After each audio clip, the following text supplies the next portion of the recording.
T-minus 90 seconds and counting. All systems are go.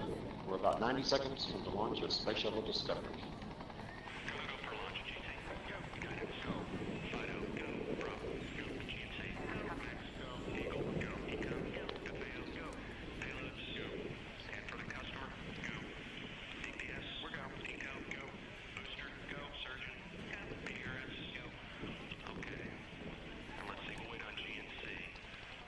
T-minus 60 seconds and counting.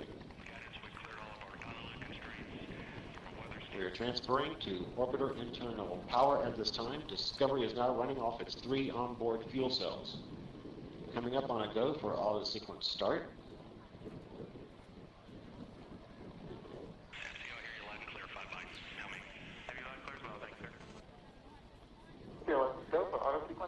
And we have a go for auto sequence start. Discovery's onboard computers have primary control of all the vehicle's critical functions. T-minus 17 seconds and counting. 15, 12, 11, 10, 9, 8, 7, 6, start, 2, 1, booster ignition, and liftoff of the Space Shuttle Discovery, returning to the space station, paving the way for future missions beyond.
Separation confirmed. Guidance now converging. Discovery's onboard computers commanding the main engine nozzles to swivel, aiming the shuttle for its precise target in space for main engine cutoff. Dan, you sound good.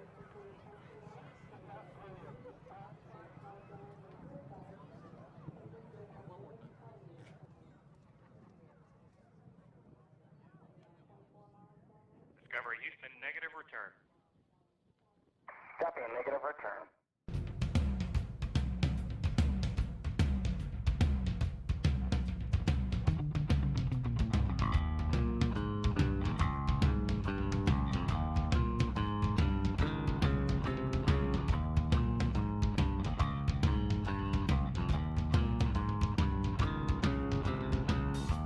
I sit around and watch the tube, but nothing's on. I change the channels for an hour or two. Tweet all my thumbs just for a bit. I'm sick of all the same old shit. In a house with unlocked doors, and I'm fucking lazy. Bite my lip and close my eyes. Take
Good morning, you filthy animals. Oh man, voice is out. Good morning, you filthy apes. Welcome to AMC and ADD, where we buy, we hold, and we screw the hedgies. I had that little something pop up in my throat there. I was like, not ready. Good morning, guys. I did notice this. JP had mentioned the 100K shares that were sitting at 26. What was it, 2650, I think, or something like that. Let's see if they're still on. 2650 is out of the list range here, but yeah, there was a limit order of 100,000 shares there. Um, doesn't really mean anything to me. It just seems like, potentially maybe somebody's out. Could be an institution, could be, I don't think that would be an institution. That would probably be like an individual, probably, just because, institutions would probably sell in chunks instead of just one big huge block like that. But we've also seen it before where we've seen posturing where, like, a large amount of shares will show up at a specific price and the price will get tested. It'll hit it and it takes like 2 hits and then disappears. So I don't know. It's hard to say what it is, but it's probably more than likely it's just posturing. Um, I played Green Day just because of the request for Green Day. It wasn't necessarily because I think it's going to be a Green Day. And I'm going to start off this morning by talking about the title. The title for today is SSR and Volatility and what they share in common. And what I'm going to do is I'm going to show you guys, I'm going to blind you here in 3, 2, 1. What this is here is this is a list of dates. So I pulled up a formula. I ran a formula on the dates in the past that had 10% drops, all the dates that had 10% drops. And I ran the formula and then sorted by the flags so that we know all the days where SSR was tripped. And then we kind of started taking a look at all those dates. The first thing we tried to look at was okay, well, how many of those dates had volume less than 50 million? And then we were looking at that, and it was basically not very many. So then we put in 100 million, and it took away about half of them. So there wasn't really any kind of like specific volume related reasons for SSR being tripped. However, volume has decreased over time. So like comparing volume standards now to say volume standards back in like August and September would be different, right? And so you can't really make fair comparisons. So then I had this wild idea of let's throw the phases of suck, squeeze, bang, blow in there and see when most of the dates trip during that. And majority of them, like a mass majority of them, let's see, the only ones that did not are 1, 2, 3, 4, 5, 6, 7, 8, 9, 10 days. 10 days were the only ones that did not fall within a cooldown period, which told me something. I was like, okay, wait a minute. Why in the world would you have SSR tripping in cooldown periods? Why is that so important? And so I want to show you guys what I think is a relationship between SSR tripping and how printing of synthetic shares legally during certain periods of time helps to control price. And we'll take a look at that because we've talked about printing of synthetic shares as being inflation, and there's a big difference between inflation and dilution.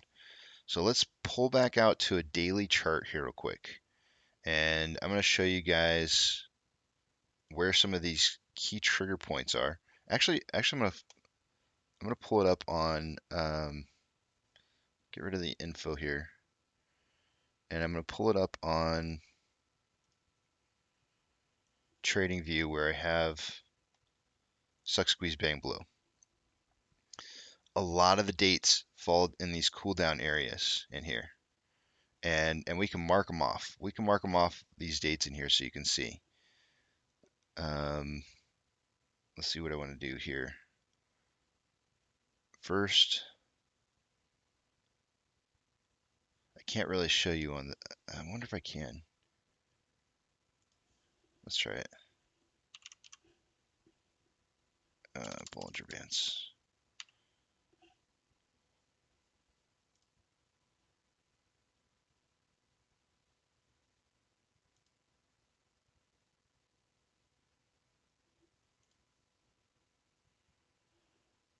1 second.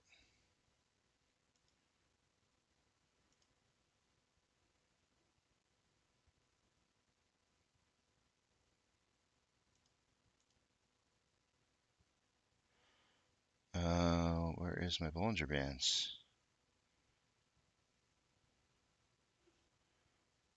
Indicators.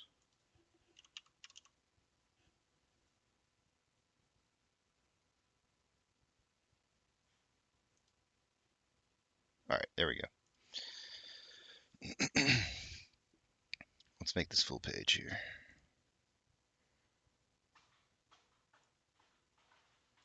Now, I probably pulled up the Bollinger Bands just a tad bit early, but I'm going to show you something that I found to be very, very interesting.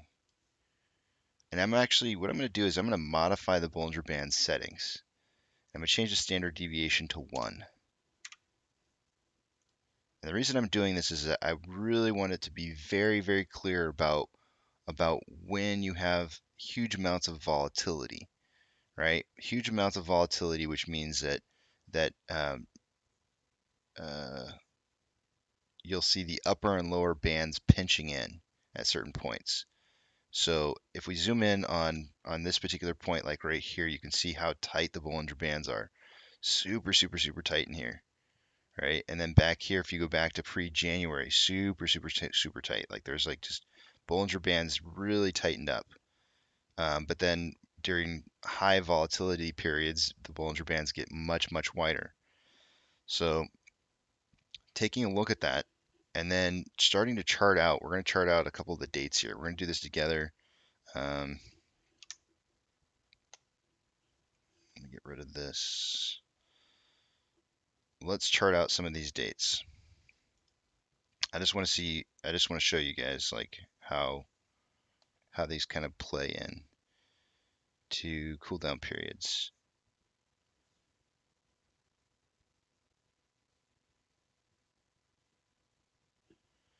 What should I start from the back? Let's start from the back. We've had some more recent ones in this time frame in here inside our current phase, but I'm going to go back here to this cooldown period right here and show you how many occurred during this period of time. We're going to create some lines, some vertical lines, and we're going to color them a certain color so we know where these trigger dates were. Let's see, 9.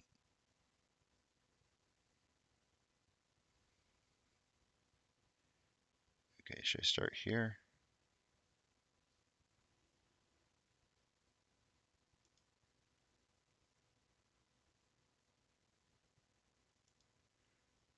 Uh-oh. Let's color these SSR. Let's color them red.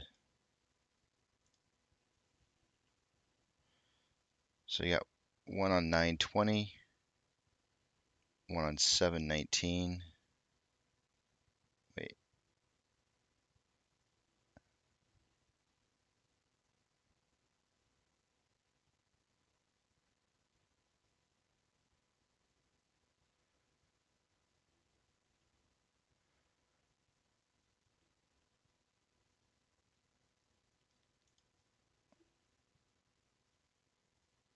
Seven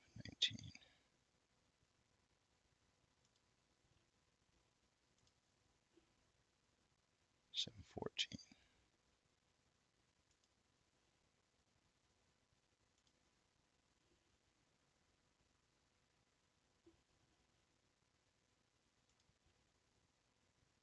Every single place that I put one of these up, SSR was tripped.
Now I'm specifically just trying to get into this period of time here. Let me see, make sure I got all these in here. 8.4.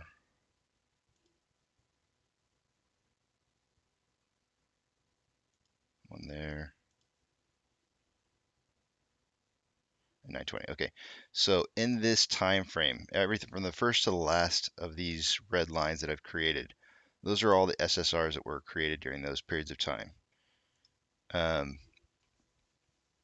So now what I want to do is, and I specifically want to show you that this is all cooldown. Like all these SSR trips in here are during this cooldown.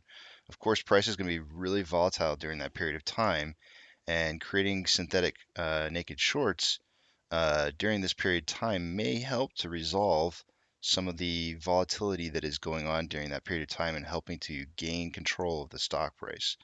And then you see SSR doesn't get tripped. It only gets tripped once inside this phase here. Just as volatility, as price exceeds the volatility amount. And then you see SSR being tripped again, the same thing on this side as volatility going down becomes so great, it trips it again here. So it doesn't trip again until 11/9, which is in November, which happens to be exactly right on the start of moving into this phase that we're in right now, or the cycle that we're in right now. So I'll draw the lines here. 920, 11/9. Let's see, 11/30. We've actually had some very volatile periods inside. This is the first time inside of a cycle that we've seen heavy amounts of volatility and SSR being triggered. 12/1, 12/3.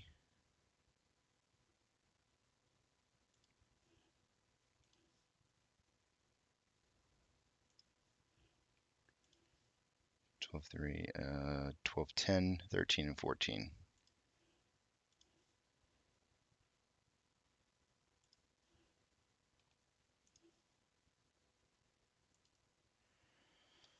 So we've had some, so everything you see now, this is all the SSR trips between these dates. And it's starting to get a little noisy in here. So I may take some of these out here but I'm trying to give you an example. But these are definitely from May 19th all the way up until current date. Those are all the SSR trips that we've had. And a lot of them happen specifically after a really volatile period. You see a lot of SSR trips on the way down. And then you see one in this cool down section in this cycle right here. And then you start seeing quite a few inside of the cycle that we're in currently. So let's go back, but there's two specific dates that I want to put up here. There's two specific dates. And one of them is this one that's right here. So I'm actually going to delete some of these here just because I want you to see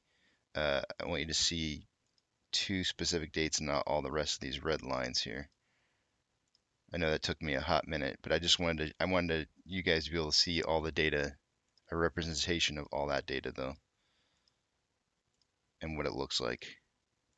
But specifically, I want you to focus on two dates.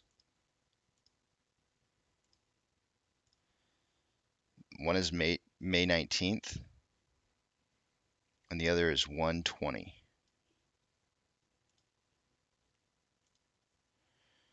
These two dates were SSR trip dates. Right here, both of these two dates. Ironically, both of these two dates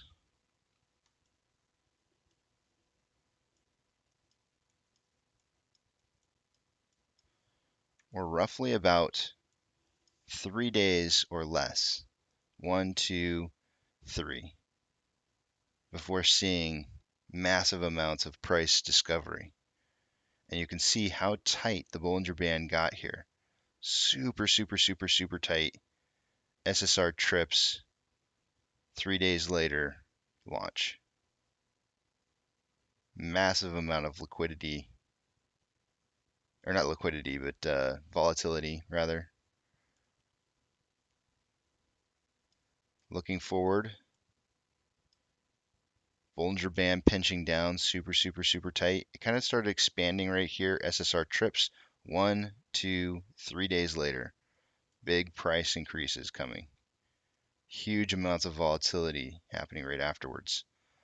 I think a really good indicator for knowing when you're getting very, very close to seeing price discovery, massive price discovery, is having SSR being tripped with Bollinger Bands tightening down. Really, really tight. So where are we right now? Not as tight.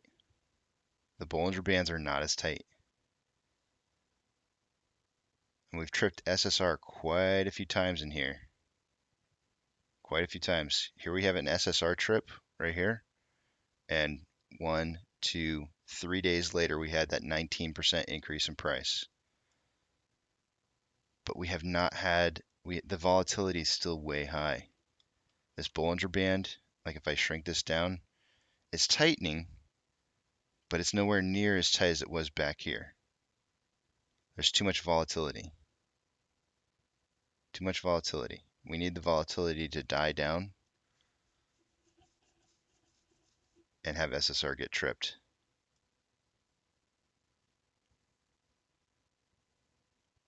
So there's too much volatility in here, I think, still.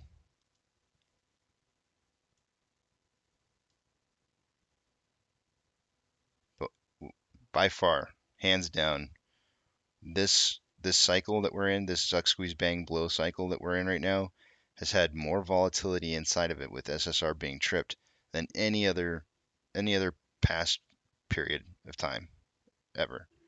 Because majority of the time, these SSR trips are usually inside of cool down phases back in the past. So it's really it's abnormal, to say the least. But if volatility starts pinching down even further here, if volatility starts pinching in on itself and SSR gets tripped again, you can just go ahead and start counting down the countdown timer, in my opinion.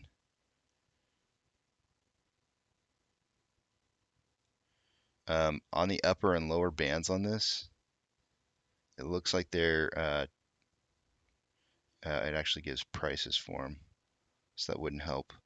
Well, the spread on the Bollinger Bands is approximately 25.46 to 27.80, meaning a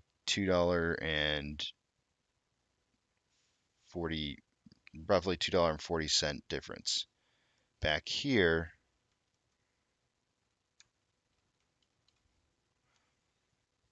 and it may not be comparing apples to apples, but back here the Bollinger Band spread was like only $1.30. And back here, Bollinger Band difference was $1.30.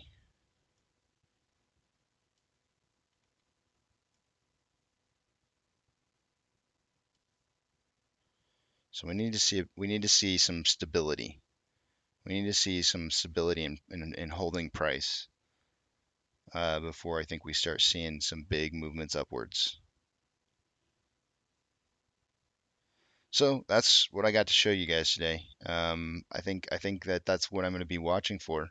I'm going to be watching for the the Bollinger Bands to be pinching down really tight on the daily interval. And when that happens, I think that we'll see an SSR get tripped suddenly at one point in time. You know, very much like it did here. Now, I do want to note a slight difference between these two back in June and January. In June, you'll notice that it went from a red day to a red day to a red day to a red day, right? It kind of caught like a downwards trend, that SSR trigger, whereas like back here it was a green day, red day, red day, green day. So it doesn't necessarily, it could be on the first of a day or two of downwards price movement leading into price improvements.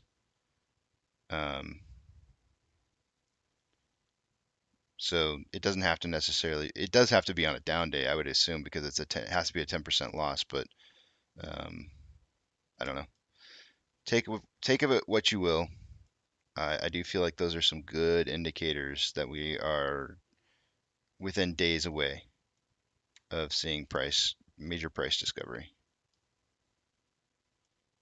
And I wouldn't have said that back here, right? Look how wide the Bollinger Band is here during these SSR trips. Like it's not very tight.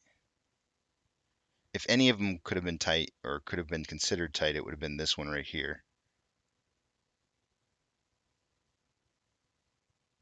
But volatility started increasing and the price kept falling. And we know during this period, I know during this period of time that this was institutional shares being sold, which we'll be seeing here on FINRA pretty soon, I think, the reporting. Anyways, that's what I got for you. I guess with that we can start heading into taking a look at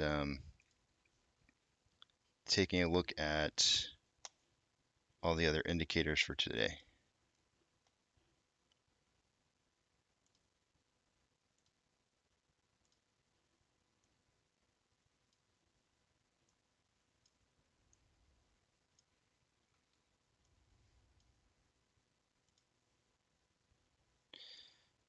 So this is a ascending broadening wedge.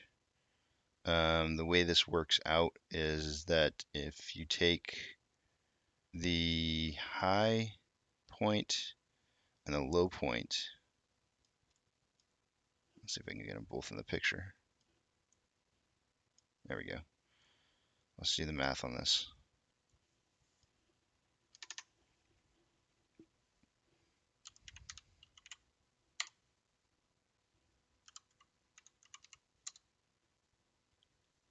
Wait a minute. Oops, I did that backwards.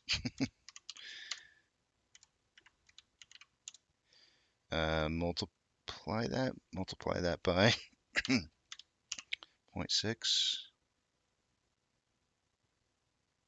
It was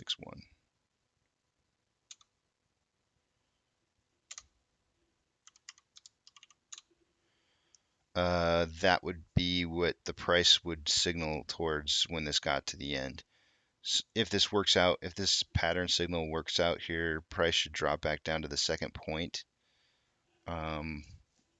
which would either be this one here or this one here. I would suspect it would be this one, but it could fall down to about 24.71. Price fall down to 24.71 before spiking back up and reaching a level of 26.16. Little pattern analysis on that one.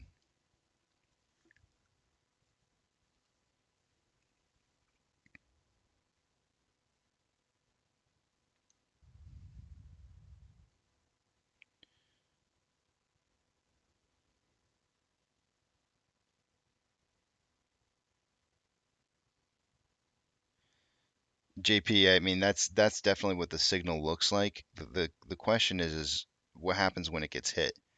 If 26.50 gets hit and that actually starts ticking down, then it's a real sell. That's a legit somebody's getting out. If it takes a hit and disappears almost instantly, I don't know. It's just posturing.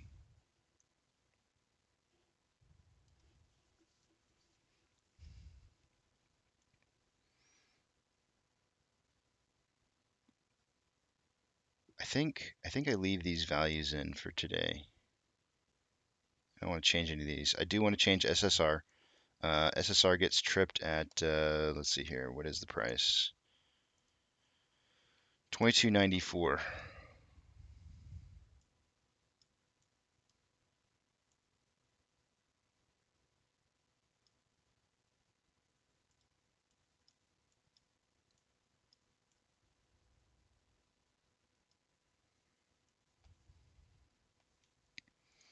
All right, guys, let's go through.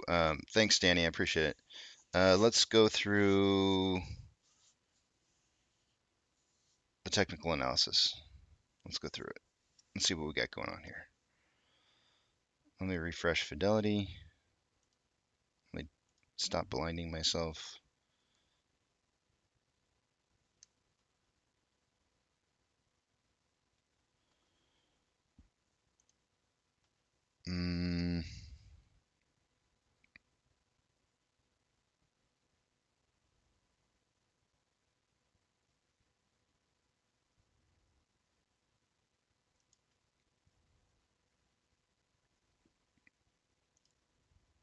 Give me just a second here, guys, while I log in.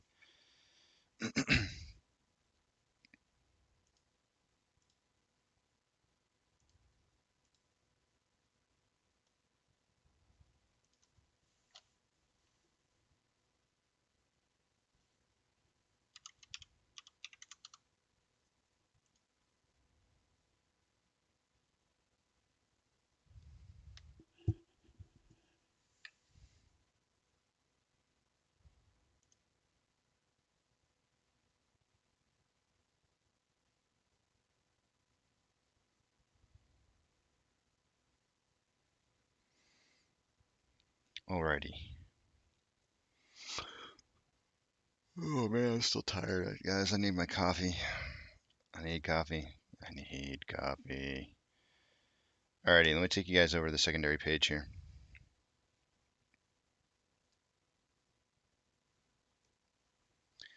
What we doing?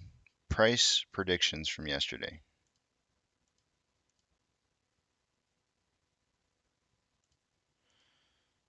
I said 23.5 to 26.5. Eric said 26.20 to 29. Duncan said 24.2 to 27.2. And Monty said 24.35 to 27.35. So Eric getting off of his birthday week with no points. This is unusual for Eric. He's under the weather right now, so we'll cut him some slack. Y'all, I hope you if you happen to see Eric around, or if he pops in and says hi or anything, just say hope you feel better.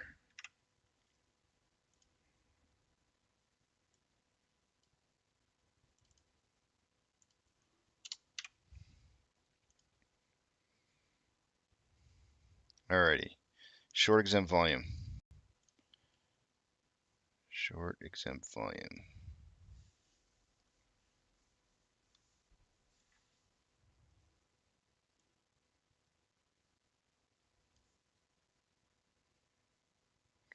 $64,963.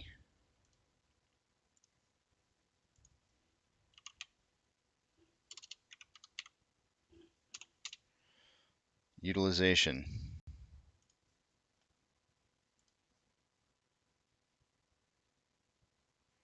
$75.85.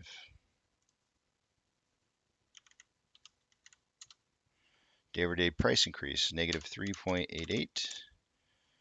And there is True Demons data updated. Increases on short exempt volume and utilization. Day price decrease. Off exchange. Off exchange. Where is it at? Let's refresh and see what the final values were. So the off exchange ended up with a lower than 30-day average at 53.78, and the CBOE EDGX at 13.13, which was 2% higher than the normal average. So it was, if you average those two out, it was a pretty average day for off exchange trading. Dark pool trading.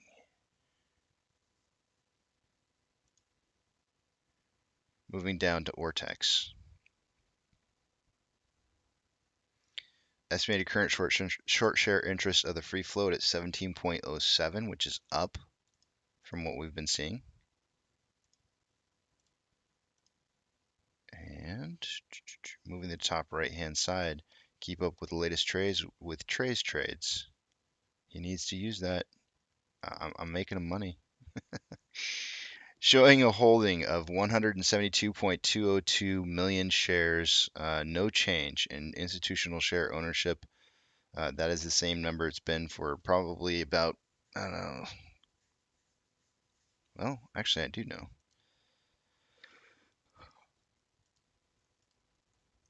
Since probably about the 12/31. I think that's, so it's been about a week. Max Payne, what is Max Payne up to? $28 is what Max Payne was at yesterday. If I had to guess, I'm going to say that Max Payne moves to 27. Yep, 27 it is.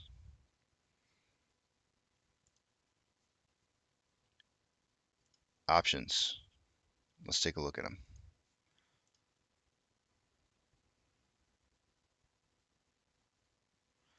We had some beautiful options stacking up at different price levels, moving upwards, but it doesn't look like they transferred over into open interest for the day because I'm not seeing them. I'm not seeing it there now.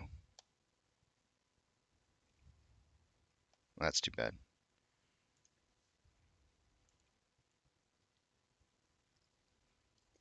Highest amount of open interest at a $30 strike price has gone from 16,000 contracts to 18.7. On the put side, at a $23 strike price, there was 33.6. I'm sorry, there's 32.5 yesterday, there's 33.6 today. And moving down just a tad here to see what our lottery ticket winners are doing down here at 75 bucks. There was 11.3 thousand contracts, there's now 12.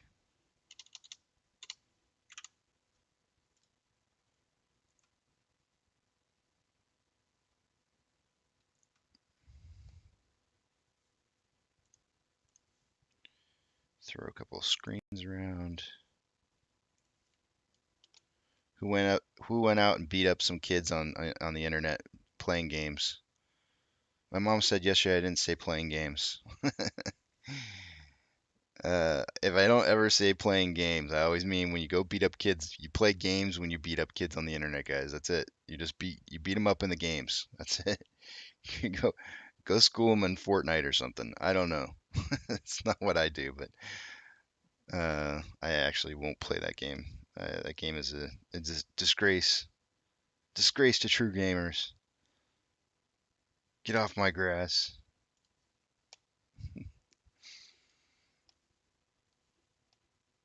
Some of y'all are gonna be like, I can't listen to you anymore.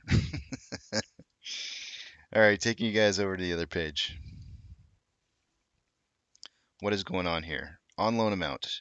On loan amount starting to increase. We went from 101.29 yesterday to 102.06 in shares on loan. Some of the utilization probably went up because the amount of shares available left to borrow has probably gone down a little bit. But let's take a look and see for certain. Let's see. Let's see what's going on here. Oh, look at this. Papa Sono. 102.06 million shares divided by our utilization, 75.85. 134.5, increasing our total amount of shares that are available to loan, or that are increasing our total amount of shares that can be lent to 134.5 from 134.1. Seeing that number go up is a good thing. Subtracting the amount of shares on loan from that number gives us a remainder of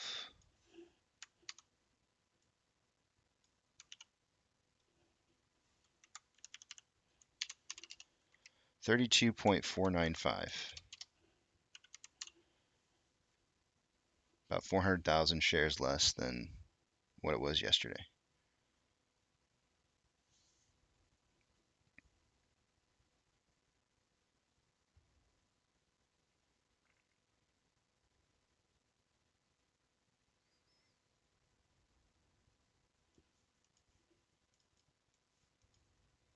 Ooh, too big. Utilization.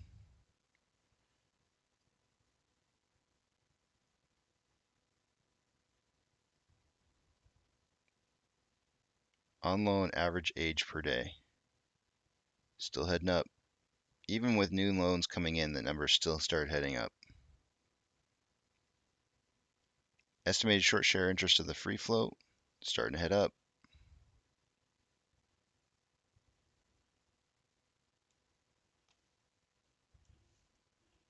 Moving on up. AMC currently traded 10th most traded stock on based off of orders off Fidelity. Yesterday we ended the day with 71% buys to 29% sales. That is beautiful. I love it. GME had fallen off the list, and it looks like they are still off the list this morning as far as volume goes. Volume ain't no volume ain't so pretty for us either this morning, GME. Let me just tell you. Volume is not pretty for AMC. Jimmy and AMC, Amy. Jimmy and Amy. Jimmy and Amy have no volume. Shares being lent this morning. Really, really, really low. Really, really, really low. Most of it being out of the ETFs. Most of it being out of the ETFs. Let's see here. What do we got? 0.1, 0.5 plus let's just do this backwards. 2.623 minus 0.944. Okay, 2.279. So I'm just going to round that off a little bit. I'll round down. No, I'm going to round up. 2.3. I'm just going to call it even. 2.3 million shares having been borrowed for the day.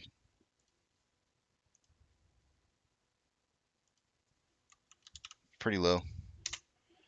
Yesterday there was a total of 5.6 million shares having been borrowed, which is above average. Right now, as it stands, we're a little below average. 8.8 thousand contracts are in the money on the calls. 82.4 thousand contracts are out of the money on the puts. Did I say out of the money on the calls? In the money. In the money on the calls. Out of the money contracts for the calls is increasing. I hate seeing this, man. I hate seeing this. Number is too big.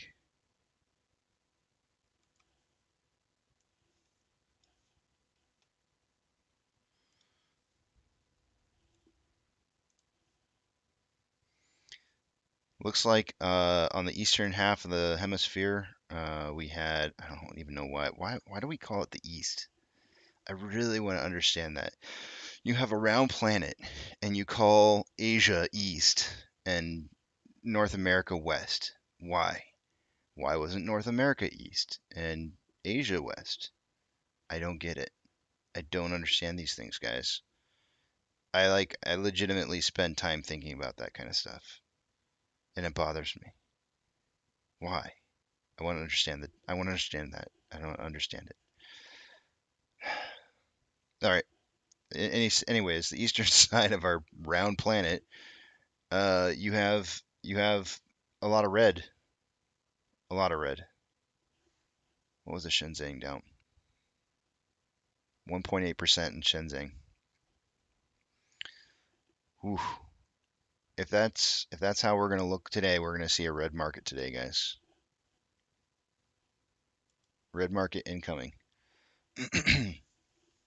Tesla is down 1%. Hood is down 1.08 to be exact. Hood is down 1.26. Amazon is down 0.29. Cinemark is down 1.28. Doge is up 0.17. Bitcoin is up 0.41. GameStop is down 0.81. We are down 1.37 in the pre-market.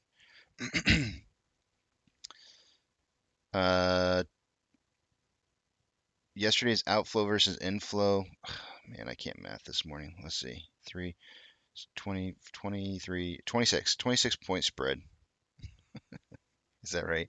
I gotta pull out a calculator and see if I got that right. I did. That's amazing. I don't know how I did that. 26 point spread between outflow and inflow with more outflow. 19,000 shares having been borrowed or having been traded so far for the day today. That is so low. So low. So low. That's like Captain Solo. Captain Solo. Today's volume is Han Solo.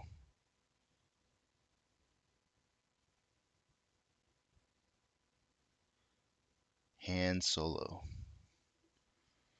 What did they call him in the movie? I feel like they did call him. Did they call him Han or Han? I feel like they've called him both.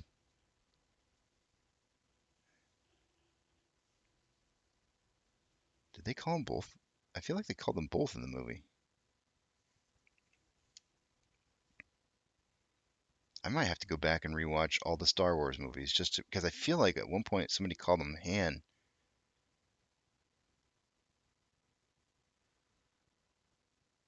I don't know. Whatever. My mind is like not here today, guys. My brain is so fried from yesterday. I have a super fried brain. I had Azrul had texted me, or Azrul had sent me a message, and he asked me a question, and I was like, "This is my response to Azrul." I said, "Man, my brain is fried after today. Let me try to process this tomorrow, and we can talk about it then, if you don't mind." I was just like, I'm done. And then of course, then I got on to something else about this whole like SSR and Bollinger Bands and volatility and all that stuff, and I was just like, my brain is too fried for this. And have you guys ever hit one of those moments where you're just kind of like, okay, it's time for a vacation. I think it's time. I felt fried yesterday, and let me tell you, I woke up today feeling like I got hit by a truck. I legit felt like I got hit by a truck. I was like, where am I? Why am I here? What day is this? I don't know. Is it time to get up? I don't know where I am. What is happening? That's what today felt like.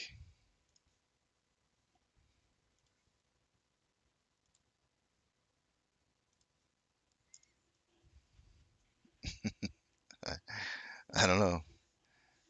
One of those moments. The joys of getting older. Let's see. What do we got going on here? Let me see what you guys are saying. Oh, yeah. I got to finish this out here. Down on the daily interval. Oh, my gosh. How did I get all these lines? Where did these come from? What am I doing here? What is this? What is this nonsense? Let's zoom in on this here. What do we got? We got more buying pressure than selling pressure with an RSI of 37.29. On the hourly, we have, oh, hey, look, there we go. Okay, some of these lines are starting to make some sense now. We have more buying pressure than selling pressure on the hourly with an RSI of 33.89. On the 30-minute interval, we have more. Ooh, we have even buying and selling pressure with an RSI of 40. On a 5-minute interval, we have more buying pressure than selling pressure with an RSI of 53.91. So you see a cooling off in RSI across the board. Like it's not so hot and heavy towards being out of control, being overbought, or sorry, oversold. So RSI is kind of giving way to being a potential more drop in price. But at the same time, I was telling you guys earlier, based off of this ending at the day, ascending, broadening wedge, that we really had like a potential for seeing a price hit. What was the number? I can't remember. It was 20 some, 26 something.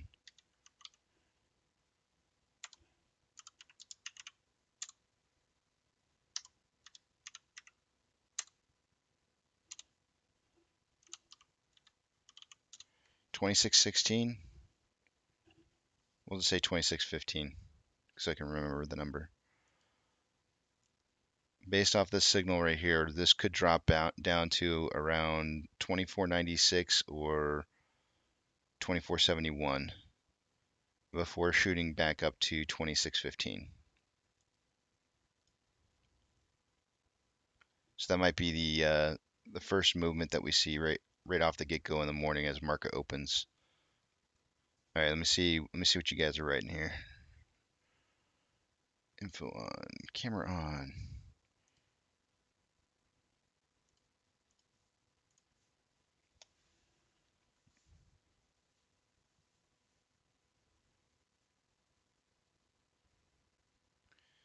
Tim, I know Tim.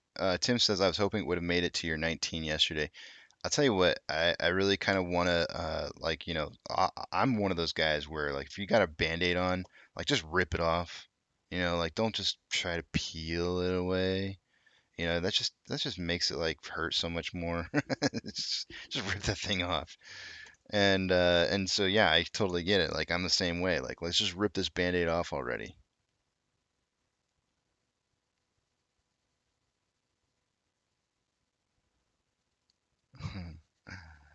Les pump, les pump.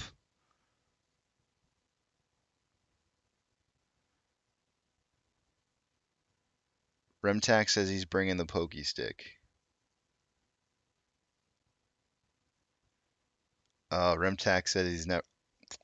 I like you, Remtac. I like you. The fact that you're a huge gamer and you've never played Fortnite. I never will. I will actually. I shouldn't say I never have. I sat down with it for maybe like 2 minutes, 2 minutes, and I was like, this is stupid. I was like, okay. And here's the thing that's frustrating for me. Like more than anything, Remtac, I can go on and on and on about this forever, especially since there's nobody here to challenge me. but but I can't stand the idea that gaming has in graphics has gone backwards. Like we had games, I don't know, like I want to say 10 years ago. We had games 10 years ago that were blowing graphics out of the water compared to some of the crap that is being published these days. Just blows it out of the water. I mean, go back and look at Crisis, the original Crisis game. That game was so fun. It was cutting edge. It was cutting edge, and now you have freaking Fortnite. I'm like, what? Why? I blame it on Minecraft. I do. I blame it on Minecraft. I think Minecraft started us down this slippery road of showing the gaming industry that graphics don't have to be good and people will still love the game. And I blame it on Minecraft. It it it was bad. It was bad for gaming period. Just bad. So now you have games like Fortnite, PUBG, all these I mean I like the gaming concept. They're cool concepts, but the graphics are just horrific. And it's like just make those games in a graphically beautiful game and you will have yourself a gold mine. But nobody wants to put no developer wants to put money into graphics these days. And it just makes me sick. Makes me sick. Morning Porter, North America, but okay, North America was settled last, but you didn't call the East when North America wasn't settled, right? I mean, like, how do you know? You would call it Central. This is Asia. Uh, Now, if you want to make the claim that it's because we sailed west to get to the United States, then I would say, oh, yeah, okay, that kind of makes some sense. The west versus the east because that's how we sailed to get there. Okay, I'm on the same page. I get it. That's cool. But that would have to be the reason. And I don't know that it is. I don't know. Maybe it is. I don't know. Israel is considered the center. Probably is.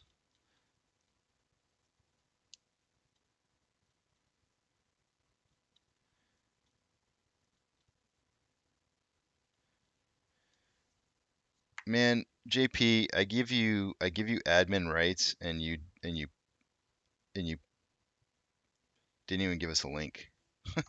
What the heck, man? All right, I gotta pull this up. I gotta see.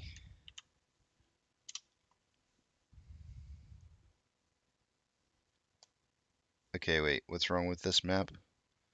Let me see. Is it because, okay, that would really confuse the crap out of me, right?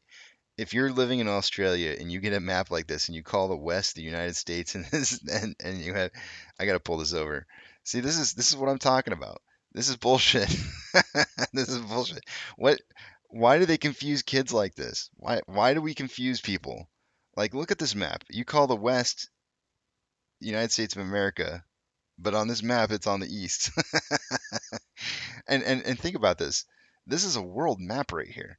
Like this doesn't even really seem to make much sense. This doesn't even really like I feel like this representation is like so distorted it's not even funny. Although some of the sizes look about right.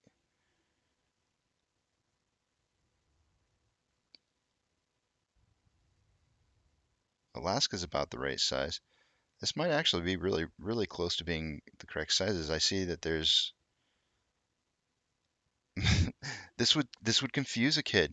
This would me me as a kid, and I look at the world and I go like, what? Why is why is the United States west? I don't get it. Poor Australians. You guys, that sucks. I just don't get it. I don't get it. I'm sure you're with me. You've got to be with me on this. Maybe I'm an Australian at heart. Maybe I was supposed to be born in Australia.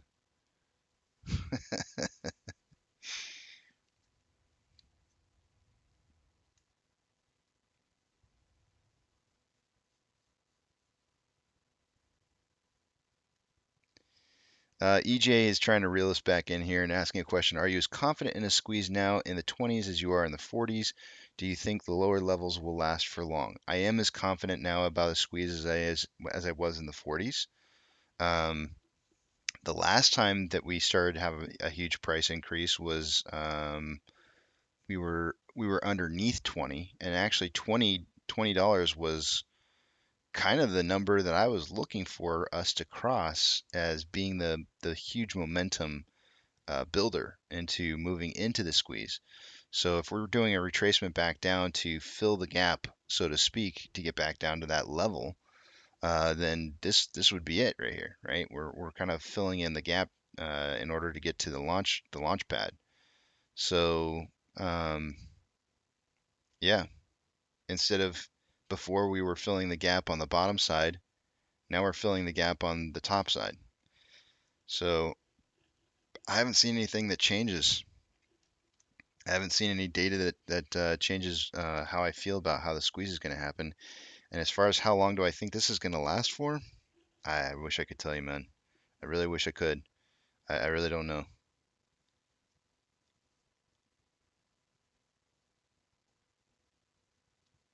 Tim come to the same conclusion that I did a minute ago about traveling. Rainbow Six Vegas was incredible, dude. Remtac, I don't know how old you are, Remtac, but did you play Ghost Recon, like the original Ghost Recon back in the day? That was my game.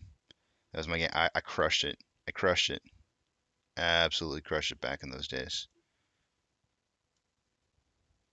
I had like 20-to-1 kill streaks, and that game's no joke because it's one bullet basically like killed a person. It was either shoot or be shot. There was every once in a while you could get a wounding if you hit him in the leg or something like that. You could get a wounding hit, but that game was legit.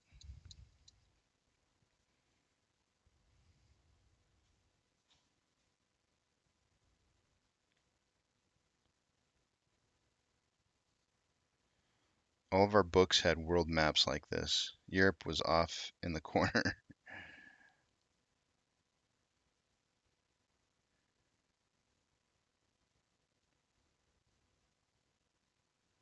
Danny says my whole life has been a lie. I'm telling you guys, like I don't understand it. It doesn't make sense to me. And having ADD, you know what the worst part about it is, as a kid when you're sitting in school and your teacher pulls up a world map and she goes, "In the eastern side we have China and this and that and the other," and you're sitting there and ADD all of a sudden kicks in, and you go like, "Eastern," and then you just start like daydreaming. You're like, "How did that happen? Eastern." And I don't hear she's starting she's telling like all the words, she's saying all the key words for the quiz, and I'm still sitting there stuck on like Eastern. It does, crap like that always throws me off. Sizing is wrong in all places.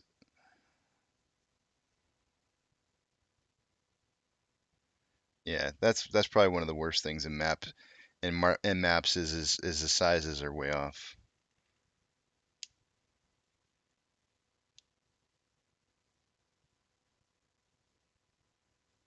I agree. I agree, Remtac. It was the golden age. It was the golden age, but we fell out of it, unfortunately.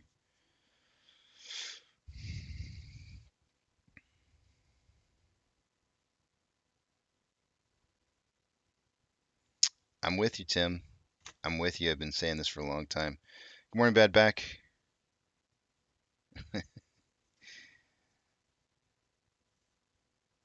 Actually, EJ, they crisis after crisis, there was a second crisis and a third crisis. Believe it or not, not so popular. Not so popular. That first crisis game though was something else, man. I only ever played the demo. I never even played the full game. I only ever played the demo, and man, that game was something else. I mean, it seemed like everything was destructible.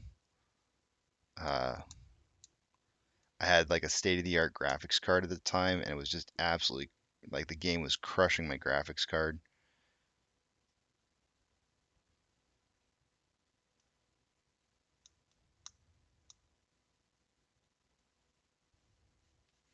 We got our 7 a.m. Poke Stick, guys. We got our 7 a.m. Poke Stick, and she's 16,000. Let's see, she was less than double of volume. Volume's super low today. You know what that means? Price is easily manipulated both up and down. Both up and down.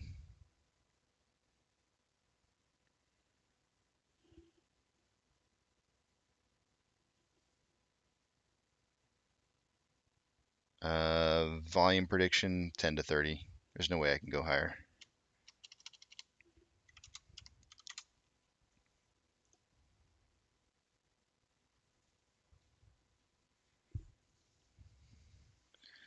You know, that's what video games should really be about. Like the game should really be pushing the systems to their limits.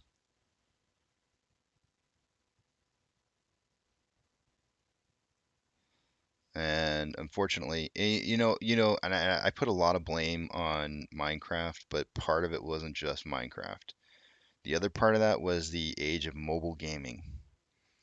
And in a coupling of mobile gaming with Minecraft, you had a new genre of gamers that was born. And that genre of gamers didn't care about quality uh, of graphics. And so, hence, you have what we have now for a gaming industry.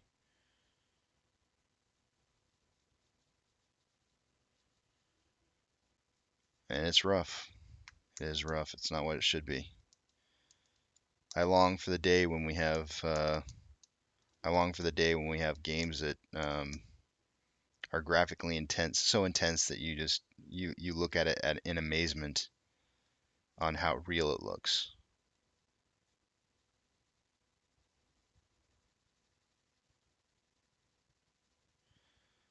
We are the West because of the Prime Meridian map. Pull it up to see the correct map.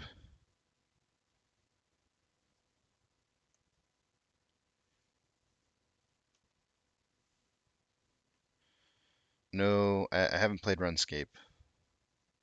You know, to be honest with you, Joe, like I'm gonna say like pretty much after Crisis, my real hardcore gaming desires faded. Just absolutely faded. Um, I've watched my son play a game that he's got on here. Let me see what it is. Siege, Tom Clancy's Rainbow Six Siege or something like that. That actually looks like a pretty decent looking game. But I haven't actually sat. To be honest with you, like I just don't. I don't. I lost my love for gaming when the industry went to crap. I don't know.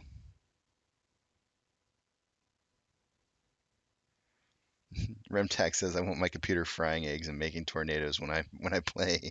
I agree. I agree.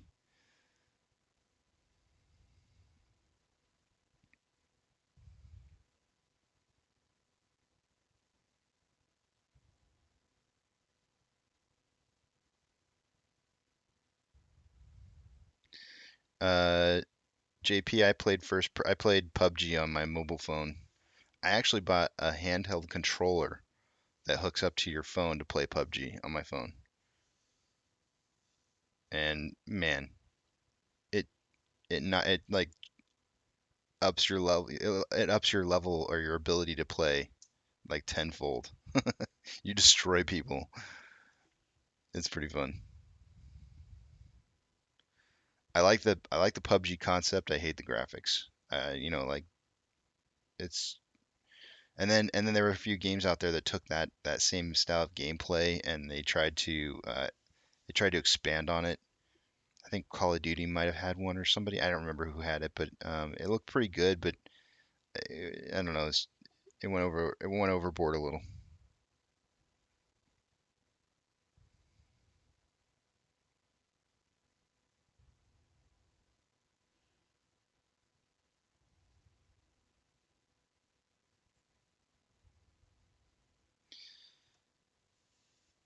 Bad back, are you still here? If you're still here, I'll tell you a little bit about that SSR and volatility. I kind of went through like the long summary of it, but I can go back over it again.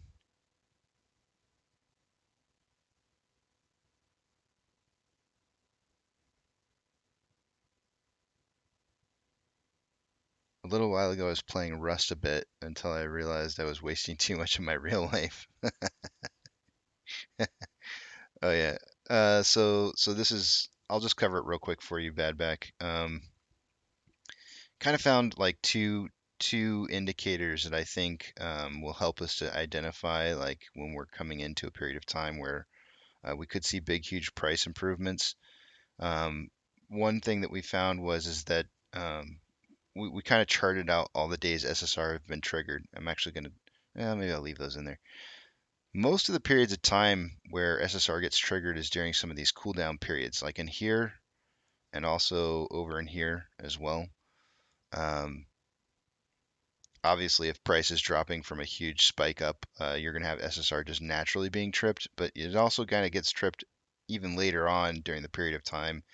You can see that there's a lot of, I have a Bollinger Band here with the Sigma drop down to 1, so you can really see where the most volatility is.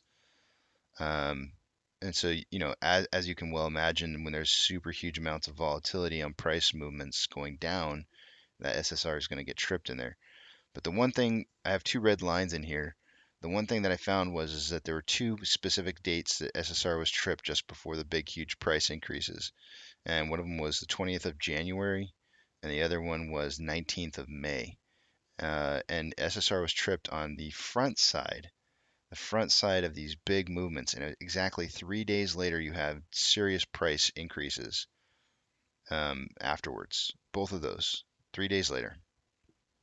And the one thing that I noticed about it also was, when we saw where where it was, I wanted to see what the volatility looked like leading up to that point in time, and you can see volatility here on the Bollinger Band just pinching down to like almost like nothing.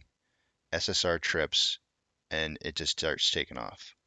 Same thing back in June. And because I believe that June and January were different events, GME caused this to happen here. This was failure to deliver.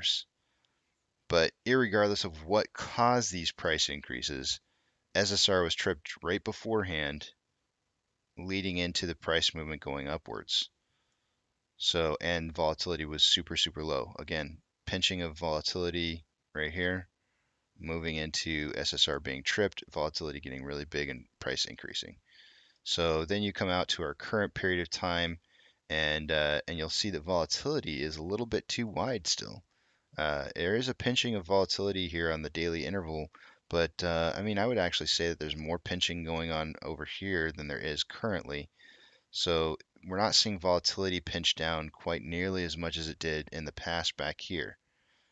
So we really need to see like a little bit more stable price with less volatility happening, and then seeing SSR trip, and then I mean I think pretty much you can throw down a counter. I'll be calling it. I'll be calling it. If I see volatility pinch off and I see SSR get tripped, I'm gonna say 3 days, three trading days, and we'll see price ripping. So That's what I'm looking for. I'm waiting to see volatility dry up. Depending on where bottom is on this, as we're moving down, wherever bottom is was probably where we'll start to see volatility starting to dry up. Because like if we come back to June, you can see that price stabilizes inside of the Bollinger Band pretty nicely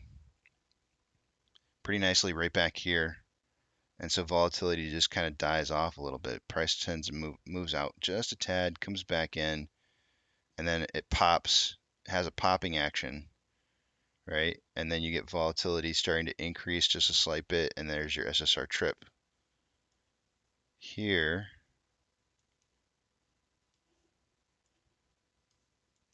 let's zoom in on this just a tad bit.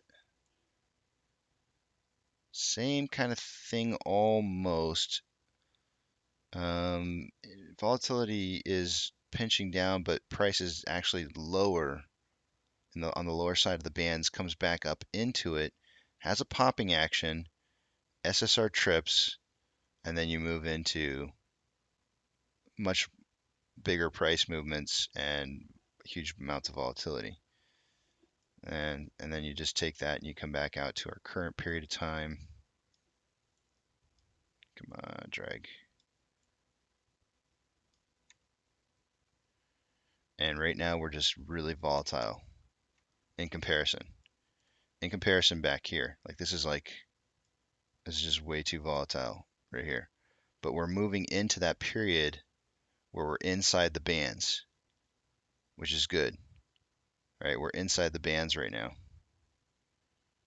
So if we see a little bit of a pop on price, the next thing that would follow is perhaps an SSR trigger to go back down the other direction. And then within a couple days of that, you would have the huge price increases. So I think that's what we're waiting to see happen.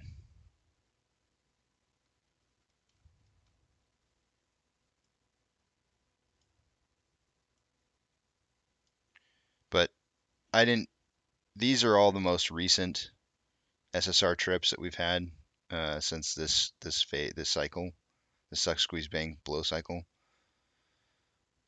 Most of the time, majority of the time, the other times that it has been tripped when we went through and looked at the data, it was during the cool down phases. In between the cycles, it was always, not always, but mostly in the cool down phases. But there were a few outside and inside the cycles, like these two. This cycle is way different. This cycle is way different because it's got like there's a lot of volatility in here. A lot of volatility. And there wasn't any other cycles like that in the past.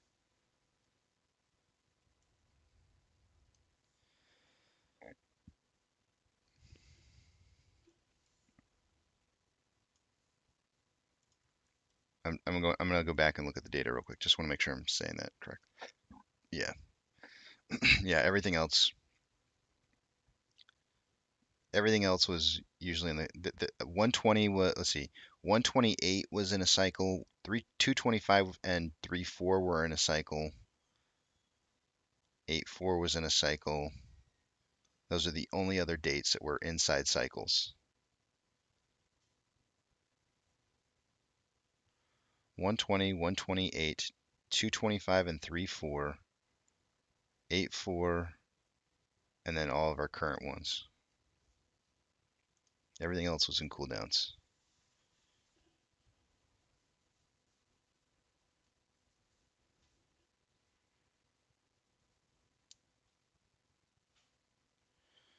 I'm in a Discord group where one analyst says there's a death cross on the chart. 50-day moving average crosses under the 200 MA. 50 is, I would assume that you're looking at the daily. So let's go to the daily interval and pull those up and take a look at it. Let's get rid of all this junk first. Let's pull up our moving averages. Let's get additional moving averages. You said 50 and 200. So let's do 50 and 200. It looks like they haven't crossed yet.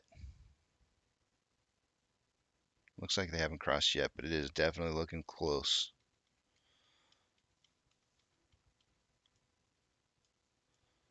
Let's see here. It actually crossed over here. It crossed over here and then crossed back over.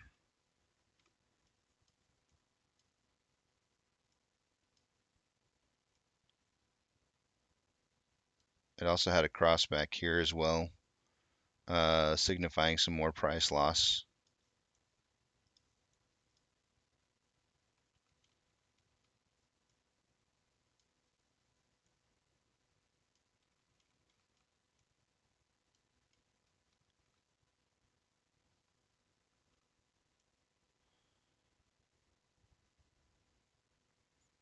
I mean, all this really tells me is that in the last 50 days that our moving price is dropping down to the same level as what our average was from 200 days ago.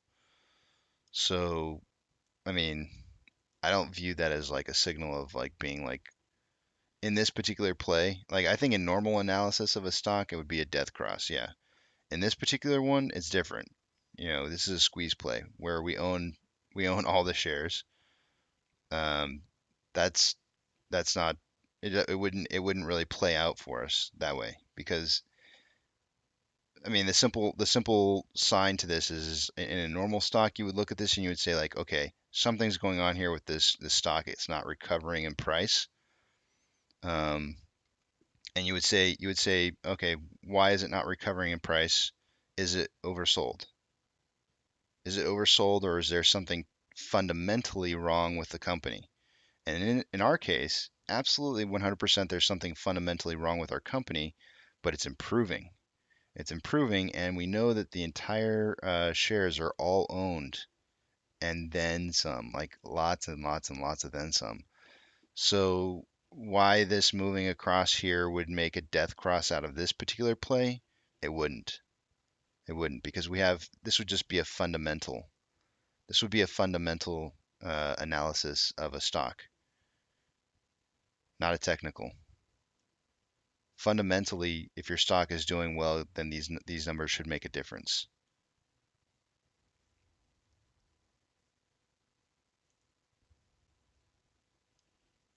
Like fundamentally, your stock should like if your stock is doing well, your 50 MA should stay above your 200. Like otherwise there's a problem. And it's using technical analysis to say that fundamentally.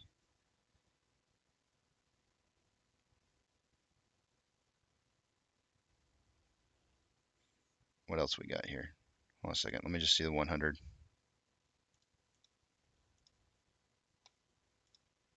Yeah, the 50 already crossed over the 100.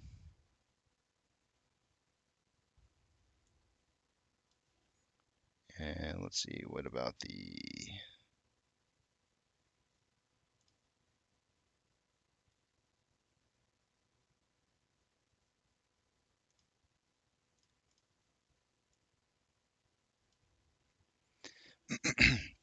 so what this actually would lead to, so if you add in, I've got the MA 50, 100, 200, and 300 all in here. And what you see is you see a decline on both the 50 and 100, and you see an incline on the 200 and 300. And so this looks to me like it's a convergence of all the numbers to certain points. And if we were to extend out these points, if I was to draw lines in here, which I wish I could do because I can't, as soon as I start drawing stuff, it's going to look like crap. But if I could extend these lines out to where they meet up, to where they all meet up, you might see a convergence point. And that convergence point is maybe possibly where we're looking towards, seeing that change, that rollover, right? Convergence point right here.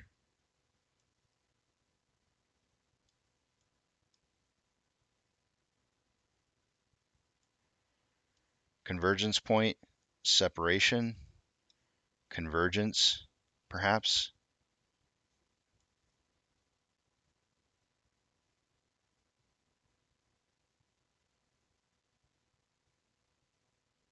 meaning you're getting support. You're getting a lot of support in here. You're building up to a huge amount of support coming because they're all converging together.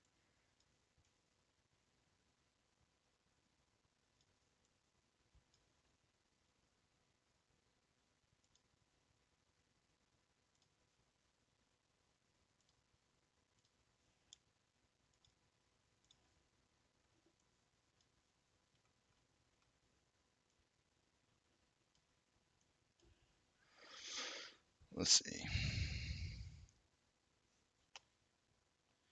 JP says, what do you think these huge price increases will be? FOMO, whales covering something else? A combination of everything, honestly. A combination of everything.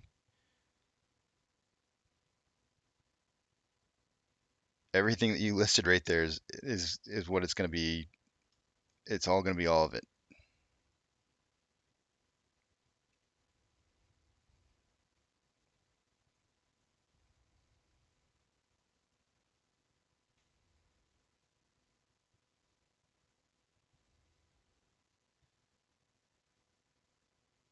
Oh, dang, Remtac, that's terrible.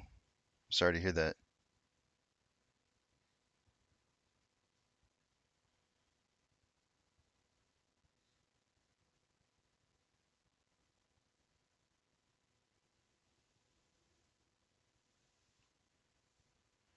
So after stabilization of the price for a given time, irregardless of what causes the volatility pop, that somehow triggers an SSR.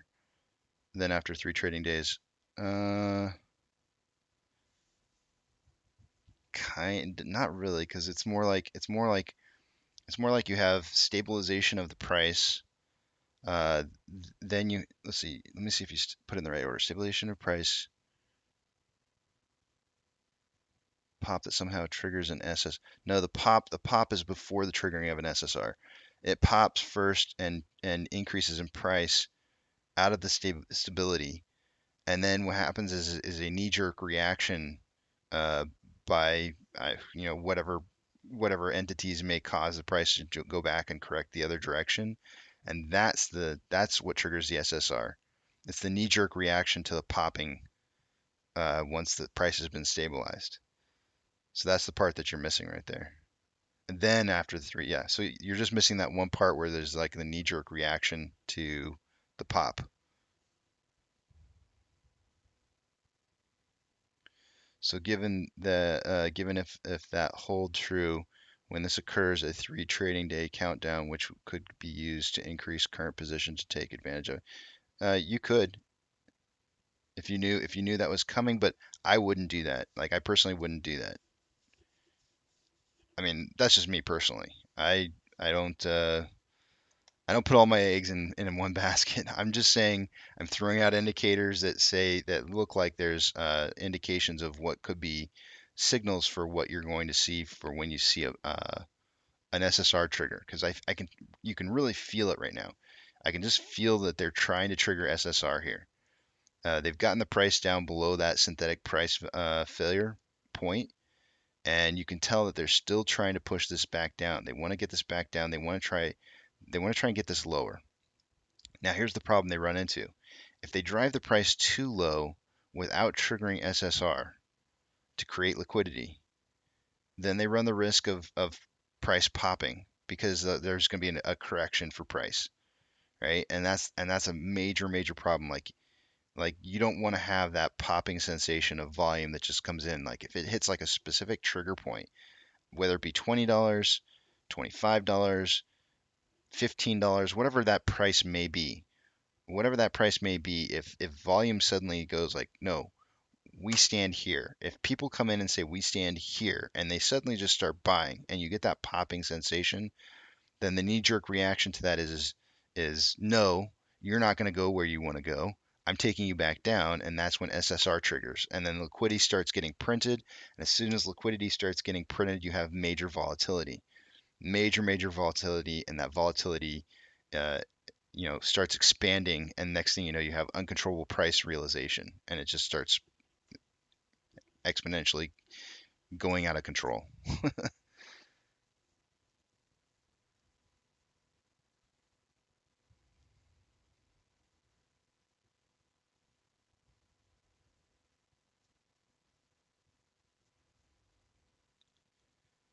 I'll grab my timing light DTCC, put us back on the TDC.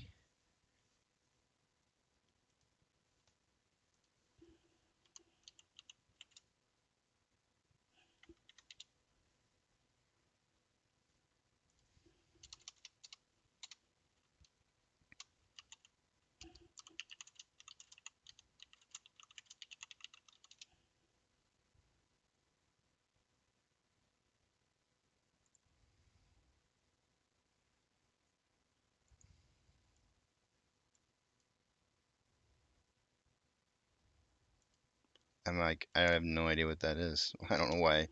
I don't know why I'm not. My brain's not working. I need to go get my coffee. It's seven. It's almost 7:30. I need to go get my coffee. TDC. What the hell is? Just tell me what the hell TDC is, because I have no idea. My brain is not working this morning. TDC. If I just stop and think, maybe if I just stop and think. TDC. TDC. I don't know. I give up. Trade something. I don't know what that is. TDC. Like I know the minute you type it out, I'm gonna be like, oh duh. Top dead center. Okay, I didn't know what that was. I didn't.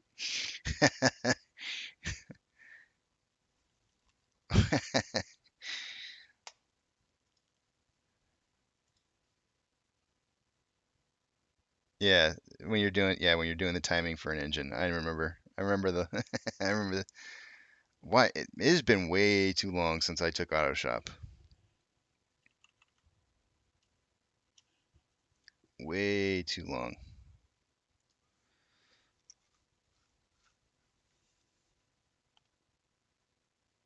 I don't even know if I remember that. We only did that one time in auto shop, and it was when we were installing an engine on a Mustang. I don't think we I think we did it in practice one time and that was it. Once. That was probably one of those things that I got right on a test and then forgot it.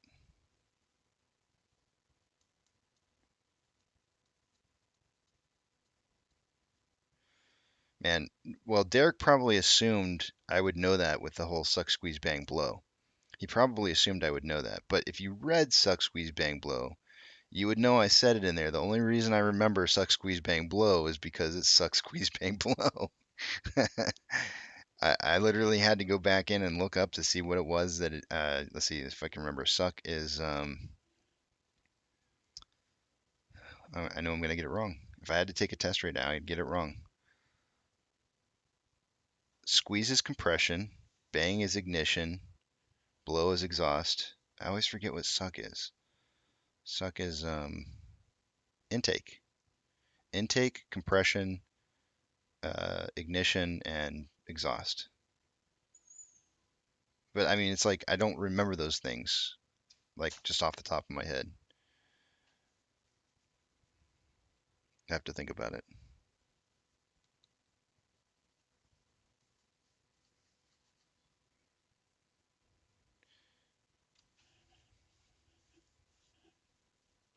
I got it before you wrote it, Einstein. There's a delay. There is a delay, and I got it before you wrote it.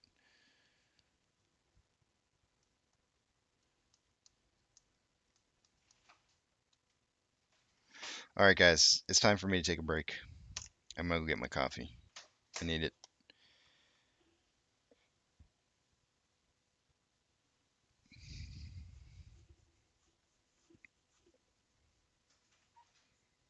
Take a look at May 4th, 2021. I think we need to go up, drop it, SSR, and then go. That's basically what I'm saying, Tim. We need a popping action. We need a quick popping action of price, and then we need to see the knee-jerk reaction of that, which is to drop price back down, and that would trigger SSR. And somebody actually mentioned that the other day too. They said, so what are we, what are we looking at then? Are we looking at, if they can't trigger SSR going down in price, then are they going to have to give up at some point and let the price go up before they can drive it back down and trigger SSR? And I said, yeah, that might actually be what has to happen. So we could be seeing that right now. Like if they consistently drop this price down, they run the risk of starting to get a lot more support coming in to buy the stock. Fundamentally, we are within the next quarter report of reporting profits, and so they run huge risks of not just retail buying shares anymore. Once you start showing fundamental changes to the company, then you run the risk of institutions starting to buy into this even more heavily. So they are on a ticking time bomb, a very ticking time bomb. And so they've got to make moves. They've got to make moves fast, but not too fast. Too fast means too much support.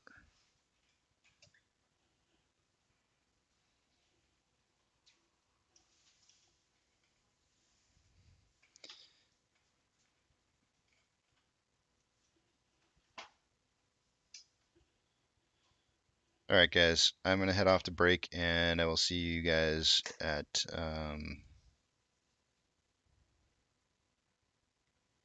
8:15 my time.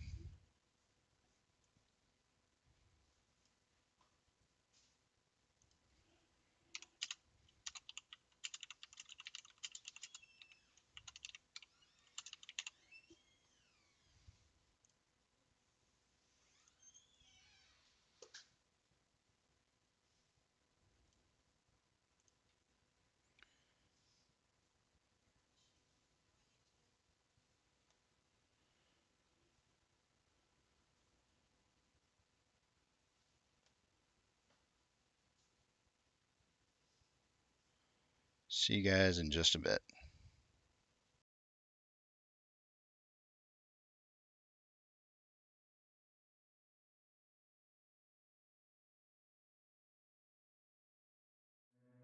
Memories filling up my mind and I can't seem to push him back. These times ingrained my mind, I just can't let it go. How did I lose the way through the things that really matter? It's complicated.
dreams I see you again. On the same road we used to hide and escape. With that we used to dance to the fire, never thinking of anything else. I feel you, I need you. I feel you, you finally see me again. I need you, I feel you, I need you. You finally see me again.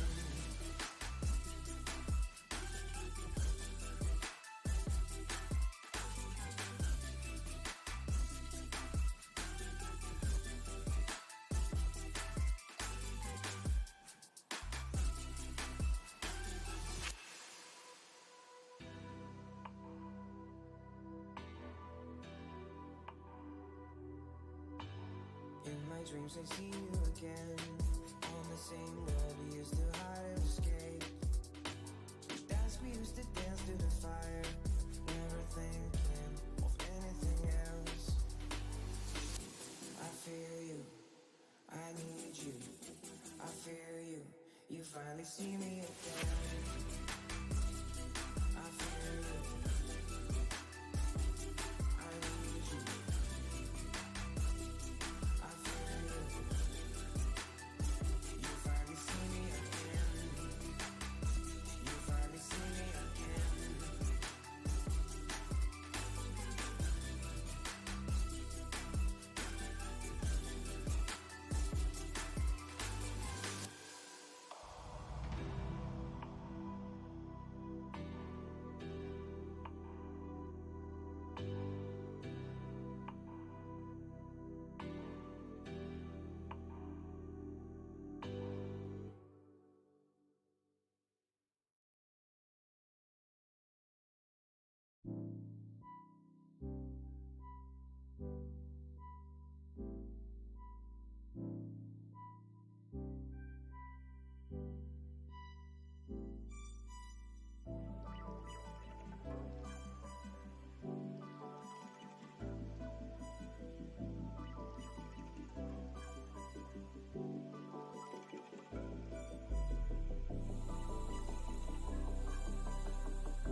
All right, guys.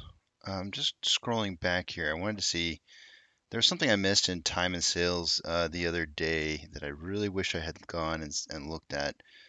This was an odd spike here. We had a spike up to 25.48. Very low volume during that period of time.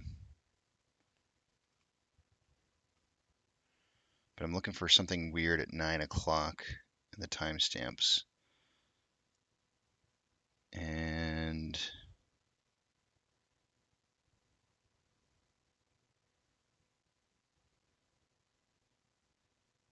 I just don't see it. 25.48. There's nothing. There's like no actual sales during that period of time. See, I wish I had done this the other morning where we had something very similar, but it was in the other direction. And I don't know if this is like some kind of weird Webull reporting mistake, but there's literally, oh wait, there is a 25.40. It's like glaring right out at me. Here it is right here. 1,233 shares bought at 25.48, but it went from 25.09 to 25.48 back down to 25.11.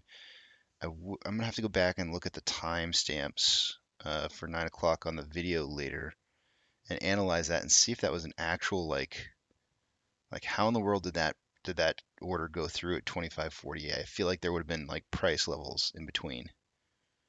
I don't know. 25.08 has a 10,000 order there.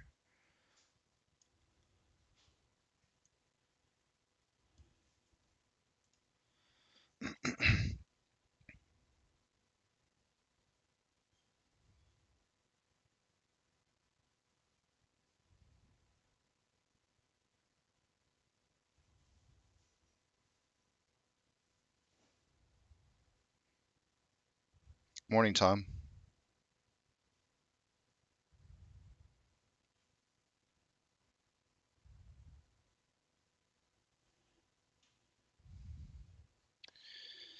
I need to come up with a price prediction for the day today. I got a price prediction from I believe I got one from Monty. I got to go back in the history and see here.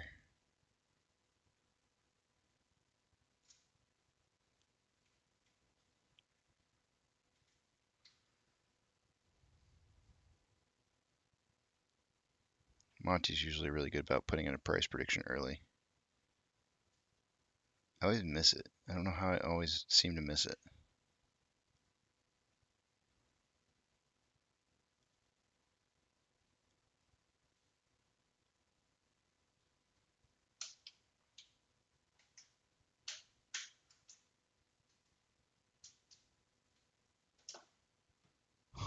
Where is it?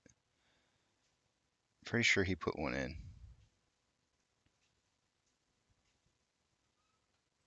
I'm not seeing it. Maybe he hasn't put one in yet. That's fine. I'm gonna go with I'm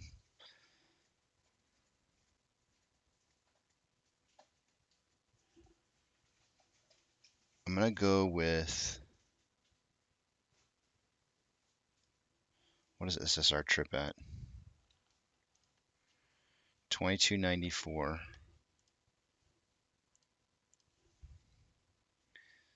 The question is, let me look at the daily real quick here.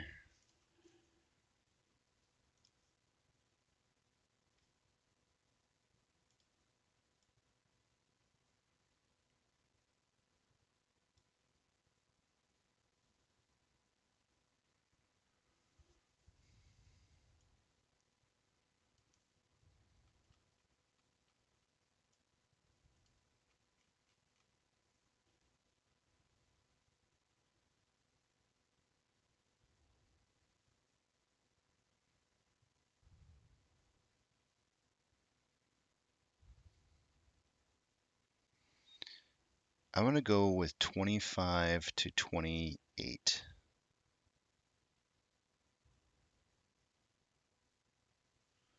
Let me just pull up one more thing here.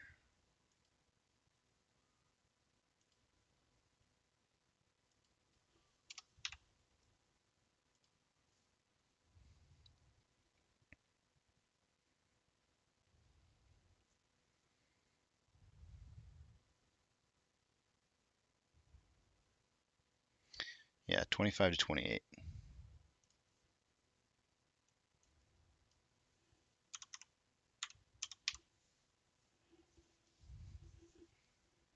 I think we're going to see volatility being controlled here. I think we're going to stay within the Bollinger Bands. And as of right now on the daily Bollinger Bands, the price is uppers through 30.20 and the lowers 25.40. And I think we'll stay within those Bollinger Bands. I mean, there could be a surprise, but let me just check one more thing.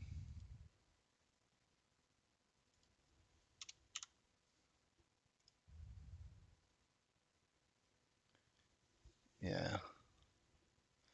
If they attacked it hard down, what would the 2 sigma be?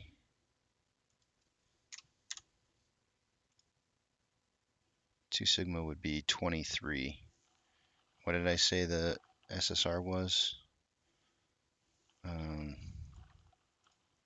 2294. That could be it. Maybe they drop the price just enough to trigger SSR at 23 or 2294, and then it starts taking off after that and gets us back to 25. I could see that happening. Or pop in price and SSR being tripped tomorrow.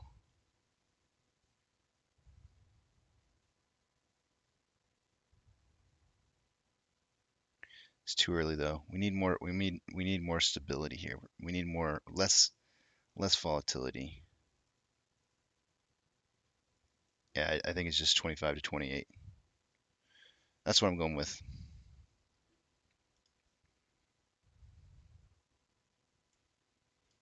$25 to 28 today. And then let's see if we got Monty. Good morning, AP.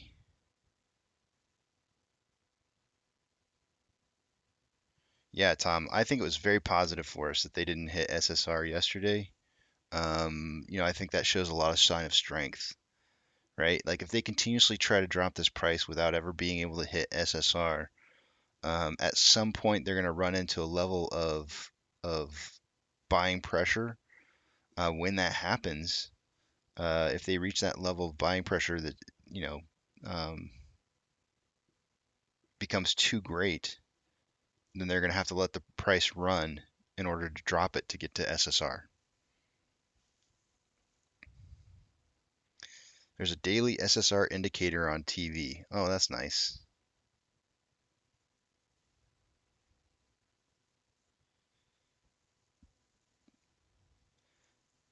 They certainly could try, Bobby. They certainly could try.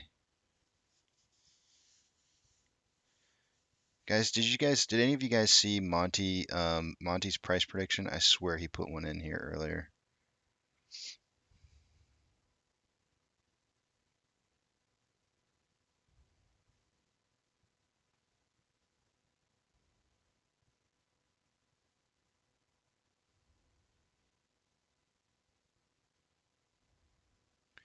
I saw where he put please go to 19.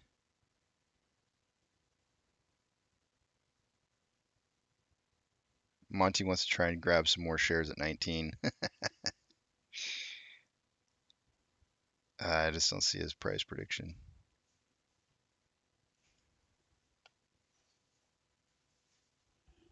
Good morning, WM.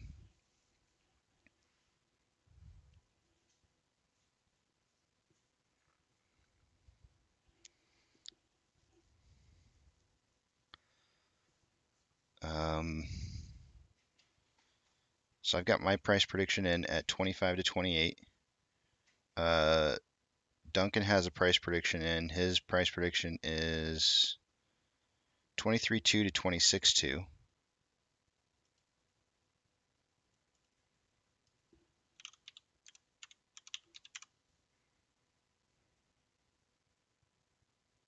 Remtac, you might fill in for somebody if I can't get a hold of somebody. But you get $3. Yeah, there you go. 27.10, I think is what you meant.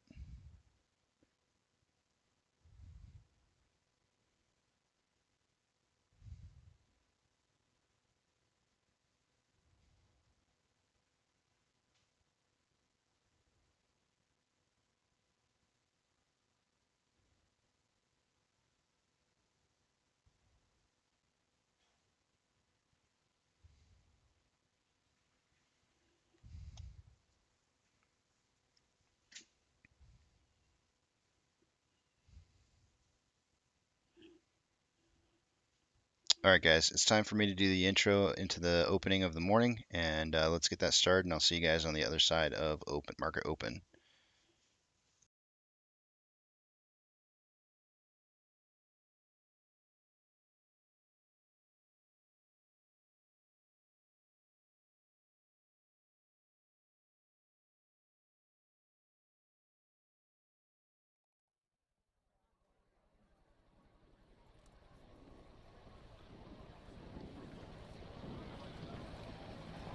T-minus 90 seconds and counting.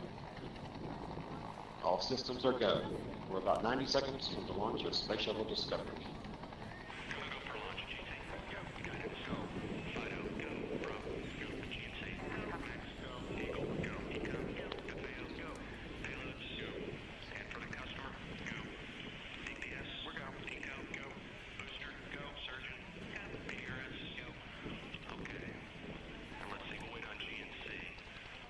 T-minus 60 seconds and counting. We are transferring to orbiter internal power at this time. Discovery is now running off its 3 onboard fuel cells. Coming up on a go for auto sequence start.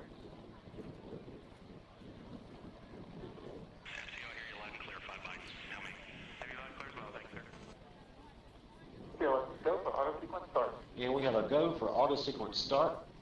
Discovery's onboard computers have primary control of all the vehicle's critical functions. T-minus 17 seconds and counting. 15, 12, 11, 10, 9, 8, 7, 6, start, 2, 1, booster ignition, and liftoff of the Space Shuttle Discovery, returning to the space station, paving the way for future missions beyond.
Separation confirmed. Guidance now converging.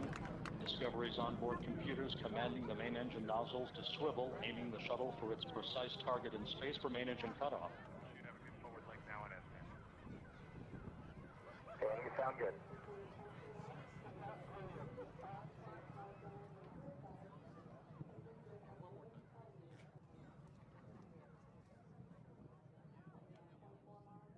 Discovery Houston, negative return. Copy, a negative return.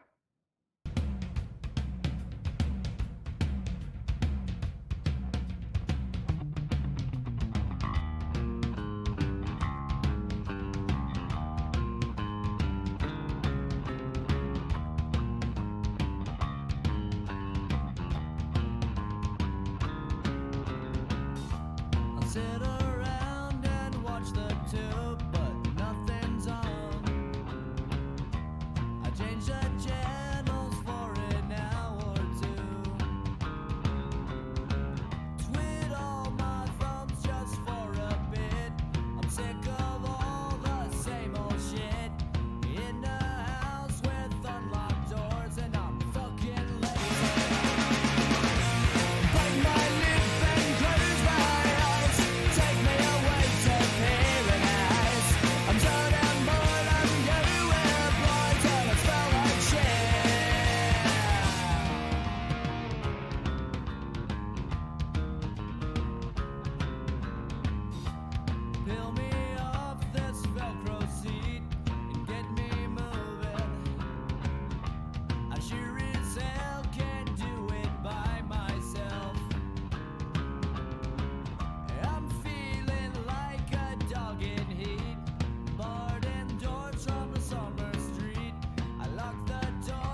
Good morning, you filthy apes. Welcome to AMC and ADD, where we buy, we hold, and we screw the hedgies. All right, lots of questions, lots and lots and lots of questions here. Let me see if I can catch up to what you guys are saying here. One thing I did want to mention off of something somebody had said, or maybe there wasn't questions. I guess there was statements. Where was it?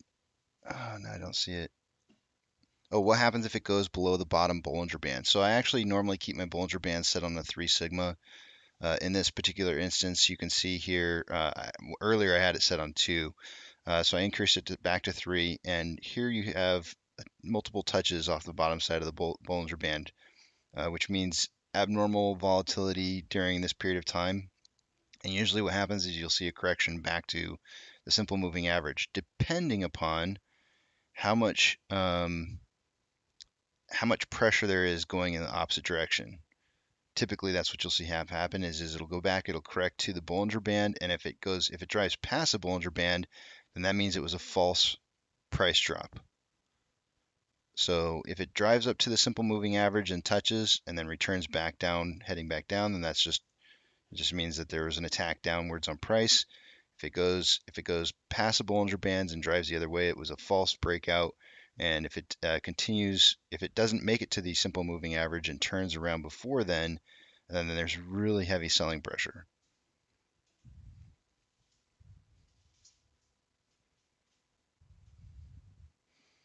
Cinemark and IMAX are not heavily shorted as much as AMC. That's probably why. So again, the attempts to try and drive this down to Pip says your mom looks so proud of you. That warms my cold heart. I don't know why she has a cold heart, but Where's the? I didn't think it was on right now. Oh, sorry. I know it's okay. I didn't see the picture. I am proud of him. I'm very proud of him. He's teaching me too.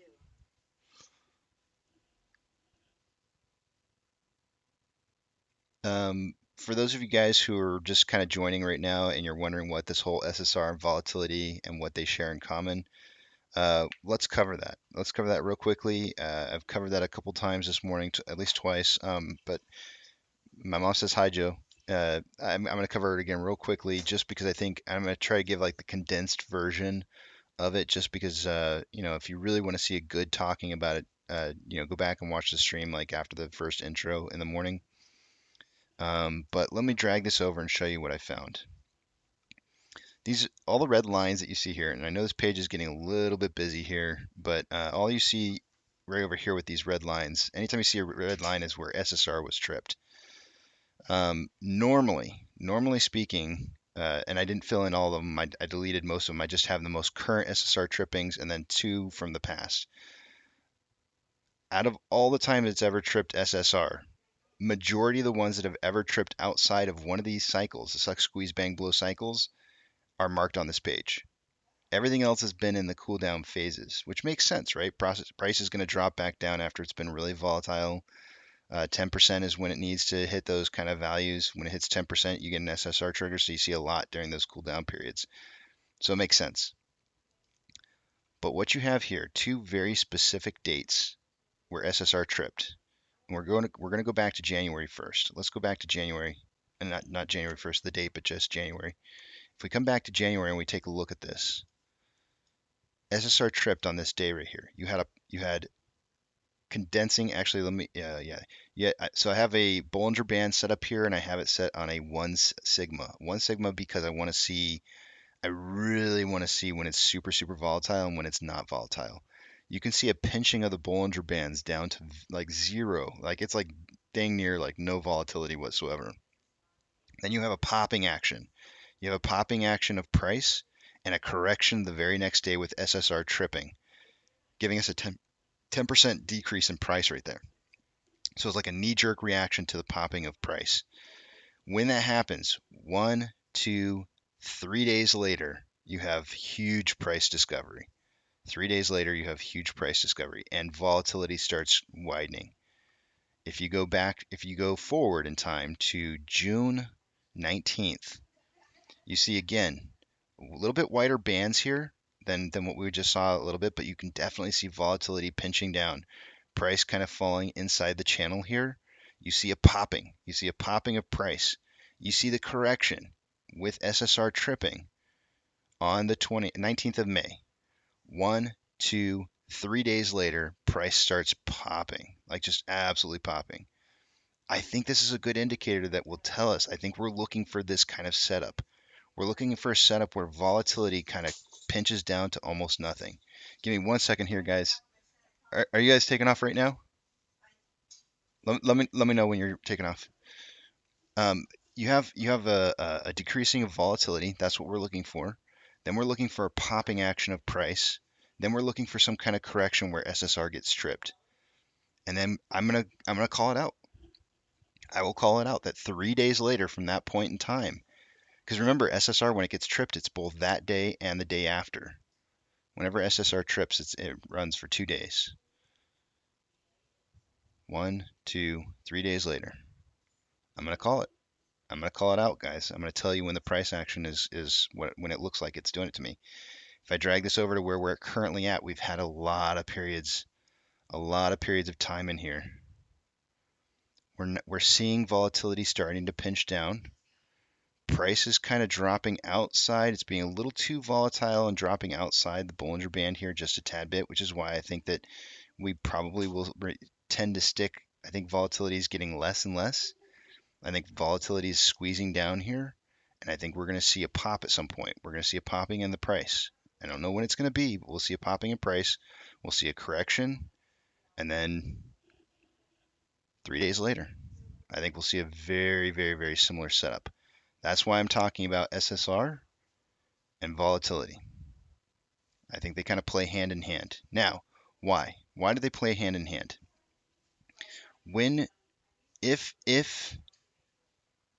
If you're a hedge fund and you're trying to control price and you know that there's going to be, when you see that sudden pop of volume and price, you know something's incoming. If you don't trigger SSR, the ability to create synthetic naked shorts does not happen. Wait, you guys leaving right now? Hold on a second. Hold on a second, guys. I'll be right back.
Okay, sorry about that. I shouldn't apologize. I'm not apologizing. I'm not sorry. Damn it. So I really feel like we're going to see price kind of tend to remain somewhere inside the Bollinger Bands to decrease volatility. That's that kind of period that I feel like we're in right now.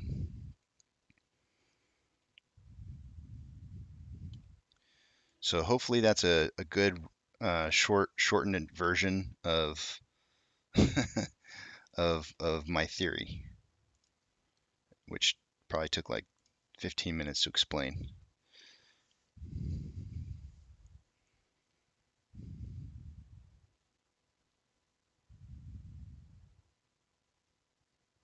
Can your mom bless the chat? If she was still here, she just took off. I'm sorry, I didn't read that until just now.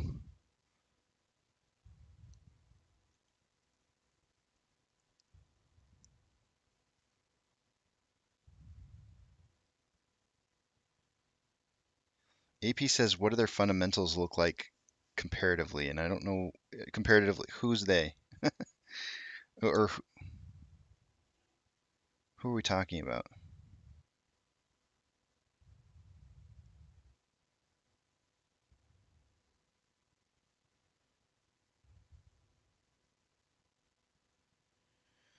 Right, money making tone. I don't see how they can do it either. Like I think they've had for about a week and a half or 2 weeks now, I think they've been attempting to try and trigger SSR.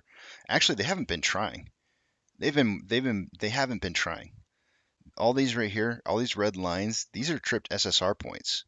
Look at the volatility. Look at the volatility outside of the Bollinger Bands. Major volatility. And to me, what that tells me is that, they're printing shares here. They're printing shares to keep price from moving up. I told you guys back here that price was being dropped because there was a sell-off by institutions. Institutions sold shares back at this point back here because they saw that the amount of shares being loaned was the same as short interest, and that's bad. That's super bad. They needed to start having shares being lent. And so as they dropped price, they had to trigger SSR in order to keep the price from rising because they were buying those shares off the market. They were buying, so they didn't want price discovery. They didn't want price discovery during that period of time, and SSR got tripped as we went down.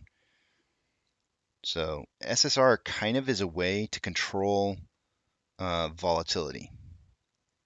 You could look at SSR as being a way to control volatility, which is why I really feel like SSR is usually tripped the most during cooldown periods.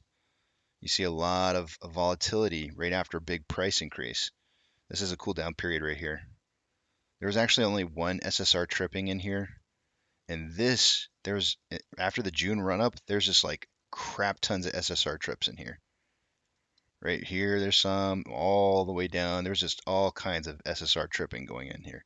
But volatility was really super high, and then it became stable after all those trips. And that's because they're printing synthetic naked shorts. They're trying to print. It's a printing press. It's a printing press of fake shares, and they're just printing them. And it helps to control volatility.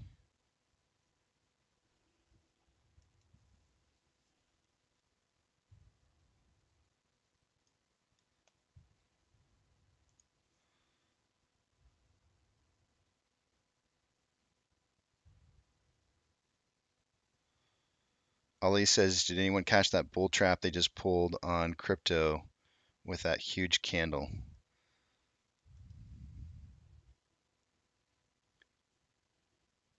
Which crypto? I'm on the dailies on these, but so I'm not seeing it. I'd probably have to zoom in on it.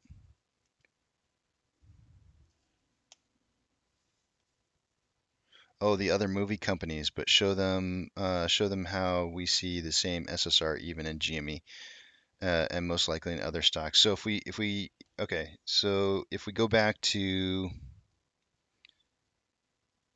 the chart, we tried to use the same. I've always said this in the past that I've never been able to identify suck, squeeze, bang, blow inside of GMEs. But with the help of this charting here and a little bit of the understanding of when SSR was being tripped here, it helped to identify kind of like the suck, squeeze, bang, blow, but the pattern just it's not as easily seen without the help of some of these other indicators. So this is actually GME that you're looking at pre-January. An SSR tripped, actually, I don't know, it might have been this day, the 15th of January. I don't remember off the top of my head, actually. Did we?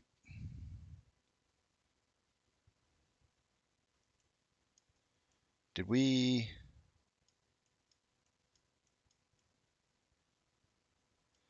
I don't feel like we analyzed that at all.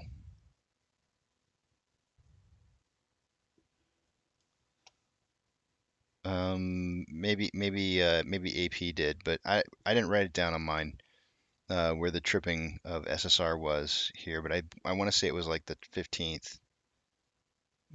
It was probably the 15th of January.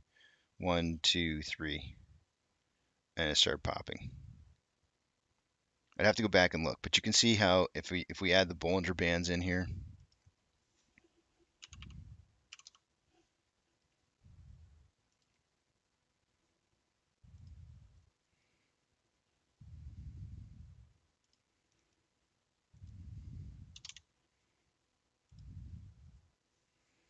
you can see again, super tight on the bull, no, like no volatility.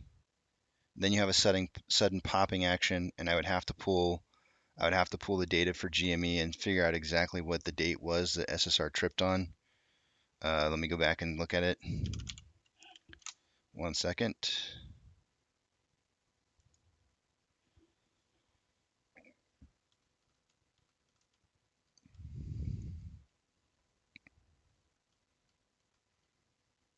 Oh, come on, are you kidding me? Oh, there it is, okay. Let's see here.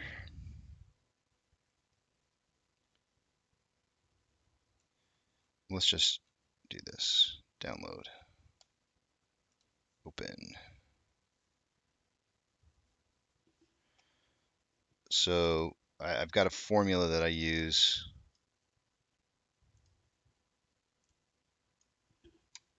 Kind of an if statement that I had set up.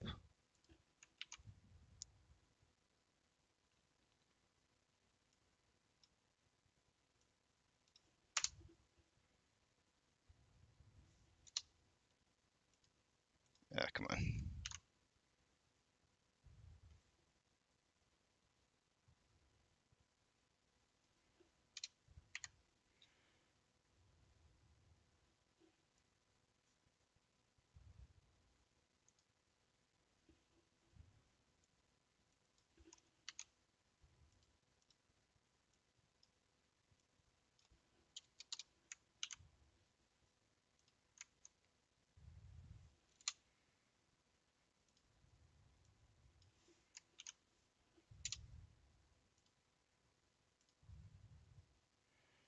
So we're going to go back to this period of time. Okay, so it was tripped on 126. 126 and also 115. Right there. I was right. So it was 115 was the date. So we'll add a horizontal line here. Or I mean a vertical line rather. On the 15th. And there it is. There's your popping action of price, your reversal, your knee-jerk reaction to the reversal of the popping price to control the volatility or control price as it starts to move up.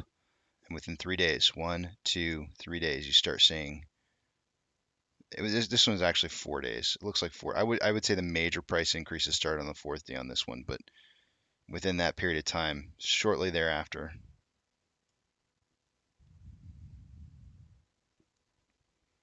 So same kind of movements in price action happened with GME. It's not just AMC. GME did the same kind of stuff. It's not just isolated to AMC. And the great thing about this is it helped me to identify where suck, squeeze, bang, and blow was. Like seeing this, the Bollinger Bands, seeing where SSR was being triggered, helped me identify because if you just look at just volume, it's very difficult to kind of see where that all occurred. Very difficult.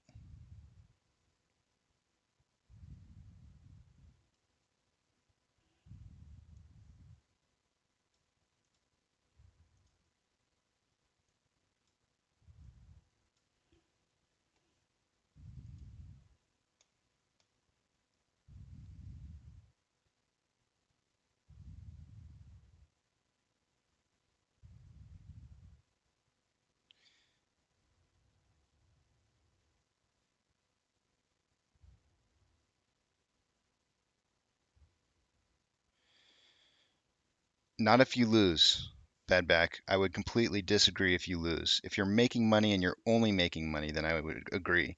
If you're losing money, then I would disagree. And of course, the answer is to all of this is going to be how much do you end up making in the end. If you end up being net positive in the end on this, then I would say that I would agree. If you end up not being net positive, if you end up being negative money, then I would disagree, because then essentially all you're doing is you're helping the problem. Thank you, AP. You too.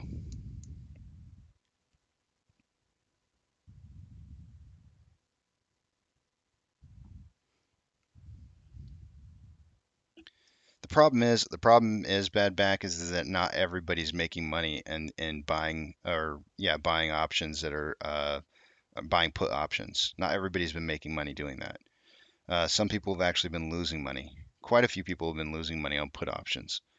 And so that's why I've been such a huge proponent against buying options unless you know what it is that you're doing.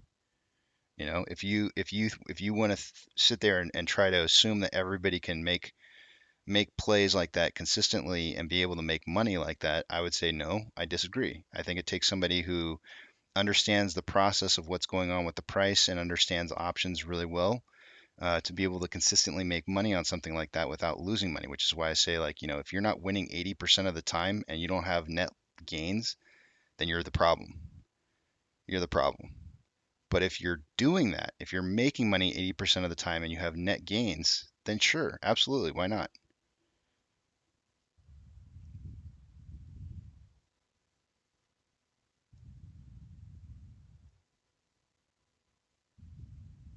You're hella positive now.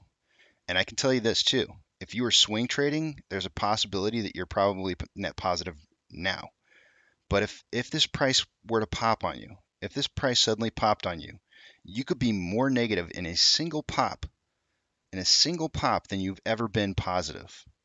And that's all it would take. It would take one single day to ruin you, absolutely ruin you. And so I'm sitting here telling you, like, you're playing the side of the thing that's just, this is easy money, right? And then all of a sudden, next thing you know, you're not making money anymore. And then you're like, ooh, shit.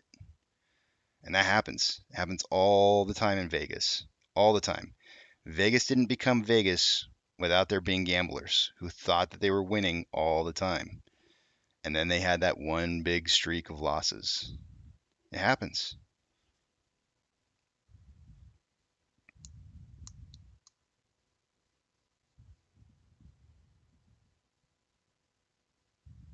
No, no, you're in the same Discord that I'm in, Bad Back. Those guys are hurting. Some of those guys have been taking some huge losses on puts that they've been taking on. Huge losses. El Cap has been taking some losses as well.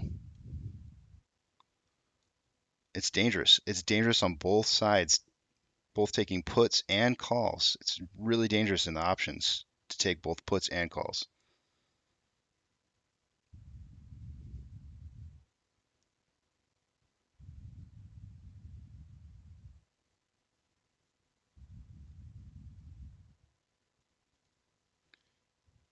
You sound like a classic gambler, Bad Back. You sound like a classic gambler. I have seen that so often. I've played poker for a long time in my life. I've played poker for a long time, and I can't even tell you how many times I've gone to tables and heard people brag about how they're winners. And it's those guys at the tables that I love, because those are the guys that I'm going to take their money. Every single time I take their money, because they sit there and they brag about how much money they're making. And then all it takes is a really good player, somebody who really knows how to play, to take all of their money. And you're up against those people right now. You're sitting down at a table and you're sitting there going like, this is easy money. And you're playing against guys who have been doing this for years, their entire lives, and they will rob you. They will rob you in an instant and you won't even see it coming. No, it's not that I don't believe in puts. I don't believe in options right now, not on this play. I don't believe in options on this play. I think there's plenty of plays out there where you could make money, but I think this is on both calls and puts. I think this is a bad play. I think it's a really bad play unless you really know what it is that you're doing. The signs to look for when that pop's coming. Because if you don't know what you're doing, you're going to get caught.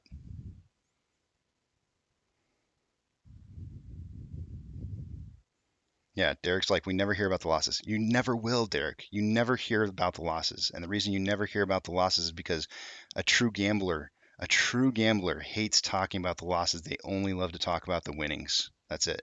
They'll never talk about their losses.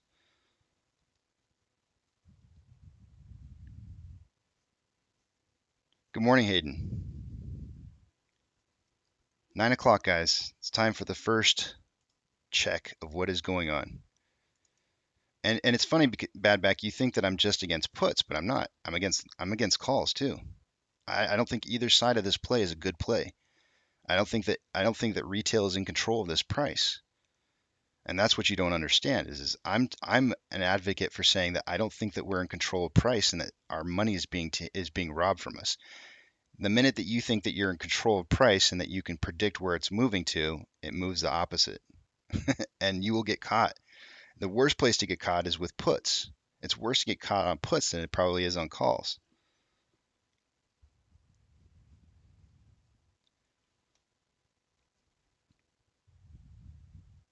I would imagine, though, that since you probably know how to play options, I'm sure you probably know how to play them better than I do.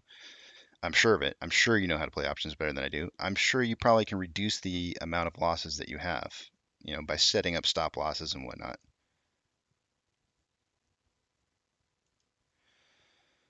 Okay, I am logged into Fidelity. Let me take you guys over to the other page. What do we got here?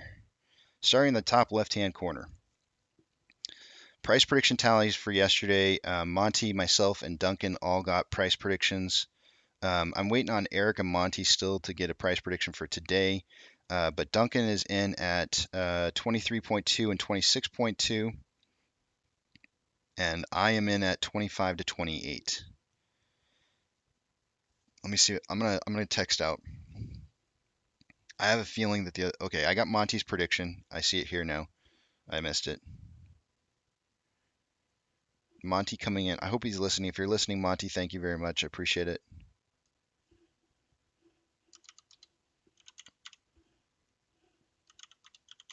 Monty coming in at 23.75 to 26.75. I'm cutting Eric some slack this week, guys. He's under the weather, so I'm kind of cutting him some slack. I don't want to text him too early.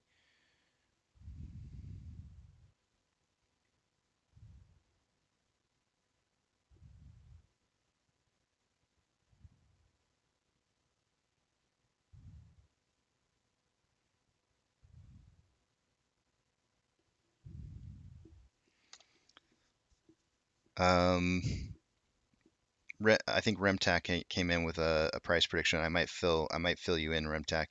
Short exempt volume for the day today is up from what it was yesterday. Obviously, if you got a little more volume, then you're going to have more.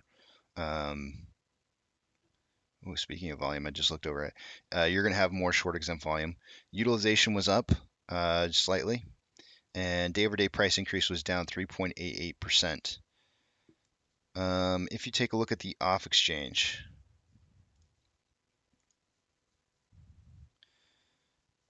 wow, CBOE EDGX is already at 15.03%. That's quite a lot.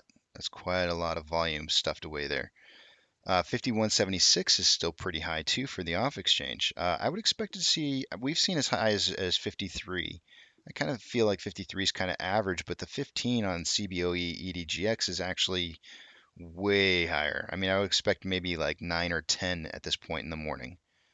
So that more than makes up for it. The 2% down the off exchange. So there's actually a lot of price discovery being stuffed away here into pockets. Let's see here.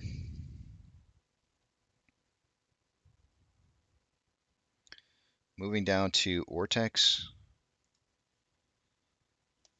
Yesterday there was a total amount of borrowing of 658,000 shares. Today, so far, they've borrowed 344.1 thousand shares according to Ortex. That's going to raise the estimated current short share interest of the free float to 17.13. Those numbers are starting to trend up a little bit. We'll take a look at that here in just a second. Moving up to the top right-hand corner, you've got keep up with the latest trades. An advertisement for trace trades. Just kidding.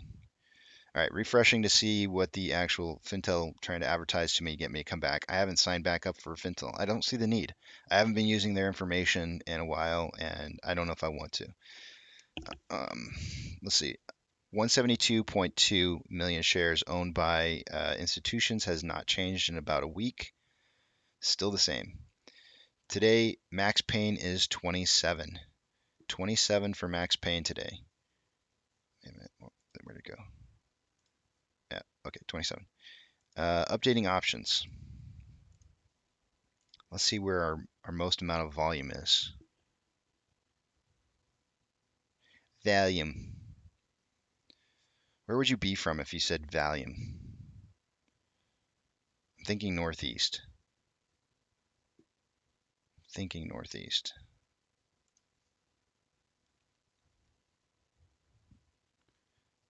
Highest amount of volume on the calls is at a $26 strike price. That's actually $4 down from where it was yesterday. Yesterday was at 30. Total amount of volume so far at that $26 strike price is 3.3 thousand contracts. On the put side, at a $23 strike price, which is $2 lower than what it was yesterday, total amount of volume is 4.9. There's a $3 spread, signaling like maybe $24.50 as maybe being like the middle ground, which is pretty much where we're at right now in price. Let me move a few screens.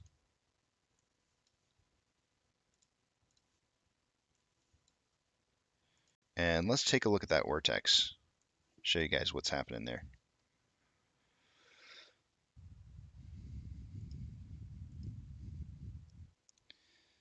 All right, what's happening? On loan amount. On loan amount started creeping back up. Let me zoom in on just this section here, just a tad bit. So on loan amount started going back up. It went from 101.29 to 102.06. So about 800,000 shares increase on loan amount. That increased the utilization, which makes sense. It also increased the estimated short share interest of the free float, which makes, oops, that's not it, which makes sense. And surprisingly, this is big. This one's kind of a big one. If you took on new loans, your average on loan age per day should start going down. Now, they only took out 800,000 shares, which is not a whole lot in the grand scheme of things. It's like 1%. But on loan average age per day still went higher. It went from, let's see, 73.35 to 73.54. So it did increase, even with new loans coming in.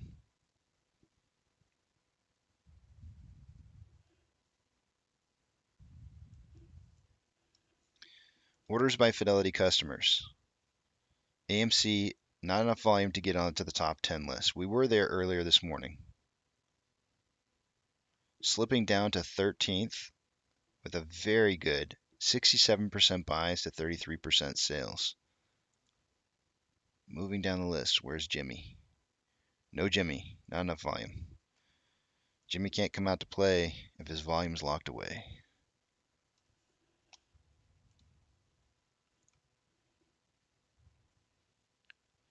Shares borrowed in the last couple hours. The last time I checked it was right back here when it was at 5.1 at the very end. Looks like just returns on the available amounts. Let's look in the ETFs.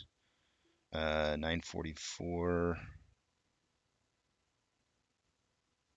There's like 50,000. So just 50,000 shares. So 2.35 million shares having been borrowed for the day-to-day. Yesterday it was 5.6. If you took those two numbers, I'm just going to throw up a calculator real quick here because I can't do math this early. If you took those two numbers and added them together and found out the average, it would be 3.97. A normal average day in loans would be about I feel like is around 4.5. So we're a little bit below average for the 2 days.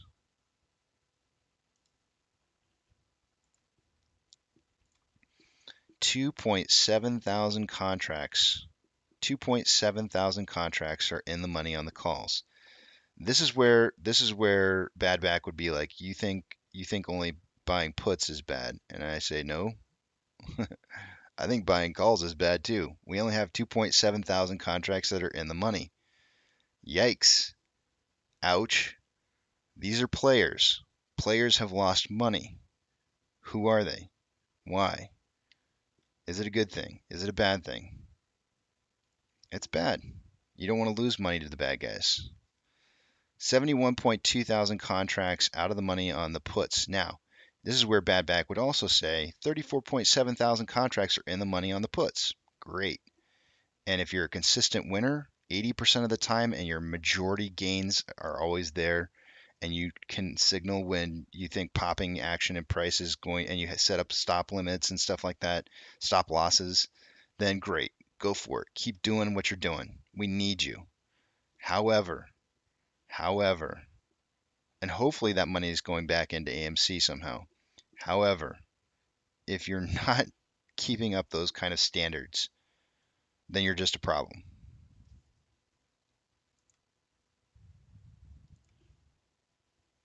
You're doing the dirty work for the bad guys.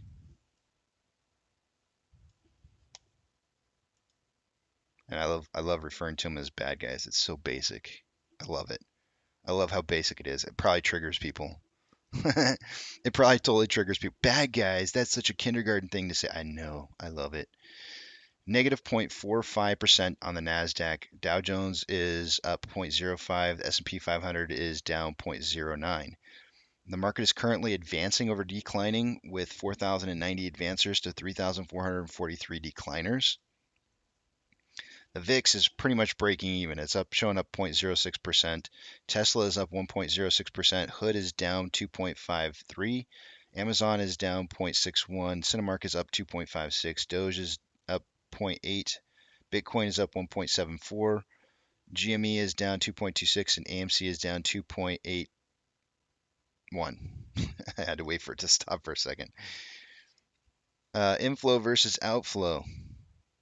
Currently this morning we have a 4-point spread with more outflow than inflow. And let's figure out what kind of pace we're on here.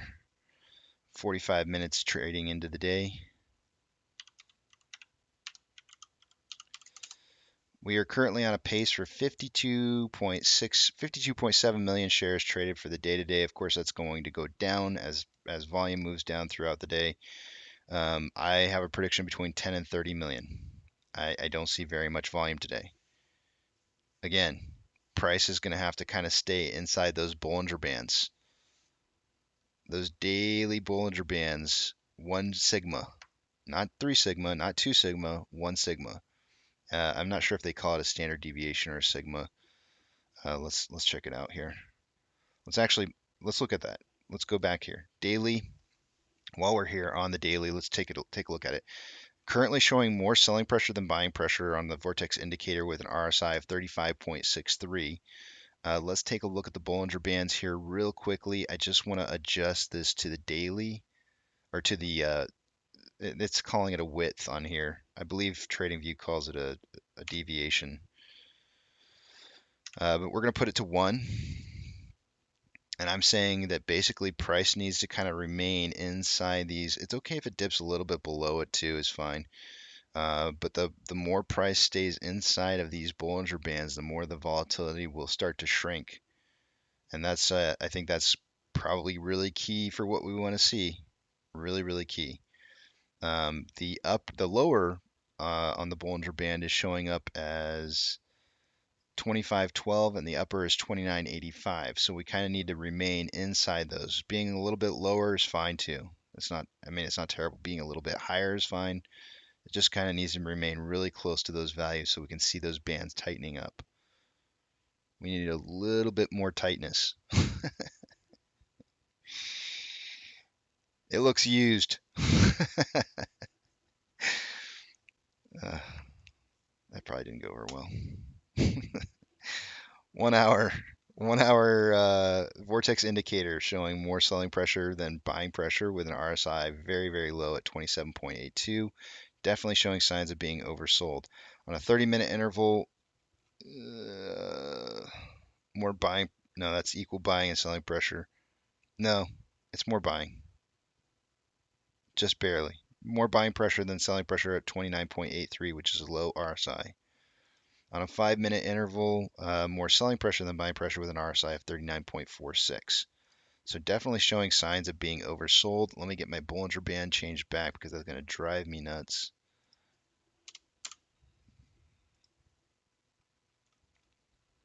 Big difference. Oh man, that's a George W.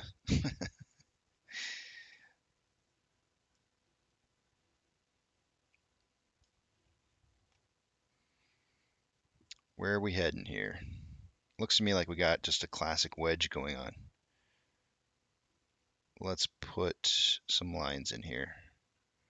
Can't see what you guys are writing just yet. Give me just a minute here. Boom. Actually, I can't put in this bottom one yet. I could do something like that, but that would be a broadening descending wedge, or it could be, it's definitely broadening. Let's check it out here in just a few more minutes. Let's give it just a little bit more time to see which way it really wants to go.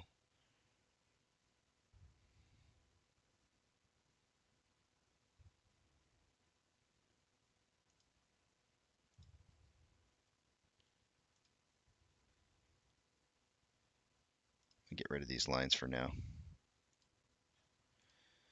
We did have, I'm going to go back to yesterday just for a brief second. We did have an ascending broadening wedge here, and if I get rid of the extended hours, let's get rid of this Bollinger Band so we can kind of see it a little bit here. Here you have a ascending broadening wedge. You take out the after hour market in here, and it actually dropped lower than I would have expected. It's supposed to drop down to about 24.71, but it definitely dropped well more than that, well more than 24.71. So this may not, this signal pattern here may not actually happen. What it was signaling towards was a price up to 26.15, but that doesn't appear to be following. And in fact, this almost looks like when you take out the extended hours, it makes it look like a potential bearish flag here. It's a little too big, but we'll keep looking at this. Not really sure where it's headed.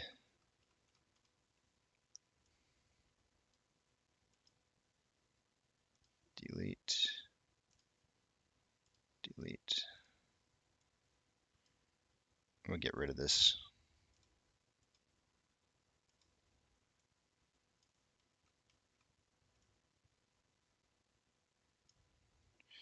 Where do we stand on the daily again?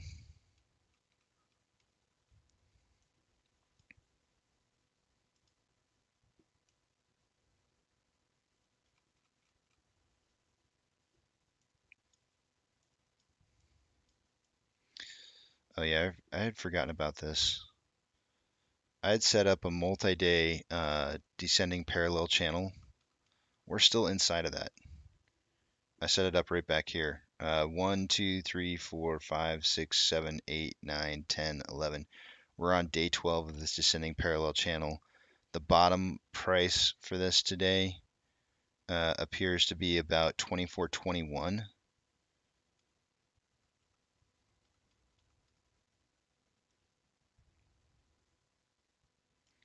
And we have also broken past, just barely broken past the bottom side of our very, very large descending wedge with volume falling. This is like multi-month. This signal pattern drives back out to September.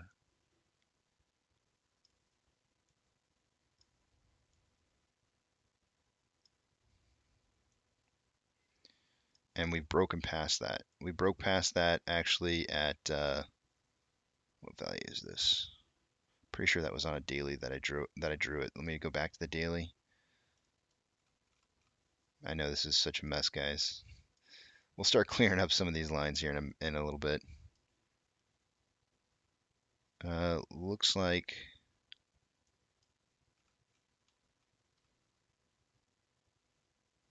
we did a fake breakout here. Looks like we kind of came back in, and looks like we're attempted to try and break out of it. Today's pricing to truly break past this would be anything below 26.25. So there'll definitely be a breakout here again. How low it will go, we'll see.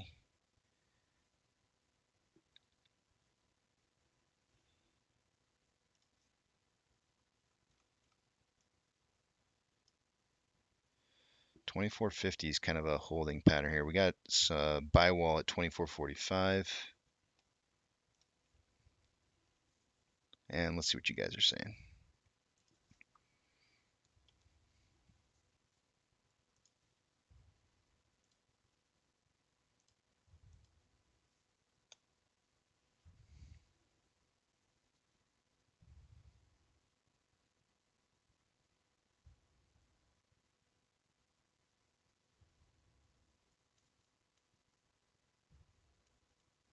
Amanda, how's it going?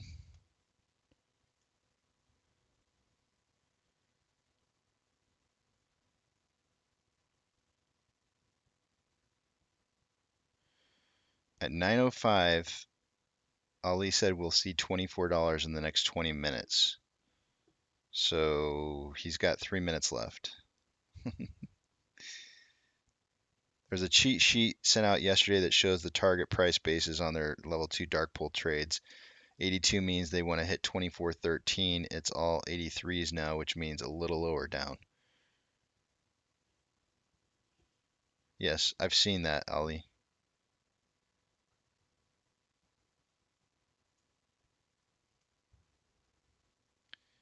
What is the 84s? I'd have to go back and look. Hold on a second. I've got this.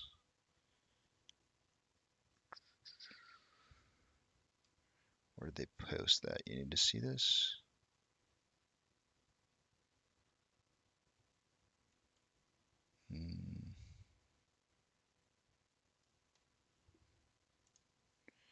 Here we go.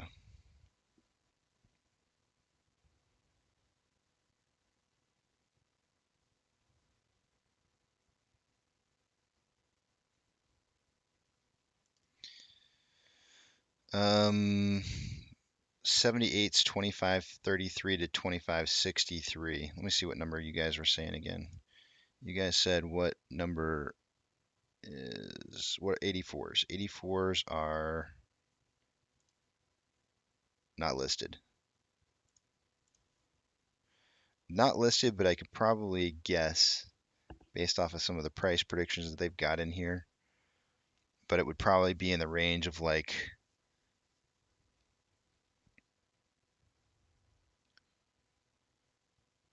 30 cents, so 30, 60 cents lower.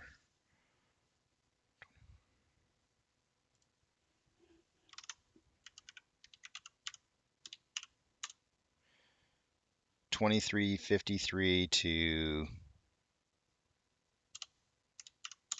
$23.83, roughly. Just guesstimating.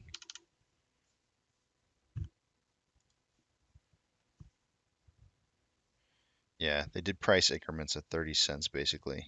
A little over 30, 40, 50, 60, 20. Yeah, it's about 30 cents.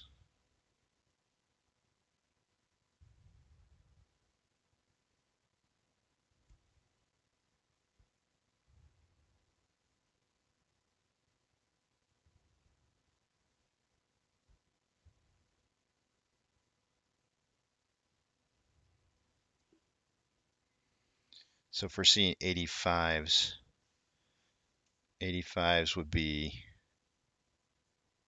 3 lower. So like a buck, almost a buck lower than like 24.13. So 24.20 or 23.20 to 20 23.50.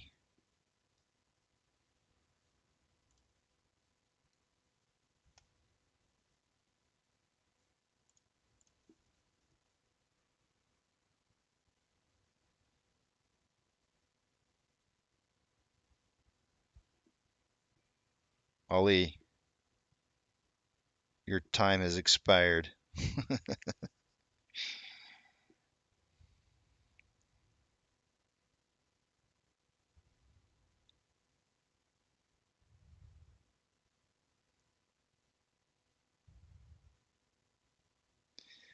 morning, Jenna.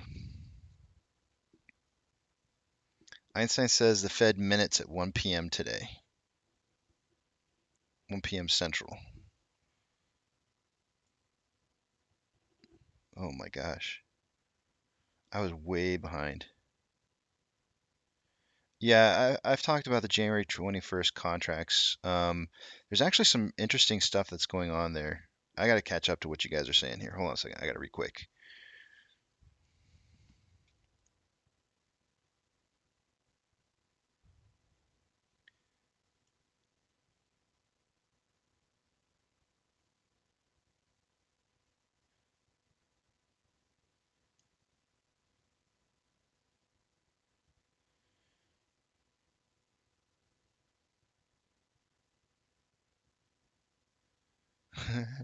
Hayden says every time I see those single digits, I want to throw my phone.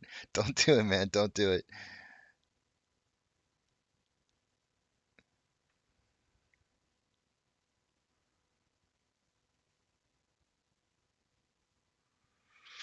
Anthony says, is there going to be a perfect number of paper hands that they need to get rid of before this officially takes off?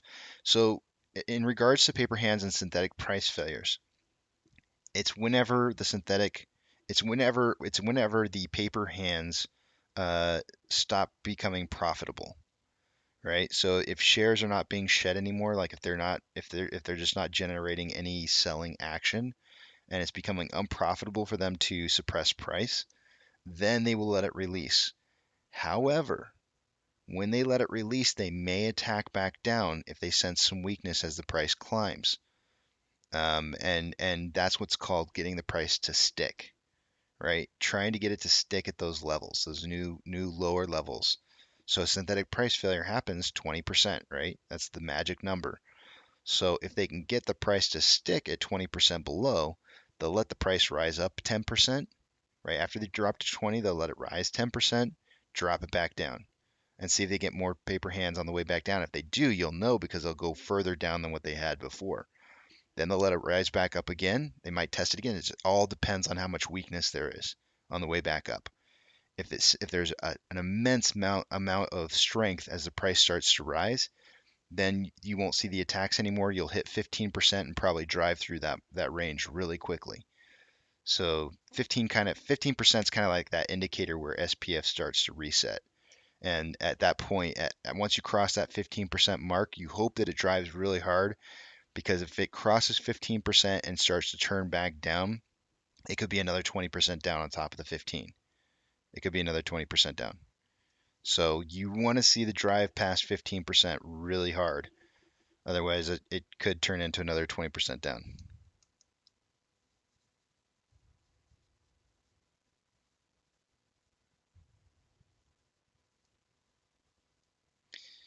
Dr. Drake's saying he's not a huge fan of that paper. I don't know how I feel about it. I mean, I'm not going to bank on it or anything. Obviously, I'm I've got all my eggs in, so it doesn't really matter to me one way or the other. But I mean, it is kind of interesting information, and it does seem to kind of play a little bit into pricing. But my guess is that they probably shift up. If there's signals in the if there are indeed, it's not the first time I've seen a paper like that before, by the way. There was one like that floating around for a while, and it wasn't listing price ranges. That one was actually telling you whether the numbers meant up or down. It didn't have price ranges. So it's kind of interesting to see, the different iterations of some of these papers that are thrown out there.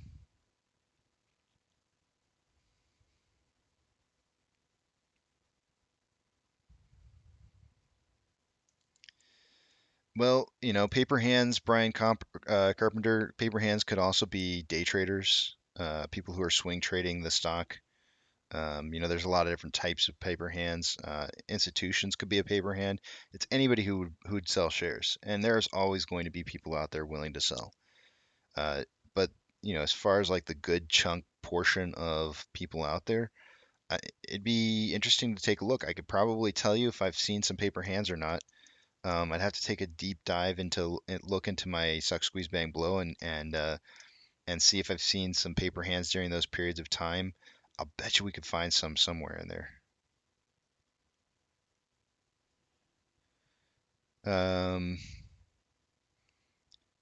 Crotchety said, Casey, have you mentioned an application needed to be submitted for after hours trading infidelity? I cannot find the application. Can you be of any assistance? Absolutely, dude. And I am so happy that you're asking for that. You're going to need it. I'm just going to tell you right now, Crotchety. You want to have that, and I will absolutely give you the link for that.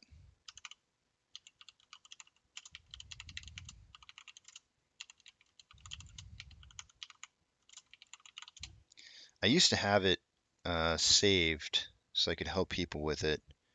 I don't think I have that any longer. So, but you can usually find it pretty easy on a search, but I'll help you out though. Because, I think it's really needed.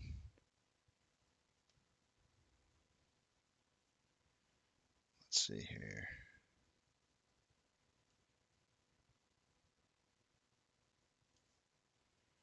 That is not it.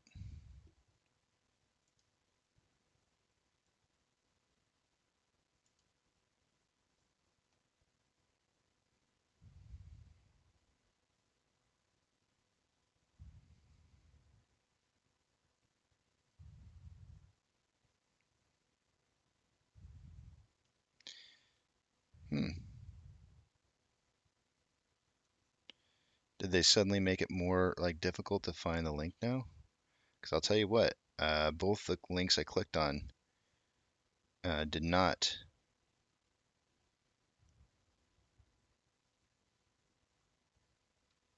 take me straight to it. Let me just check something out here.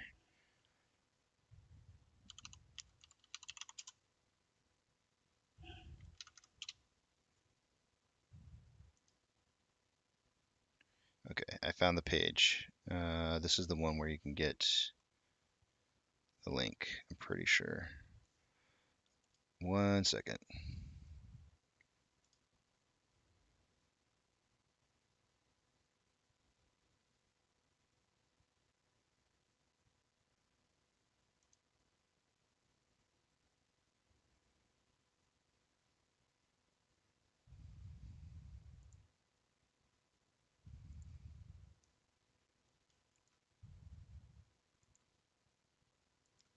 Wow. I feel like they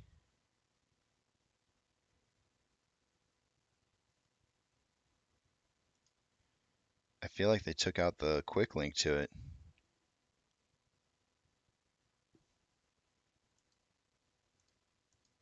Because I'm almost positive this page is the page that I used to go to for it.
Give me just 1 second. I'm working on it.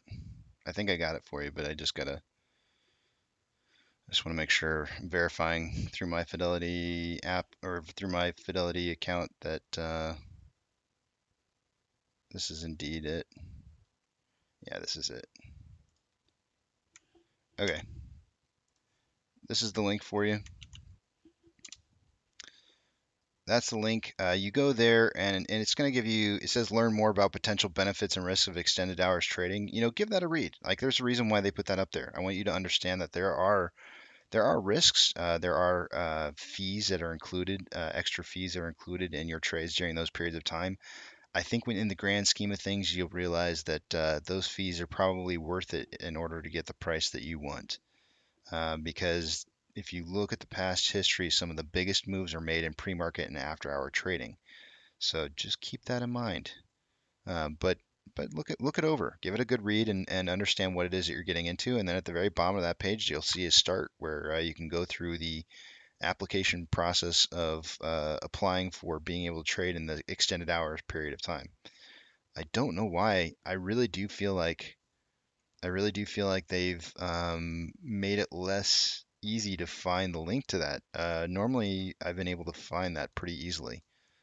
So I don't know. I don't know what to tell you. It's kind of weird.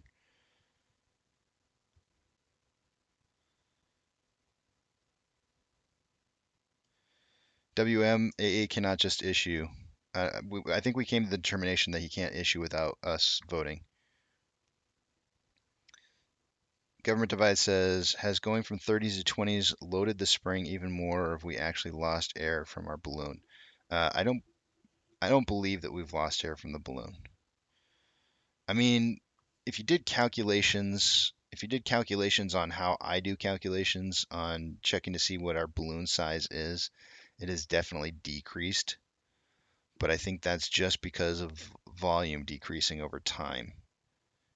If you took like the yearly volume and looked at it, you would see that the balloon's still pretty dang big. And I think in the grand scheme of things, I think that's the important part to look at is how big the overall balloon is from the whole year. Because I don't think that that's changed too much.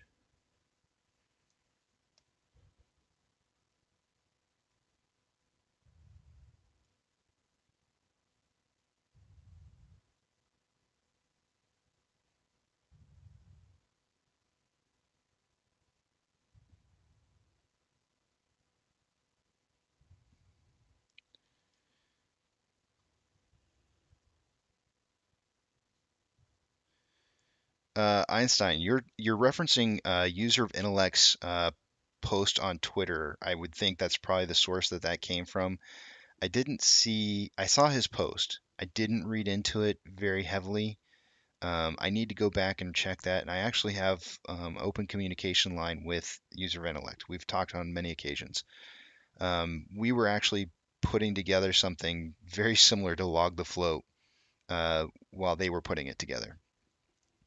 And I say we, and I'm talking about our this channel's community. We were working on that, and we yielded to Log the Float because I felt like there being multiple sources of trying to count how many existing shares would be competition amongst apes, and I felt like it was a bad idea. And I interviewed very briefly in User Intellect to see what their motives were behind what it was that they were doing, and I felt like they were the same motives as what I had. And so we yielded our work to allow them to be more successful. I'll have to contact him again. I recently contacted him, asked how many more people he needed to have before he could, publish his information, and he said 9,000. He needed 9,000 more people. That was like a week or two ago. So I don't know if he got the 9,000 that he needed within this, that period of time. But in regards to what he said about there, only 7% of the people would need to hold, I think that might be true. I think it might be true. Adam Aaron said there's 4.1 million. Based on all the information that Adam Aaron told us back in June, I could come up with an average of like 500 and some odd, 580 or something shares per 4.1 million owners that were out there. The problem is that we know that there's more owners than that. We know there's more. That was just counting North America. We know there's a lot more. Europe has them. Australia has them. Brazil has them. South America has them. Like there's Asia has them. I mean, there's owners of AMC everywhere, not just North America. And that's just 4.1 in North America. I don't know what number you want to throw out there. Well, let's just say it's an extra million. Throw an additional million on top of that, and that, it's going to be more shares owned. And, when you start realizing that there's potentially 12 billion outstanding shares out there, potentially, I can only account for, just a little less than 3 billion.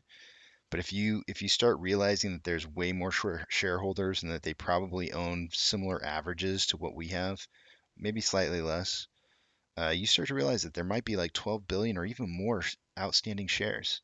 And when you come to that realization, that 7% number might be right. It might be really right. And so, and the part that I laugh about it the most, as much as I'm against DRS, we may actually have 7% of the shares locked up in DRS. I don't know. I don't know how much is in there. GME probably does. And if they do, that's locking up the float and all that's left. That could be very well the reason why their volume is as low as it is. It's very difficult to find shares to trade. And that's why I keep saying Jimmy can't come out to play if his volume's locked away. If their shares are locked up, how are they going to get volume on the market? They can't get volume in the market if shares are locked up in DRS because they're not being lent out. I don't know.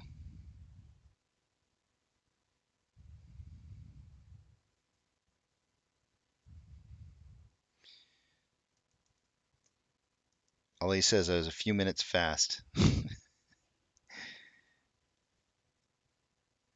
Isn't the after hours trading infidelity just an option click? You have to fill out a form.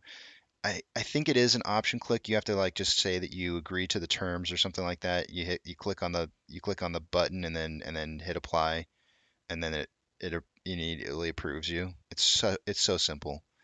It's so simple. Anytime something is simple in life, question it, right? This is why I told you like make sure you go in and you read those extra fees and limitations. Read that stuff, guys. Don't don't ever let something simple fool you. Okay? And I'm not saying that you shouldn't do it. I really think you should do after hour trading. But I think I should. You should do what's best for you. I think I should do it because I think that some of the biggest price movements are going to happen in pre-market and after hour trading periods of time. And so being ready and having that set up in advance is huge. 100% huge.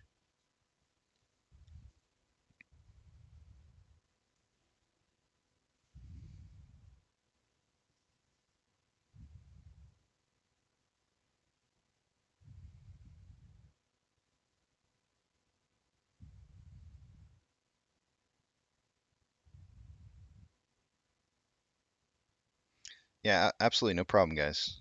I'm glad I could help out.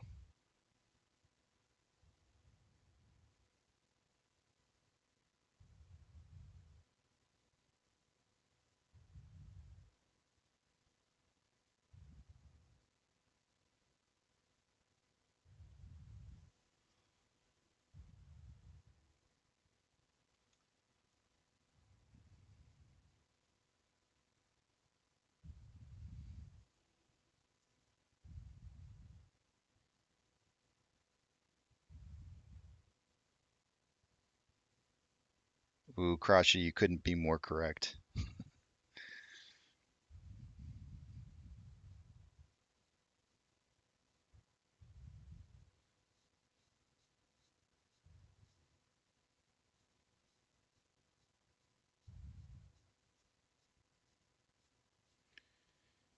What do you think about Lucid and Hood, please? Well, you know how I feel about Hood. The only reason that ticker's up on my screen is because I want to see it burn. That's the only reason. They screwed retail, man. They screwed retail, and I think they need a little screwing back. I don't know. I think karma is good. It makes me feel happy to see karma. I hate if retail's losing money on Hood. I would have never suggested anybody buy it. It's a heaping pile of trash, in my opinion. Any company that's going to treat their investors the way that they were treated back in January deserves a nice kicking in the ass. Just saying.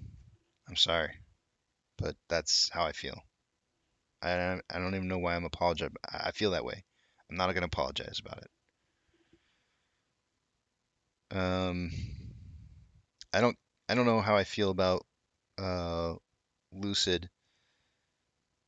Um, I don't even know if I want to look it up. If there's something specific data-wise you want to see about it, WM, I'd be more than happy to pull it up for you, but I don't know that I necessarily want to comment about it though.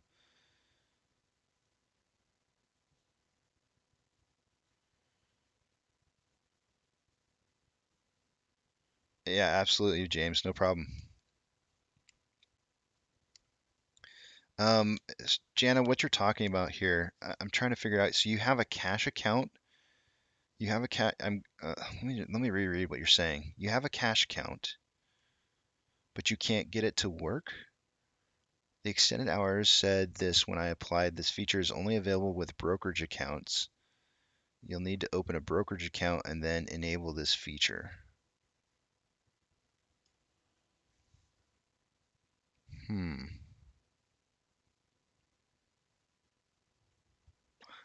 All right, Jana, you're not by chance. You said it's a cash account. You're not by chance trading. I wonder what that kind of account is called. You're not by chance trading in a cash account through a 401k, are you? Just out of curiosity.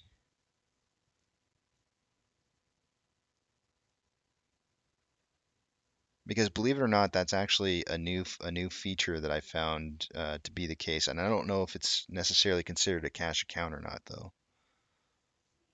I'd have to look into it.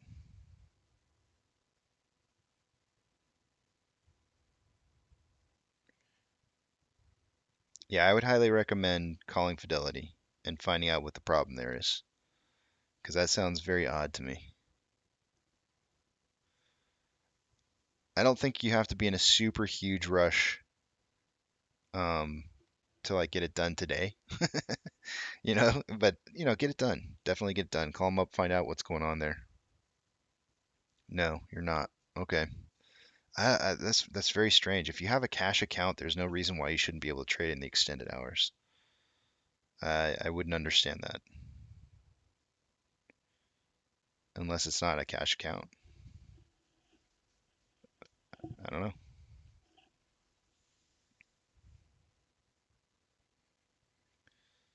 know. They already did approve SHIB, Dr. Drake.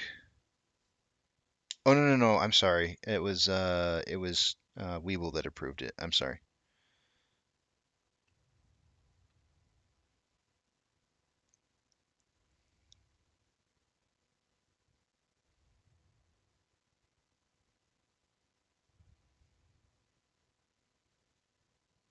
Proof in the numbers. 82's holding.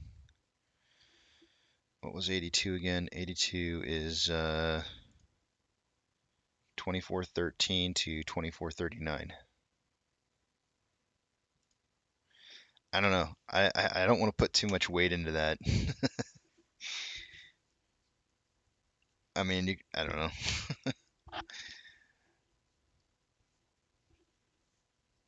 Isn't it weird though? Like, I mean, you gotta like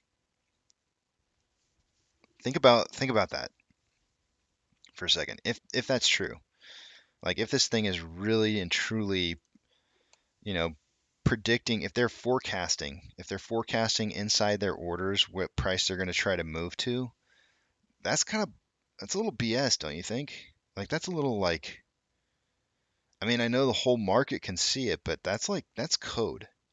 That's you signaling to somebody else, I'm doing this. And I think that's kind of jacked up. That's jacked up. It's super manipulation. And I feel like that's like, I mean, I don't know. I feel like there should be a way to check for that. I mean, it should be pretty obvious, and I mean, the SEC should be all over that kind of crap because that's not right. I don't know.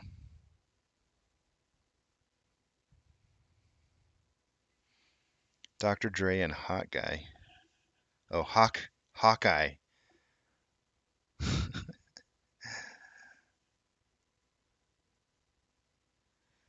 I mean, what is? I don't know.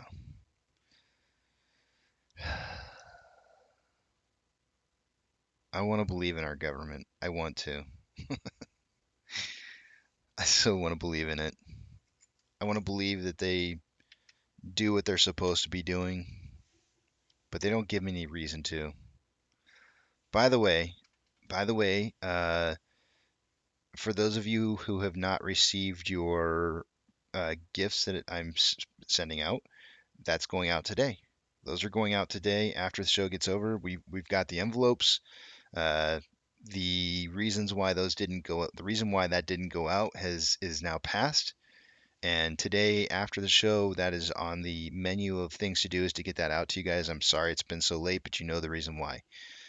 So for those of you who are getting something, you know the reason why it's late, and I apologize. It's nothing. It was out of my control. It was out of my control, and we'll get it out here today. And kind of sucks it's going to be a little late, but it is what it is.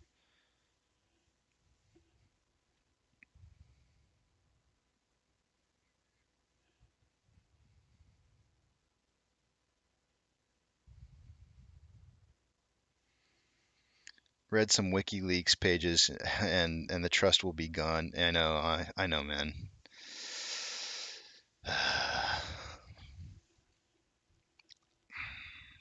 Did you guys read The Animal Farm? Back in the day when I was younger, I always thought that like, and I don't want to say communism, but I felt like socialism could be a good thing.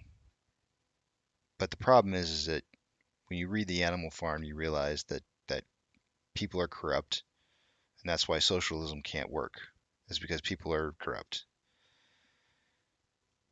But now you have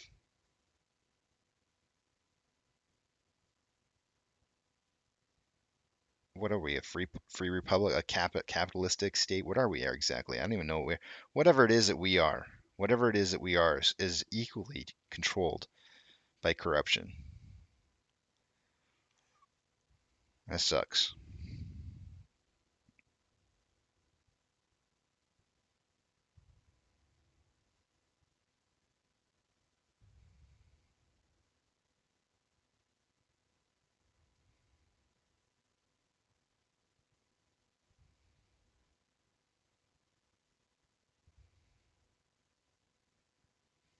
The top 10% owns 80% of the market. They don't need us. A constitutional republic, supposedly. I don't even know anymore. I don't even know anymore.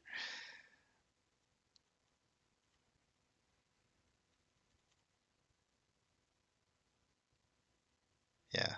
I I used to, when I was young, I don't know, 10 to 13 years old maybe. I used to watch a lot of Star Trek, however you want to say it. And I loved their system. Like everybody just did their jobs and everybody like could go to holodecks and have fun and get their free food out of their food materializers or whatever. And it was like, just everybody seemed to just function and it worked. And I looked at that and I was like, ooh, I want a government system that's like the Federation. Where everybody just has their job and they love doing their job and they don't get paid anything, they just do what they do. And everybody just they food's provided and place is provided, everything's provided, everybody's happy. Back in the days when you were young and stupid. Yeah. But I want to believe in our system. And the great thing about our system is that we can make change. And I hate throwing that out there because everybody goes like, I hate hearing, you know, change. But that is the good thing about our system is that we can make change. And I like that because we have that power. But we have to we have to kind of force ourselves into the situation to where we take control. We have to take power back. And I feel like that's what this is. I feel like that's what this is. This is middle class, lower class, having an opportunity to take control back. I almost played the controls. I almost played the Janet Jackson control song this morning. I was so close.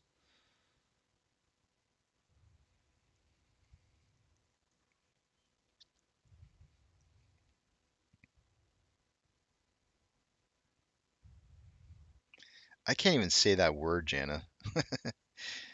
Cac Cacistros. I can't even say it. I'm not gonna try.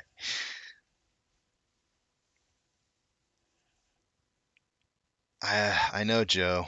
I know, man. I was young and stupid, and I thought that it would work.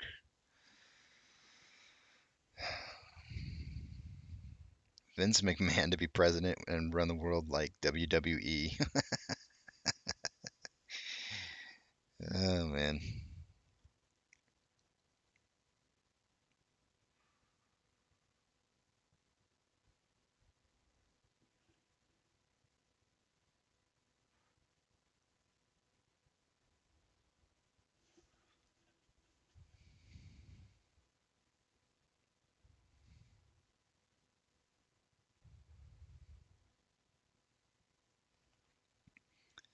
No, Ali, you're getting your. I hope that's such a joke. I hope that's a joke, Ali, because you got. I'm laughing. The Federation is Star Wars, man. I mean Star Trek. You're talking about the Empire. The Empire is the Lord Vader. What are your thoughts about the NFT dividend that keeps getting brought up? As far as my understanding goes, Adam Aaron has made it very, very clear that no dividend will be given in regards to NFT or anything. So if there's been made total joke. Okay, good. If there's been an announcement of an NFT dividend that's going to happen, it's news to me. Let me go back over here and check my most favorite resource for AMC news, which is AMC stock subreddit. Um, you don't have to agree with me, but I feel like the best information comes from there.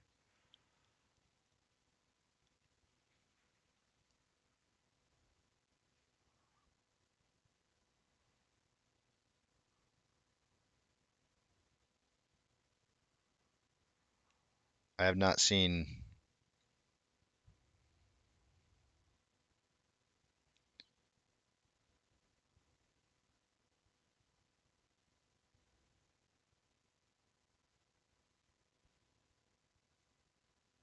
Yeah, I have not seen any. A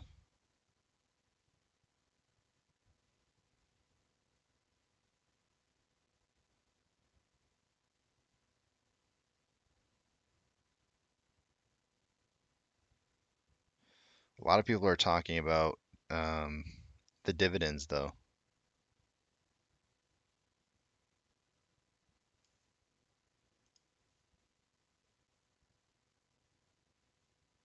Or I mean the not the dividends. Why did I say dividends? The the bonds. A lot of people are talking about the bonds.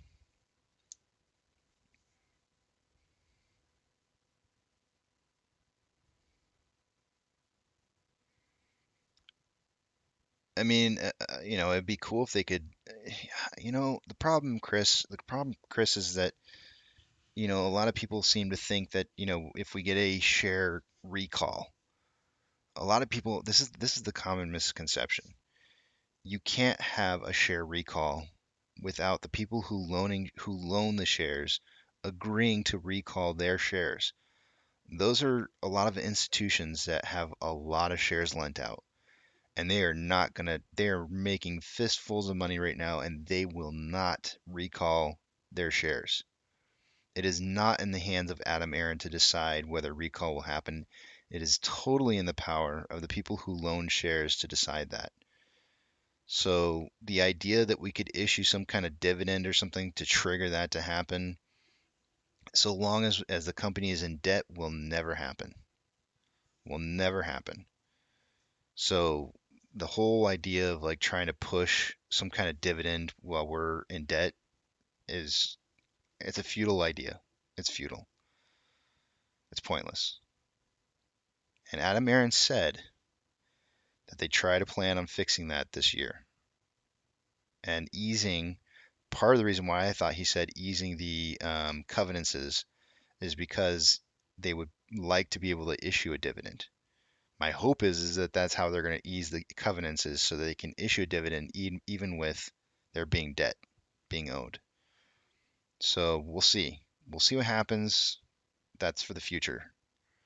But as far as like getting something that's going to cause a share recall, I don't know, man. I wouldn't put any hope in it. I think it's false hope. Pip says musically we're more of a Rage Against the Machine time. Yeah, that's kind of how I felt when I played Green Day. Because somebody said Green Day, and I was like, I know what song they probably want me to play. But I was like, this is more of a Rage song. And I liked the name of it, Longview.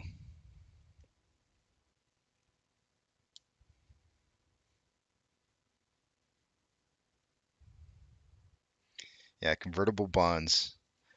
Einstein says if the board issues convertible bonds, we're done. I don't know that we're done, but it could be rough. It could definitely extend this out for sure.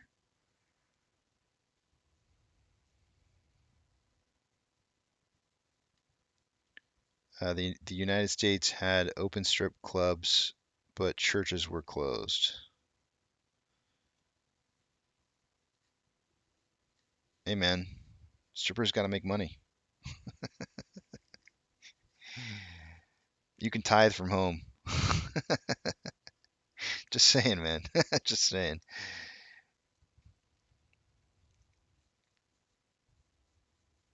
Did you guys hear about the drive-through strip clubs? Like the strip clubs weren't allowed to open, so what they decided to do is put together like a enclosed drive-through to where you could just drive your car into like I think they made it sound like it was a tent or something. Like you drove your car into the tent. It was a drive-through strip club. Oh boy. I mean, people are creative.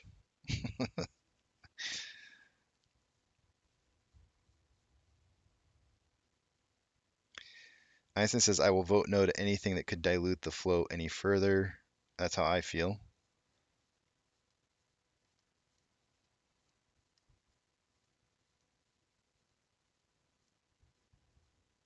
I don't remember Pip. I don't remember where it was, but you look it up. Look it up. Drive-through strip club. Wait, I'll look it up for you. I don't know where you're at. You might be at work.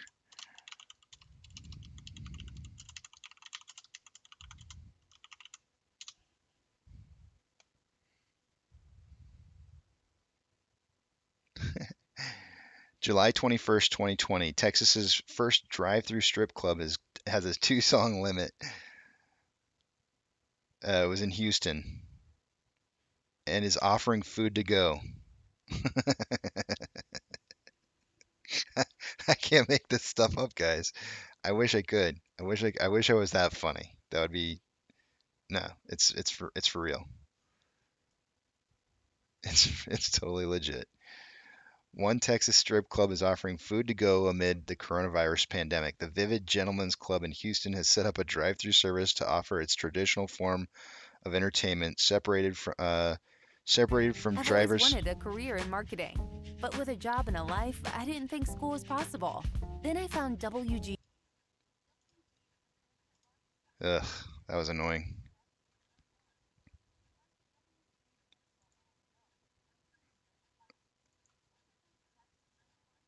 There we go. Sound off. That was annoying. Let's see, where was I? Separated. Okay. The Vivid Gentlemen's Club in Houston has set up a drive-through service to offer its traditional form of entertainment, separated from drivers by steel barricades, along with takeout from its bar menu, according to a local report. The venue installed a massive white tent outside its 2618 Windrock Boulevard location, and inside are steel barriers separating drivers from dancers, neon lights, and loudspeakers.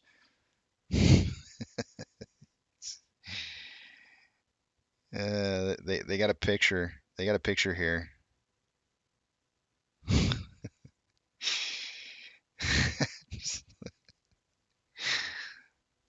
This is America, guys.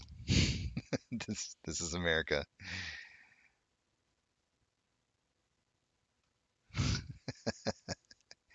I'm not sure what's funniest. I'm not sure what's funniest, the dollar bills that are on the concrete ground or the hubcaps on these cars. Both of them. Not just one, but both. They're checking on the girls, making sure they're working. Jeez. This is not a family show. This this this is not a family show. It really, the picture is everything. I mean, it's just government divides. First thing I write says tacos probably.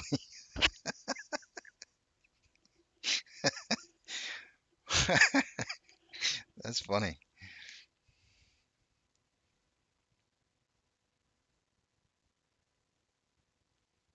The strippers would get carbon monoxide poisoning if they went more than 2 dances. Oh, Joe, I love how you started that.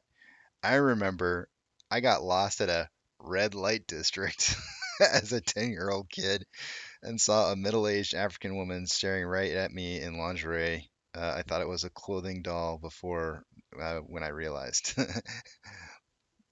Got lost. Descending parallel channel. I have not set a JP. Having too much fun with, and I haven't even done the hourly. I'm having too much fun with the ladies outdoor drive-through strip clubs that offer tacos. Let's pull it up here. Let's get back on track. Reel me in. Thank you. Hmm. What are you doing for?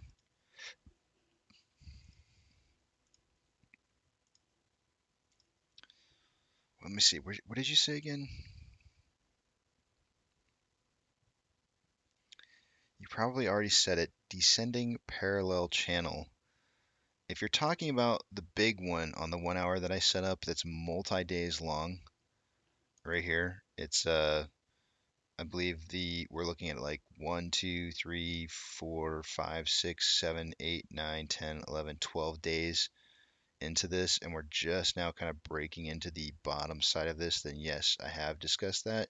If you're talking about one that's a shorter term parallel channel, it's possible.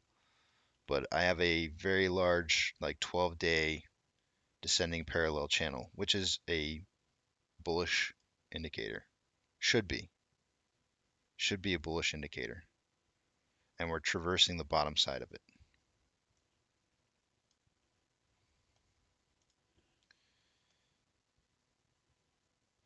Hold on a second. I see what you're saying, Tim Sung. 1 second. 1 second. Hold on.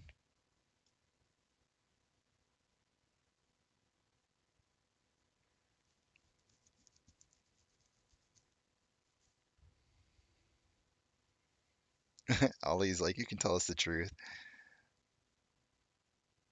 Trent, welcome to the channel.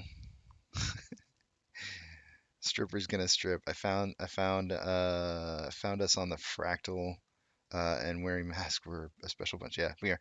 Okay, so Tim says he found us on the fractal. We're on 7th of May 2021. Check it.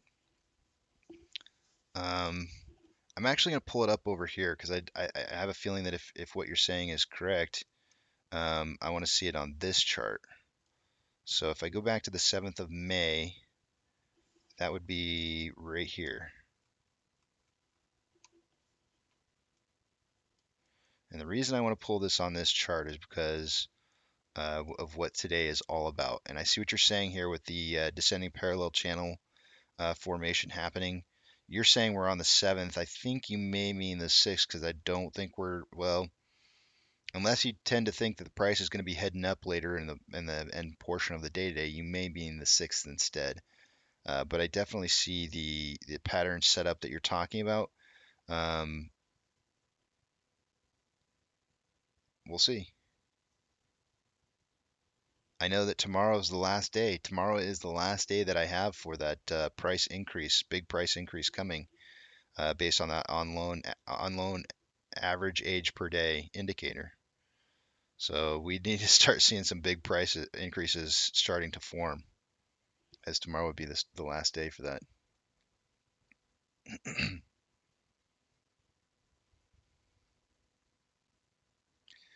I was walking around and shopping with my Joe. This story is getting worse. I don't even know if I want to read the rest of that. I was walking around and shopping with my mom. The red light district is literally one street behind the shopping center. Okay.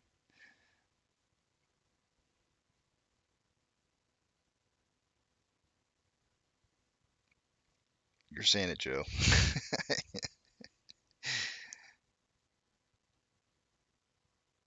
The sell wall is back. What's it at now? They really want to trip that SSR. I know they do. I mean, it's pretty apparent. And I think they'd rather trip it on the way down than trying to trip it on the way up and then back down because we know what that signals. Heard a preacher say if God doesn't strike down America, he's going to have to apologize to Sodom and Gomorrah. Credit Suisse is shutting down most of its hedge fund prime broker. Yes, I read that last night, Silver Surfer. Thank you for reeling me back in. I really got to get my mind out of the gutter here. Let's get the technical analysis. We're already 13 minutes into a late start on doing a technical analysis for the day today. So let's get that started here. I need to get back on track. I deviated away. I just had a 3 sigma event. All right. Fidelity is updated. Let me take you guys to the other page and move over this one and this one. All right, guys, let's take a look at everything here so I can head off to break here for a little bit. What do we got going on? What doing? Let's take a look at the off exchange first.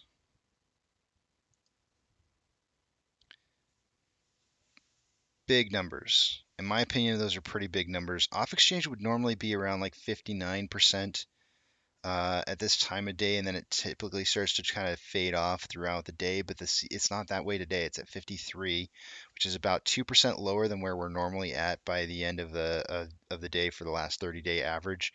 However, the CBOE EDGX is showing 16%. That's the ETFs, guys. The ETFs are getting heavily shorted right now. Sorry, what am I saying shorted for? Heavily, there's a lot of price suppression on the ETFs. A lot of price suppression. And in the form of an extra 5% compared to the normal daily closing amount. 5%. So if you added that to the off exchange amount, you'd be looking at 58, which is be right about where we would normally see. So it's just like they're hiding it in a different place than they normally do. The price discovery is being hidden in the CBOE it's being hidden in the ETFs. Moving to Ortex. Ortex reporting a change of, they had borrowed 344.1 thousand shares. It's now reporting 368.4. So just a little bit of a change there. That's going to raise the estimated current short share interest of the free float to 17.13%. Taking a look at the options. I've got a funny story for you guys. I don't know if it's not PC. If there's any time that my mom wouldn't be listening, it'd be now. I gotta tell you this story. I think it's funny. Um,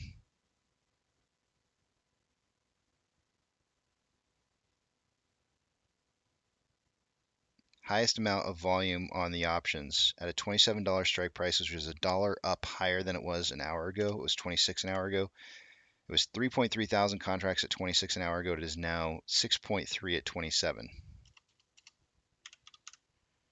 On the puts, highest amount of volume currently at a $23 strike price. An hour ago it was 4.9 thousand contracts. It is now 8.5. Taking you guys over to the other page. Orders by Fidelity customers. AMC not on the list of the top 10. I believe we were 14th an hour ago. Still in 14th. 67% buys to 33% sales. That's good orders. It's good order level. I like it. GME. Jimmy can't come out to play because his shares are locked away.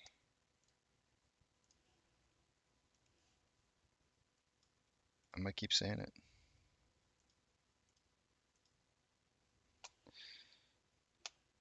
It's probably really unpopular, but I'm saying it. Shares borrowed in the last hour.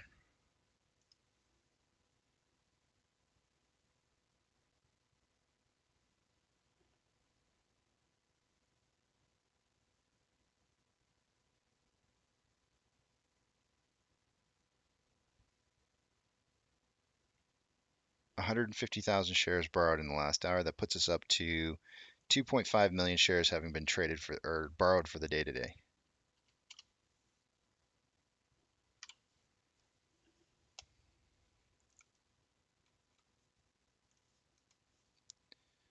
The market. How's the market doing? NASDAQ is down 0.76. Dow Jones is up 0.17. S&P 500 is down 0.11. The market is currently declining over advancing with 3,881 decliners to 3,671 advancers. The VIX is a little up right now at 0.77. Tesla is up 0.26. Hood is down 3.45. Amazon is down 0.52. Cinemark is up 1.05. Doge is up 1.11. Bitcoin is up 1.47. GME is down 3.8. AMC is down 5.85%. They're getting there. They're getting close, guys. They want to trigger that SSR. There it is right there. It's finally coming up on the page. They want it. They want it bad. Order flow. Outflow versus inflow. 2-point spread. That's pretty crazy. And if they hit that order, if they hit that or if they hit the SSR, there will be an explosion. I'm pretty sure in price.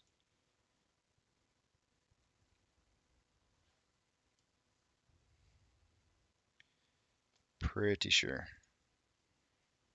12.21 million shares having been traded for the day today. Let's see, we're at 109 minutes into the day.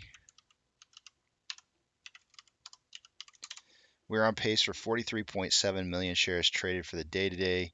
My prediction was 10 to 30 million, so we're definitely heading down in that direction. Volume is starting to spike up here a little bit as we drop down in price. Definitely hitting the bottom side of this Bollinger Band. Probably going to be showing oversold here on a lot of the different indicators. Looking at the daily, again, it's showing more selling pressure than buying pressure. Looks like it's going to cross over. We've got RSI at 34.07. On the 1 hour, we have it crossed over in the last hour with more selling pressure than buying pressure with a double dip day over day into the oversold region with RSI at 21.22. On a 30-minute interval, we have, I'm going to go with just slightly more selling pressure than buying pressure with an RSI of 19.19. Super low. 5-minute interval. More selling pressure than buying pressure with an RSI of 26.71. Definitely all kinds of signs of, man, the 30-minute interval. What do I have my Bollinger Band set up on? Wow. The 30-minute interval on the Bollinger Band is signaling for like way oversold here, and that it's going to have a price correction back to the simple moving average, which right now is 25 bucks. And it looks like the pressure to move down is dissipating.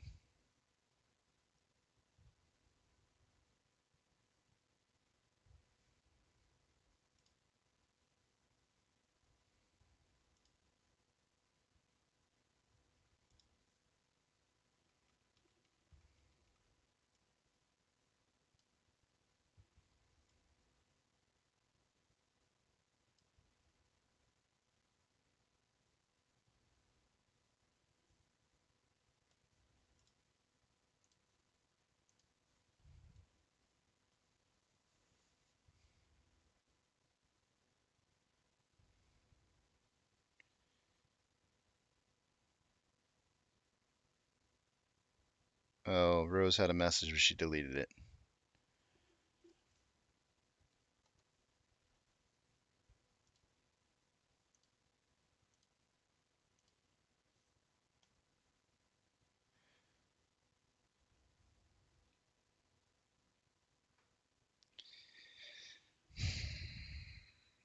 In my opinion, Einstein, that is a way to help kick the can down the road.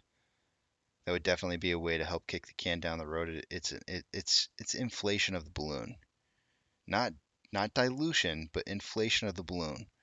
When that happens, it's an attempt to try and avoid um,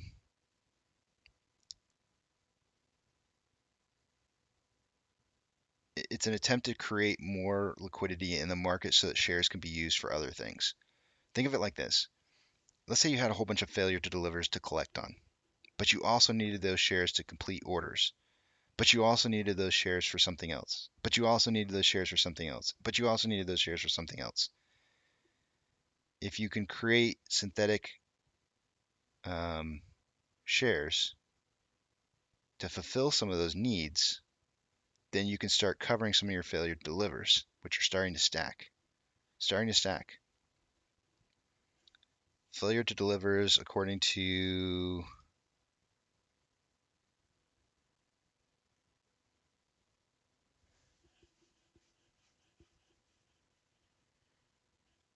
by settlement date on. Oh, okay, that's old. I was looking for the failure to deliver by settlement date. Why did it stop reporting? 831. Why did that data stop reporting? Somebody has it out there. Let me try and find it. I know the information is out there somewhere. Let me see what the failure delivers is stacking.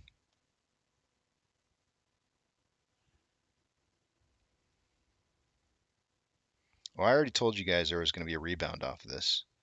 On the 30-minute interval, you can see the Bollinger Band since market open. Bollinger Band strike, Bollinger Band strike, Bollinger Band strike. This is a 3 sigma, guys. This is a 3 sigma Bollinger Band. What does that mean? That means like only 99.7% of your data should be able to hit this. Or sorry, I said that backwards. 99.7% of your data should be inside of these bands. You have so much outside the bands today. 1, 2, 3, 4, 2 hours worth of data. 2 hours worth of data is striking the bottom side of this 3 sigma Bollinger Band. That's heavy manipulation. Super heavy manipulation in price. The return on this is going to be pretty big, going back up to the simple moving average at the very least. At the very least. And it may take 2 hours to get there, but 25 bucks is what it would be.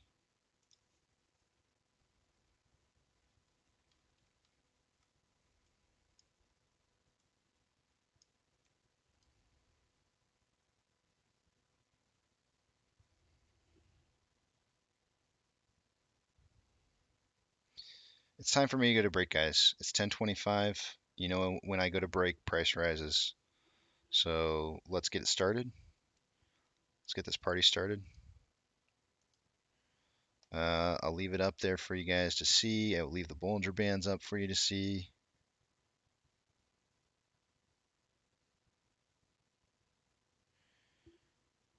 Um, what else? Oh yeah, I need to type in a message. Hold on a second here.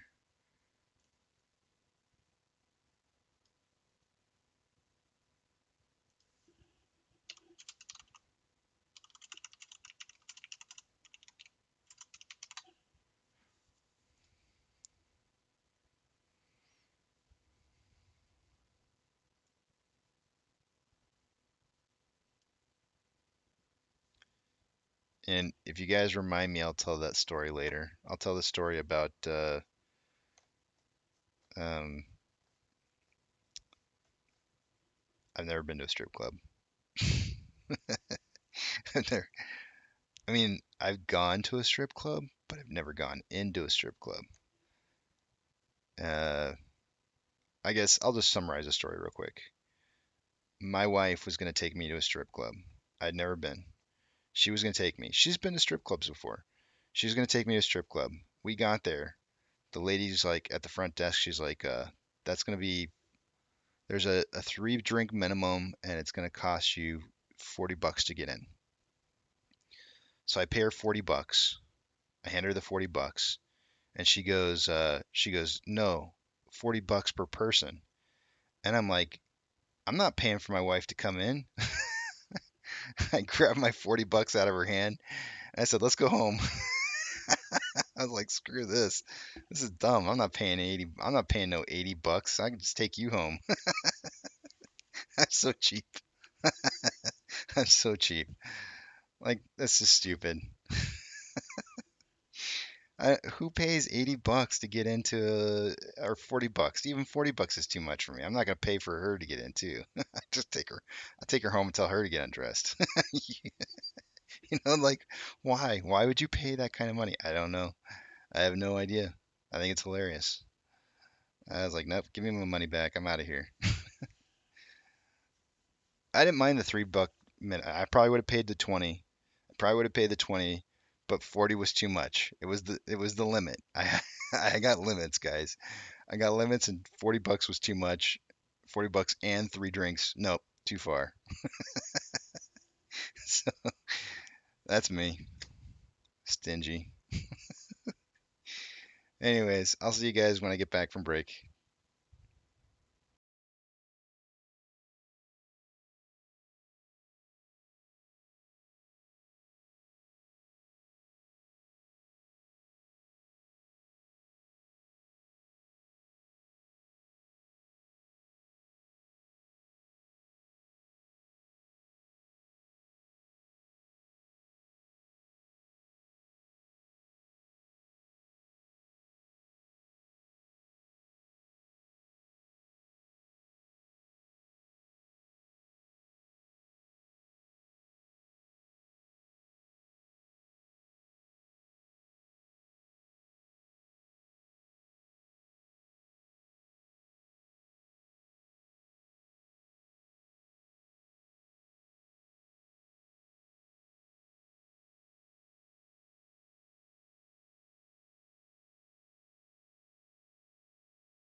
Alrighty, I'm back. We're getting ever so closer, but yet not close enough to the SSR trigger. That does appear to be the attempt.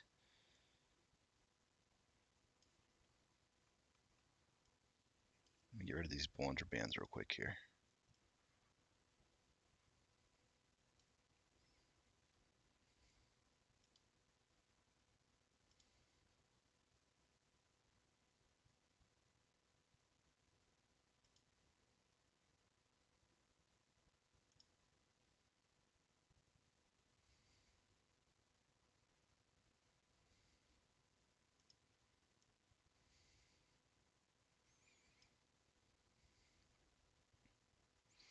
I think there's enough evidence here to basically say that this is a descending parallel channel.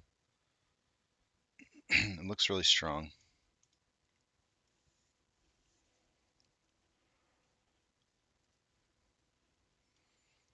Are they going to ride it all the way down straight into the... I can only imagine how oversold this is right now. I can only imagine.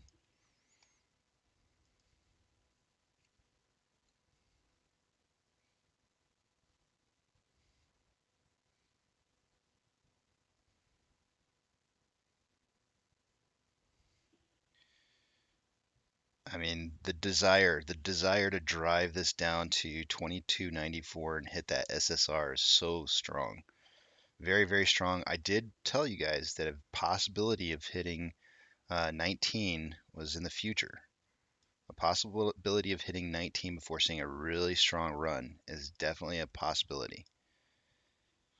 Be ready for it. It's a tough pill to swallow, and it's a very tough pill to swallow, but we're in it together.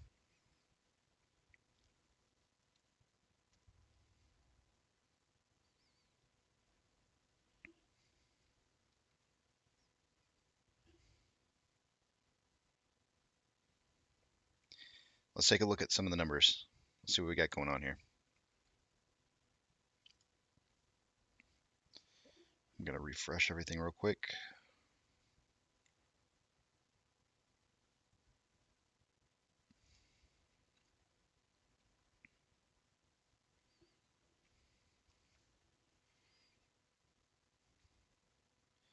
Taking you to the stats page.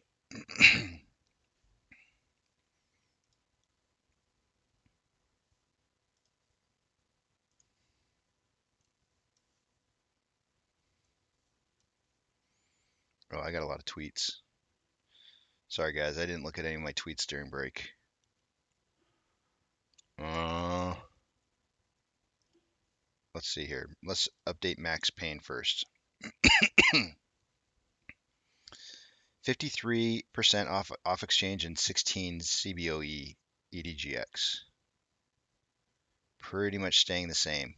53.12 and 16.43. Moving down to Ortex. Shares having been borrowed versus returned. An hour ago it was 368.4, now it's 354.7, so it just decreased just a tad. That's going to bring the estimated current short share just the free float is going to pretty much remain the same at about 17.13. Not much of a change there.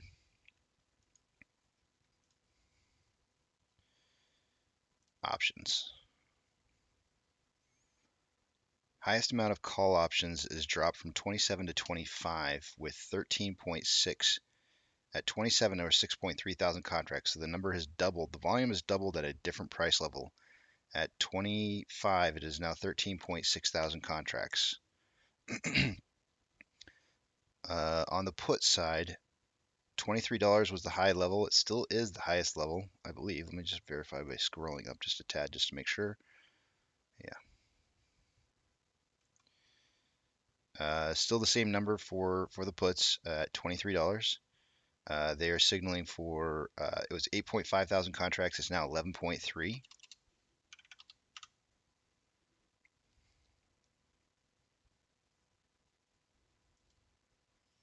Call volume starting to beat the put volume.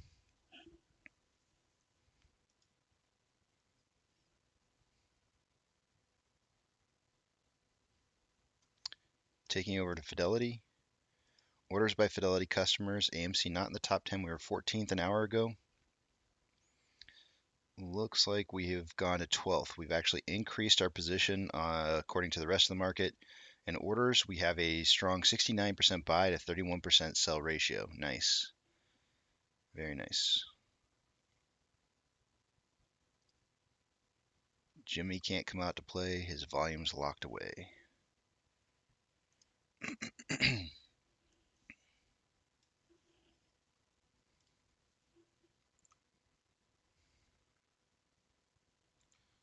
Shares borrowed in the last hour.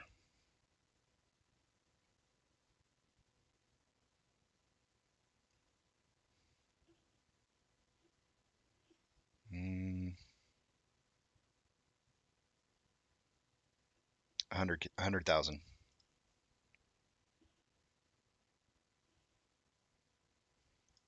So 2.6 million shares having been borrowed for the day today. 1.8 thousand contracts are in the money on the calls. 59.4 thousand contracts are out of the money on the puts.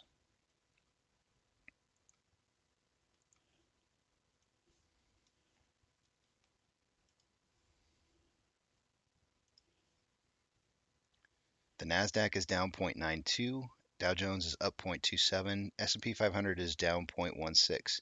The market is declining over advancing with 3,952 decliners to 3,604 advancers. The VIX is up 1.54. Tesla is down 0.42. Hood is down 4.43. Amazon is down 0.51. Cinemark is down up 0.17. Doge is up 1.05. Bitcoin is up 1.37. GME is down 5.14. And AMC is down 7.02.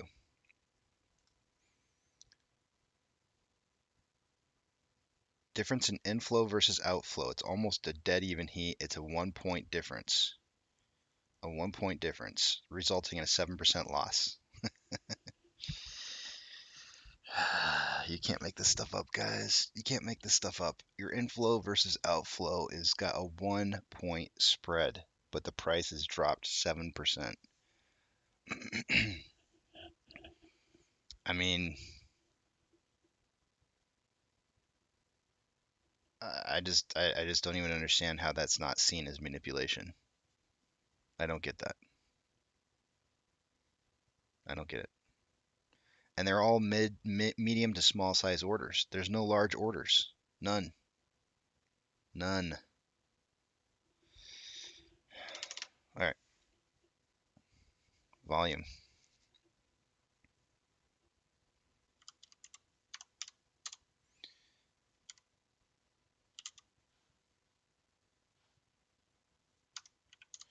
"161 minutes have transpired.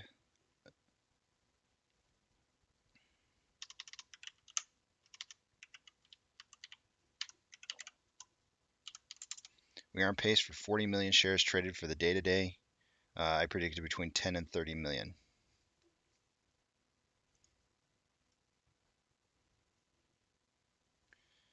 If price were to stay within this descending parallel channel, we wouldn't be able to hit SSR trigger until about 1340. 1340 meaning, well, that's only an hour difference, isn't it? 13, 3, 2, that's 140. That still is plenty of time in the day left to trade. All right, let's take a look at our intervals. On the daily interval, more selling pressure than buying pressure with a crossover imminent. RSI at 33.57. 1 hour. Crossover an hour ago with more selling pressure than buying pressure with RSI at 19.26. 30 minutes ago, more selling pressure than buying pressure with an RSI of 17.71. Insane. Insane. 1, 2, 3, 4, 5. Is that 5? It looks like 5 straight points of hitting the bottom side of the Bollinger Band. This is just absolutely pure manipulation. Pure price manipulation. Five half-hour bars.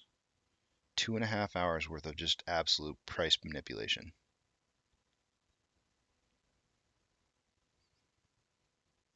That's how bad they want that SSR. It's pretty bad. It's pretty bad. On a 5-minute interval, more buying pressure than selling pressure with an RSI of 32.08.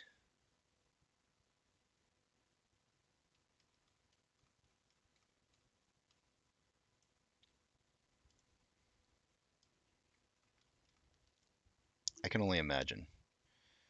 I can only imagine what the rebound of off of something like this would look like. That's insane.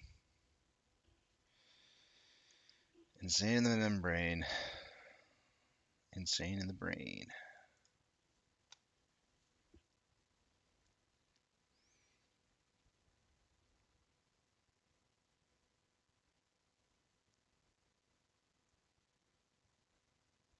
I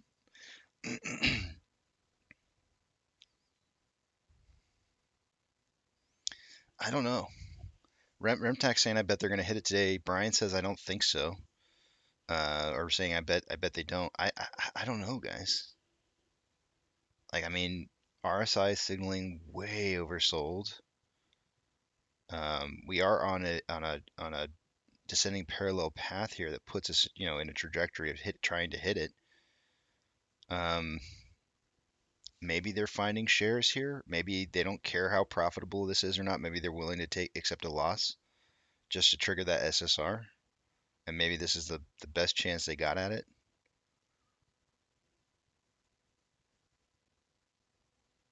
With volume being as low as it is.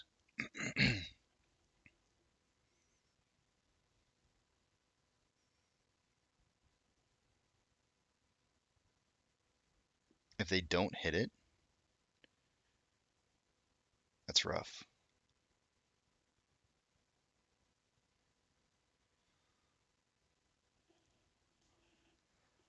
Somebody's dog's gonna get kicked tonight. I'm just saying. I'm just saying. I think somebody's dog's gonna get kicked tonight if they don't hit that. just throwing it out there. It's not my dog. my dog would never get kicked. I'm saying, like, I think somebody over there in the SHF land, somebody in the SHF land is gonna be kicking a dog if they don't hit this today.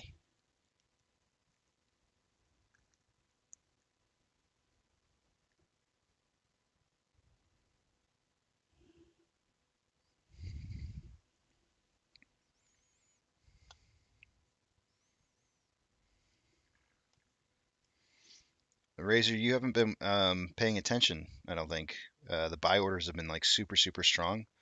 The amount of money that's been stuffed, the price discovery that's been stuffed away in the off exchange or through the off exchange has been tremendous. The buying support right now is just absolutely insane. The fact that we have an inflow that's off by 1 point at a 7% loss for the day is insane. Like, there's so many indicators here that are just absolutely saying major bounce. And so if you don't see a bounce, I feel like your eyes aren't open. Like, what are you looking at that shows no bounce? Because I would love to know. Because I don't see anything here that doesn't say a huge bounce coming. Oh, Brian, when I end the stream, I have to end it on YouTube and through my link on the webpage, and then I have to end it on OBS. And sometimes I forget to end it on OBS, and if I don't change the YouTube screen, it'll automatically kick back on at some point. Chris, welcome, brother. I heard AMC's on sale today. You're right. This is a 5-finger discount right here. It's a steal. The amount of price manipulation today is absolutely atrocious. Atrocious. This Bollinger Band is just like, I've got a 3 sigma Bollinger Band set up here with on a 30-minute interval on a 30-minute interval multiple times, striking down on the bottom side of the Bollinger Band here. So it's a 3 sigma deviation off of the simple moving average. 1, 2, 3, 4, 5. Okay, with price going up right now, the 6-1's retracting. But I've got at least 5 half-hour marks, so 2.5 hours worth of periods of time where price was outside of normal volatility levels.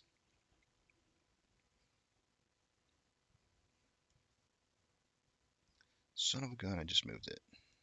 I hate that when that happens. I go back in here and correct this.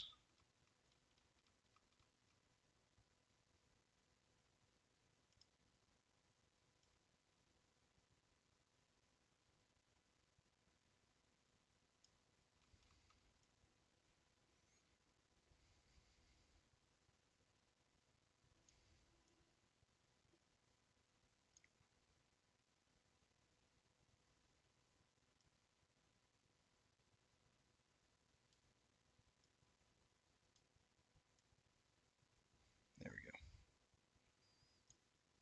It's a little off still, but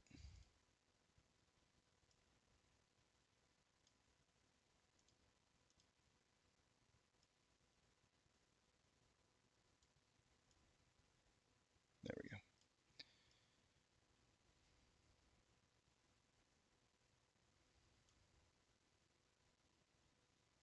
Okay, we saw, look at the bottom side right here of this Bollinger Band. I mean, I guess the top side kind of did it too.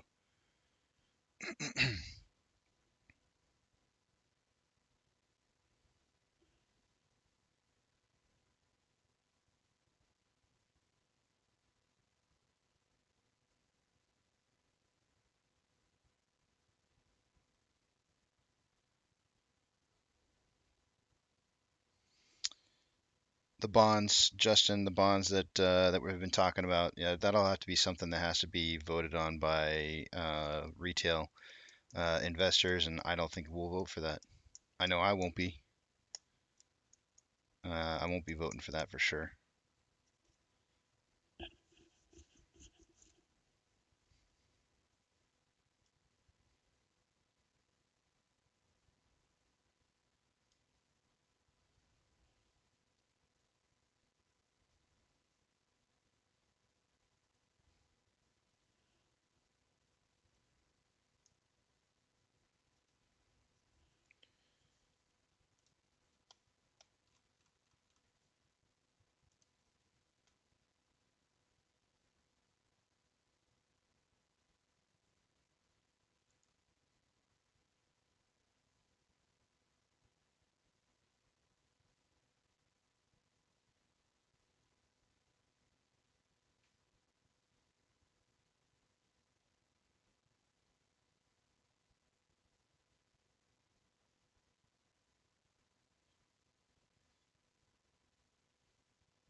Y'all aren't ready for this video tonight, Trey posted.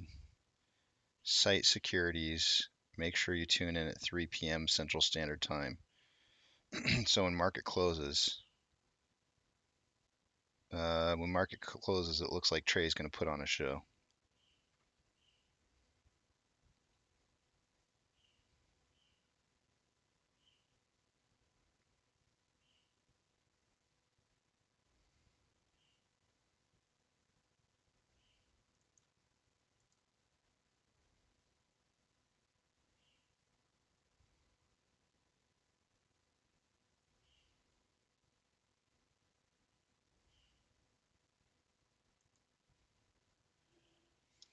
Apparently GameStop's taking pretty much the same type of hits.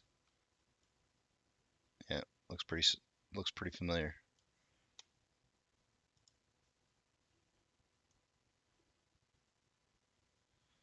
Volatility is actually pinching down here.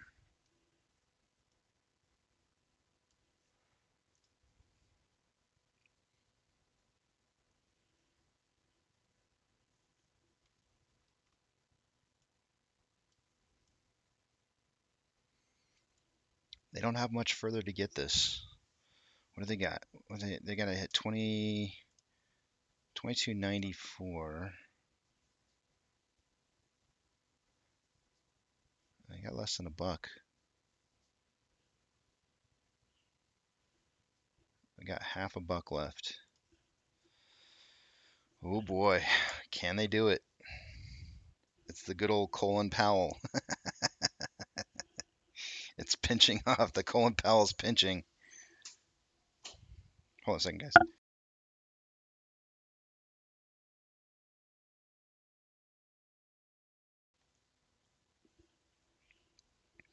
The good old Colin Powell.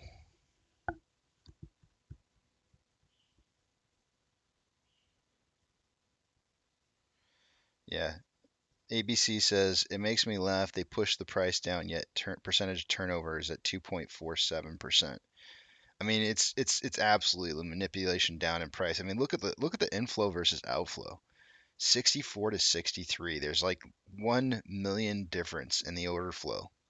1 million difference in the order flow. This is complete, absolute 100% price manipulation down. This is like, we don't care what you guys do. We are pushing this down and we're going to trip that SSR. We need to trip that SSR. Like if they don't trip it, this feels like a desperation move. It really feels like a desperation move. Like if they can't get this liquidity, they're effed. Like they need to get these shares printed or else. Like I said, if they don't trip SSR tonight, somebody's dog's getting kicked. Somebody at the hedge funds are going to go home and kick their dog. I can almost promise you.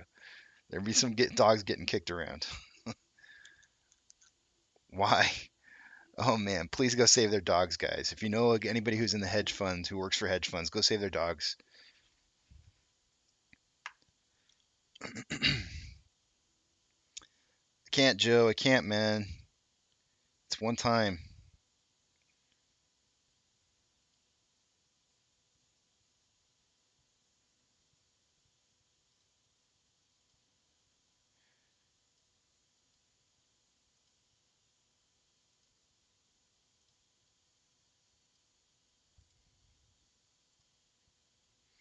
We all need to start buying a single share amounts on the LIP exchange. I mean, I've always wondered, Porter, what the opposite of a short ladder attack down would look like. Like what would you see that would be the opposite of that? It's always kind of in the back of my mind. I gotta go stop the toilet from running. The toilet's running. I'll be right back. I gotta go stop the toilet from running.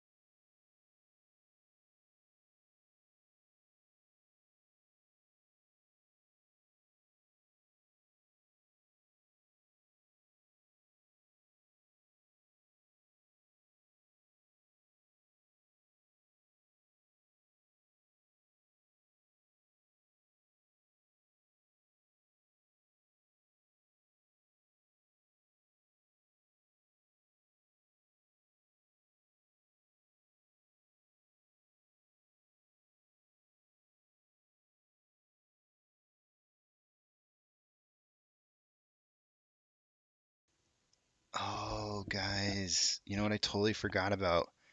I forgot about all the open interest this week is at $23. The open interest that's for puts is at $23. There is a lot of open interest there. 33.6 thousand contracts. I forgot about those.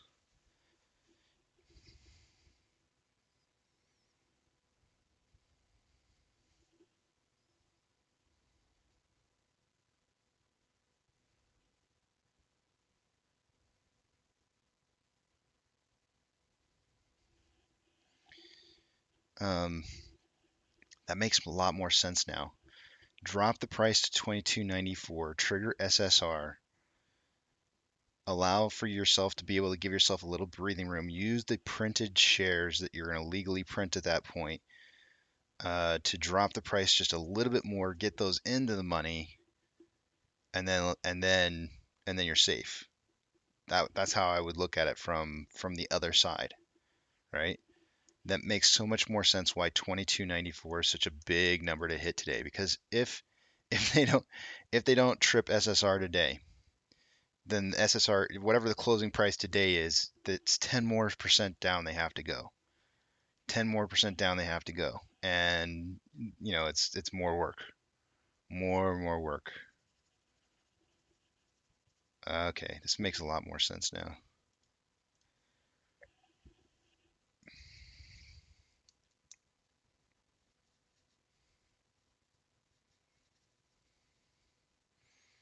I don't think so, Porter.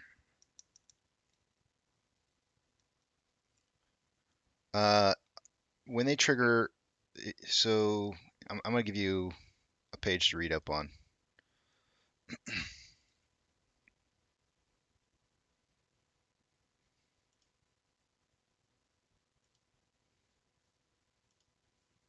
ABC, I'm going to give you a page I want you to go check out in your free time, whenever you have the chance. It's kind of a long read, but I really think that it's good reading, and it will help you. It will help to explain um, why that is.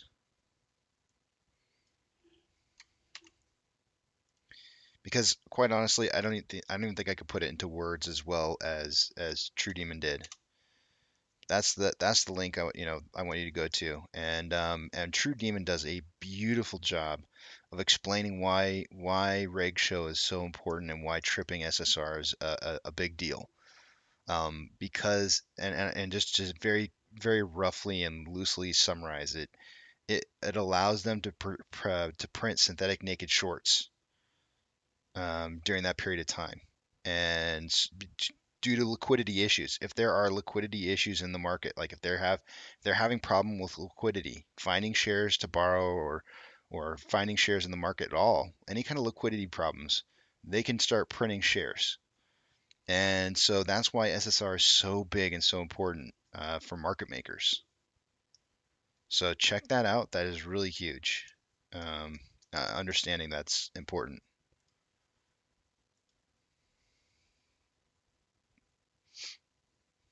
I can actually just read.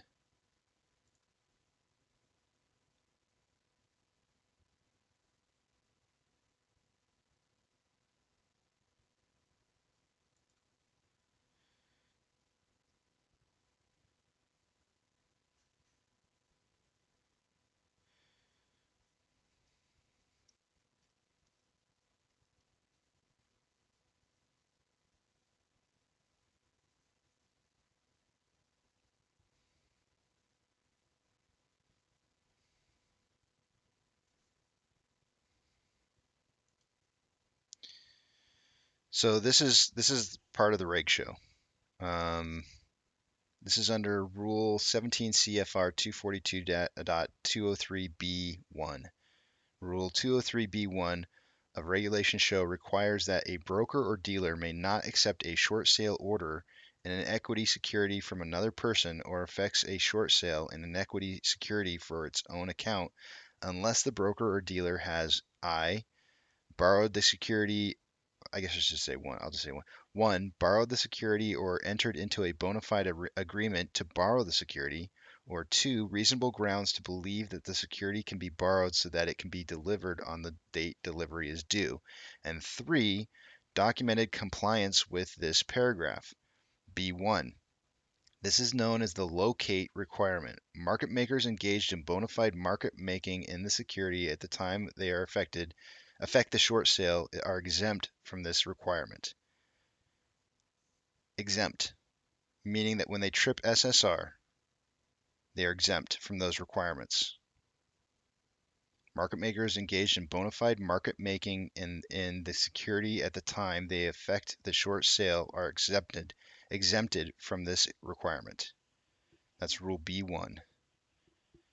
So when reg show is tripped, they don't the rules no longer apply. The rules that are normally there that tell them that they can't create synthetic naked shorts are wiped away. Wiped away, provided that they meet certain requirements, they can start printing shares. to create liquidity in the market.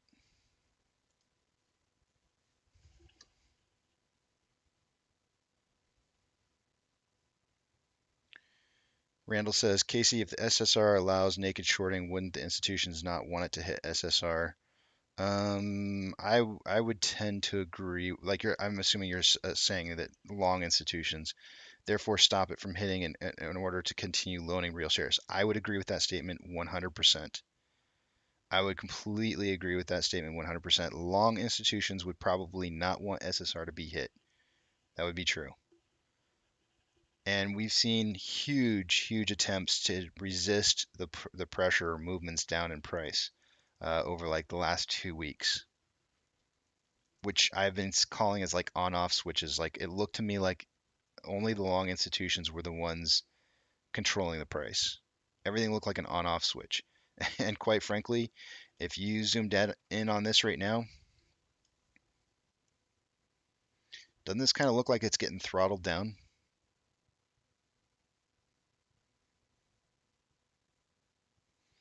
If I go to a 5-minute, does it help you to see how it's getting throttled down more?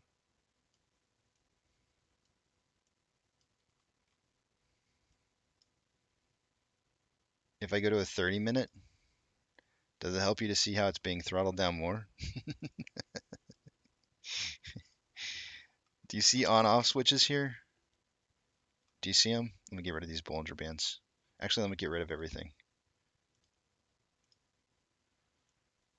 Do you see the on-off switches? Because I feel like we've been seeing a lot of them. Starting right about here. Off, on. And maybe with a dimmer switch. Dimmer. Off, on, dimmer. On, off, dimmer. Off, on, dimmer. On, off, dimmer. On and off triggers, right? If you go back anywhere past this point, and what is that, like a week and a half or 2 weeks now? If you go anywhere back in the history of this, you'll see a little bit different. It looks a little bit different. You have like kind of periods of time where it's like kind of like doing just kind of random stuff. Doesn't really look quite the same. And especially back here, like it's fuzziness. It's a little different.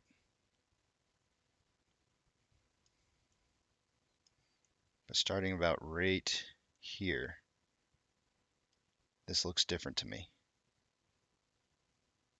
All of this.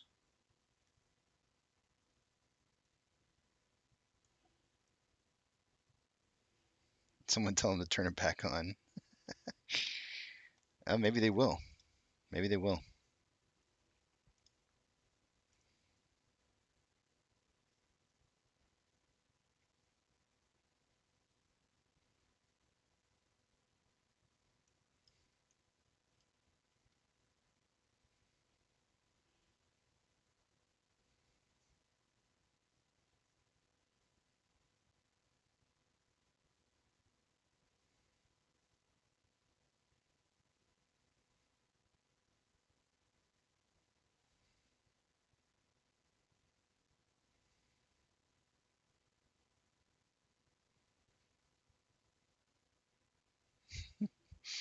Remtac, that makes me laugh. Somebody tell them to turn it on. I mean, maybe they will. Maybe they'll let this price drop right down to that, like right down to just almost triggering SSR and then turn it back on.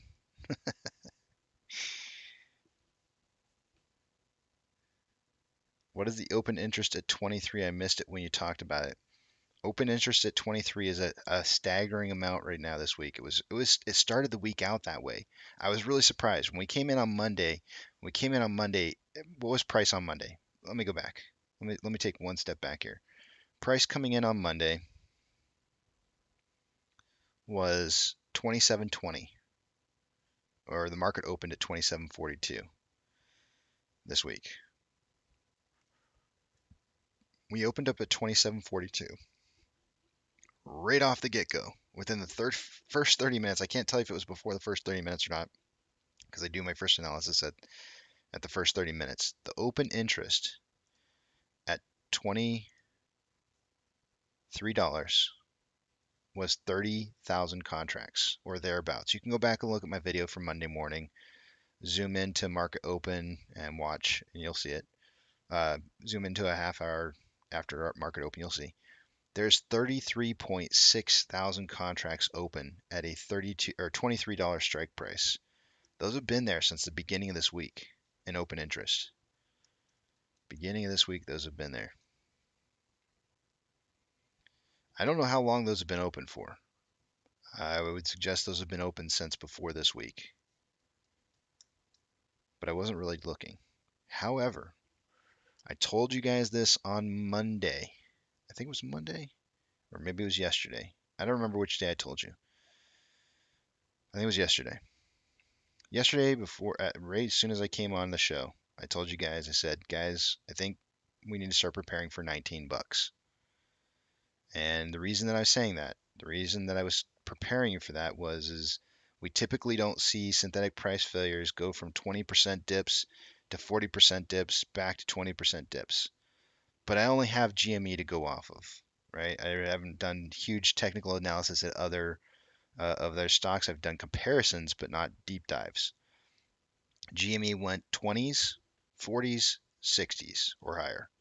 On each one of those, it could have been a little bit higher, could have been 50, but you get what I'm saying. There's like distinct turning around points. It never went 20, 40, 20. It always went 20, 40, 60, then started stepping down to 40 and then back to 20s. So there was a natural progression, a rise on dips and then a fall on dips. I would suspect the AMC would do something very, very similar. We should see 20% dips, moving into 40% dips, moving into 60% dips. We moved into our first 40% dip, our very first bona fide official 40% dip between 12.8 and 12.14, where we went from $33.92 down to $20.27. It was a 40.2% dip. It was textbook, and it turned right around right there. Right around. Almost dead nuts on 40%. Like you couldn't have possibly, how do you predict that crap? Synthetic price failures. Our current dip size at our current price has gone well past the 21.5% turnaround point. We are currently at 27.2%. We're getting to that point, guys, to where it's really kind of looking like it's going to be another 40%er. That takes us down. I've already got a marker on the page for us. I've already got a marker on the page, and that price is $19.33. That would be our next turnaround point. My guess is if they don't trigger SSR today, that number is going to move down further because whatever our ending price is for the day today, it'll be 10% on top of that, whatever that turns into. And if that means that it's going to be down to closer like 1933, well, let's just see. Let's just base it off of, let's say they close the price today at, we'll just say they close it where they are at right now. Let's figure it out. 2354 minus 2.352 puts us at 21.18. If they close price right now, tomorrow's SSR trigger price would be 21.18. It's getting there. It's getting there. Let's say, for example, that we trigger SSR today.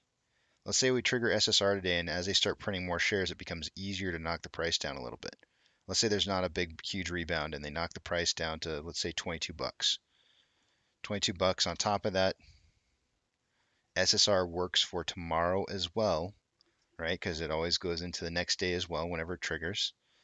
So then you would have $22 minus 2.22, 19.8. That's really, really close. 19.8 is really, really close to that 40%. Don't be discouraged by this. These are normal. Very, very, very normal synthetic price failures. This is how they try to shed paper hands. I can put an article out there for you guys if you want to see the article that talks about, they wrote an article up on this in 2014 talking about these exact scenarios, how they try to drop price by 20 to 35% within a week period of time. It's taken them a little bit longer than a week to get there. We hit 32.22 on 12/21. So it's been a little longer than a week. How long has that been? 2 weeks now? 12/21. Yeah, 2 weeks and 1 day. That's good. It's taken them a lot longer to get down to this 40% than it should have taken them. So they're getting a lot of resistance on the way down. If they knock this thing down to 1933, the reason I say don't be discouraged is that some of the biggest price movements upwards comes from those knockdown in prices, those 40% dips. You see 40% dips. For example, when we had the 40.2% dip, immediately after that, we went up 59%. So try not to be discouraged by those dips because it's part of the process of a short squeeze. It really is. I modeled it out, and this is normal.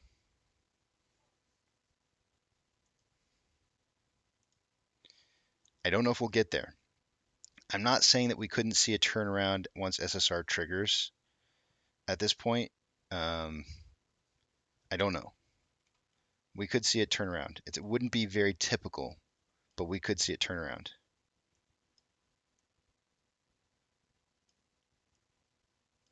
But you can definitely tell that they're driving for it. They want it bad.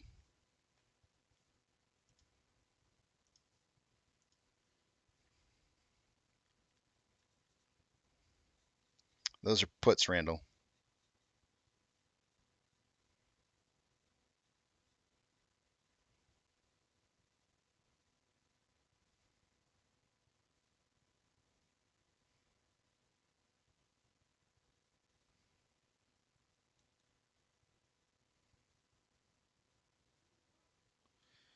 Jamie said, hey, not sure if you missed it or I didn't hear a response to my question about the FTD graveyard.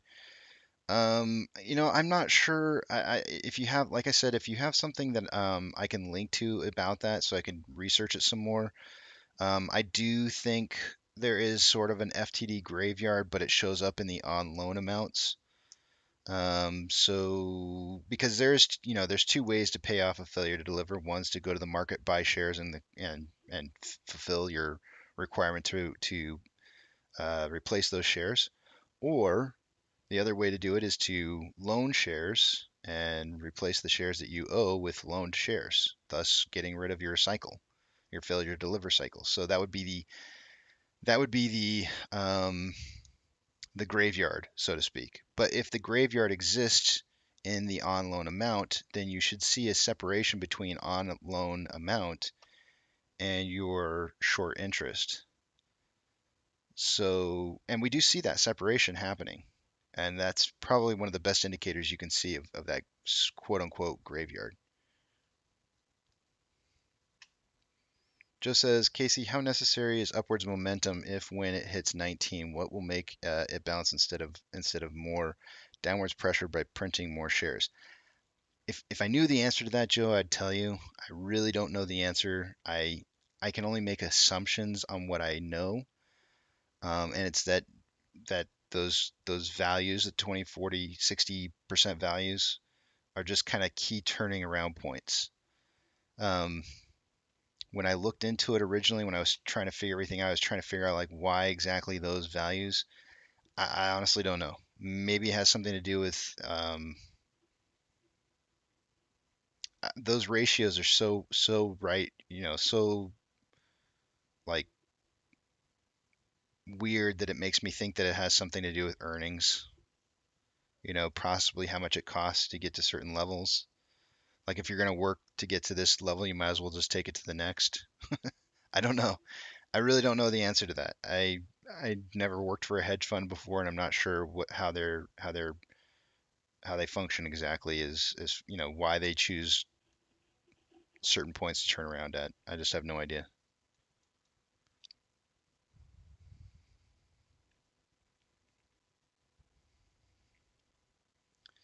Yeah, so we have price decreasing with volume decreasing over days, that's bullish, is what APC is saying right there. 1.5% is all they need. I sent 2 videos a couple days ago on Wes. Can you link me that again? I sent 2. Let me. Did you send that to me through Twitter or through Reddit? I don't think I had a chance to watch that yet. I know I didn't have a chance to watch that. Let me see. I'm gonna flag it so I make sure I watch it.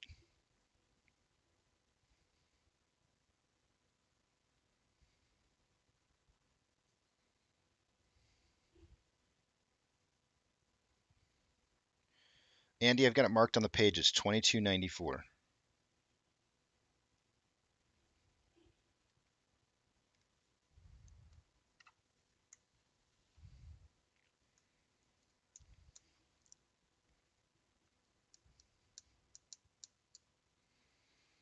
I'm torn.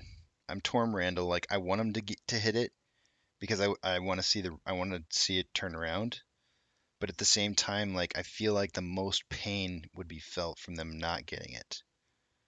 So I'm really, really kind of torn on it. Like I would love to see us like drive down in price and never actually hit it. I think that causes more pain.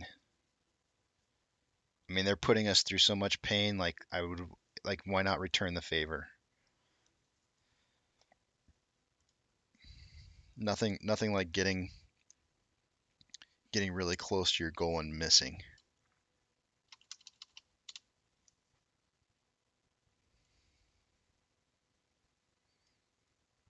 Jamie, please send that back to me again. Like I'm looking for, I don't know, I don't remember. I don't want to give away information here, and I don't remember um, what account, and I'll watch it on my next break.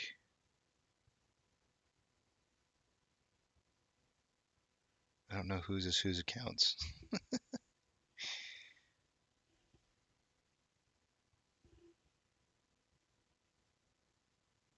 Oh, and I forgot to tell you guys. My mom told me I needed to put up a sticky note. She's like, "You'll forget if you don't put up a sticky note." And I was like, "No, I won't." Shut up, Mom. Just kidding, I didn't say that.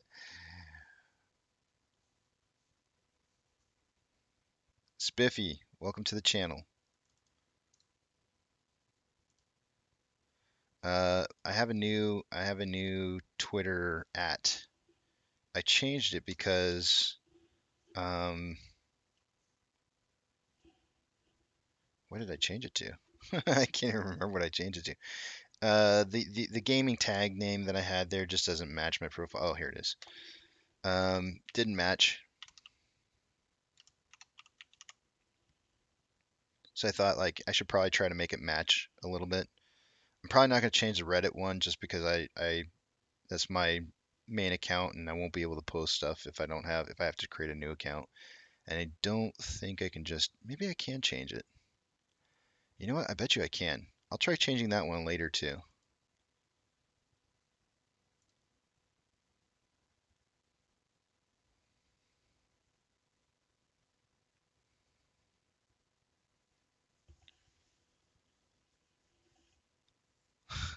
Chan Chan's back, guys. Chan Chan, welcome. Chan Chan.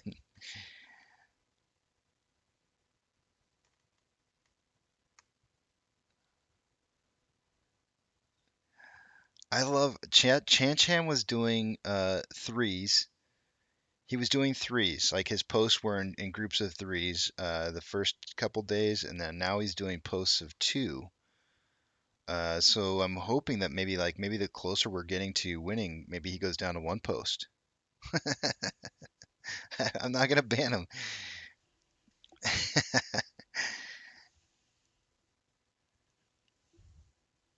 Okay, here comes the big attempt here. Here comes the big attempt at trying to hit that 2294.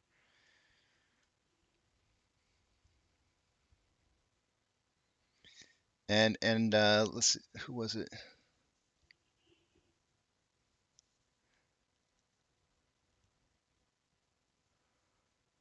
Who was the other person? Spiffy Smitty. Welcome to the channel. We got a good group here. Almost a 40% drop since 12/21. Yes.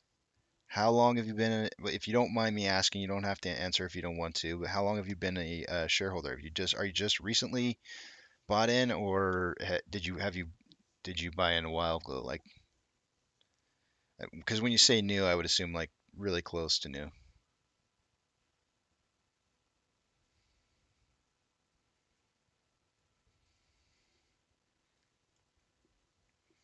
All right, I think they see their moment of opportunity to drop this down below 22.94. They're going for it. They're making the run. They're making the run for it. I don't know. I have such mixed emotions. Like I kind of want to see it hit, but then I'm like at the same time I'm like I would just love to see this get like so close and then never hit. Like to within a penny would be just awesome. And see it hit to like 22.95 and then turn around. I mean, you can imagine Remtac says I think it'll hit just fine. I mean, I'm sure they're throwing the kitchen sink at this right now. They're throwing the kitchen sink. Look at the price right now. 23.10. They're putting up an actual wall. It's trying to rise above 23.10, and they're putting up shares. Look at it hitting the shares. Holy moly! Look at it hitting. I gotta switch you guys over to OBL2. Look at look at that. Oh man, the 23.10. Now it's at 23.09. They're putting up a wall at 23.09. It takes hits. Ooh, this is costing them. Oh, that wall is there. They keep throwing up shares. They keep throwing up shares, guys. Like you don't understand how desperate they want to hit it now. I can almost guarantee you, like they want to hit this, like because they're losing shares. They're being milked of shares right now to keep this from going up in price. They don't want to lose the momentum on trying to drop this down to below 22.94. This is it's kind of fun to watch. It's oh look at that. There's another wall. 5,696 shares here. Just getting evaporated. This makes me laugh, guys.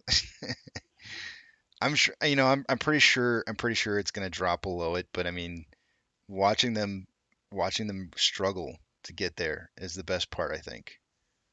That's the best part.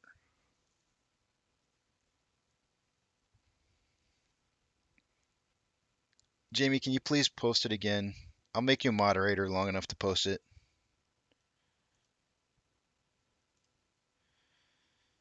I wanna watch it because I don't want anybody to feel like I ignore what it is that they say, and I feel bad that I didn't respond to it, and I'd like to see it.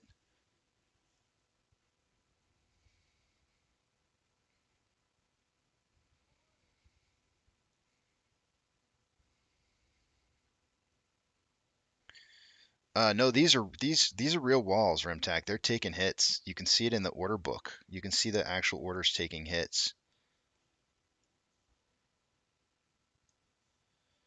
You can see them not maybe not complete full hits, but you can see them definitely taking hits though.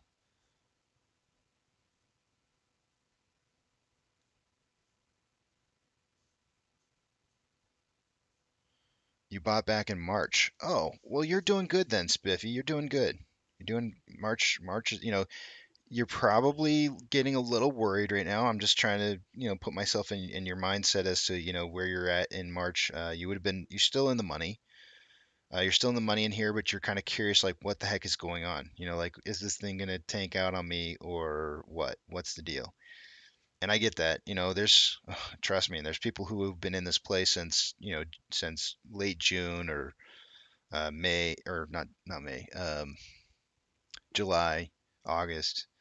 Those guys are taking a beating. a serious beating. And I'm telling you guys, like, I hate to use you, Spiffy, since you're brand new here, but Spiffy's still in this. Spiffy's still in this game here.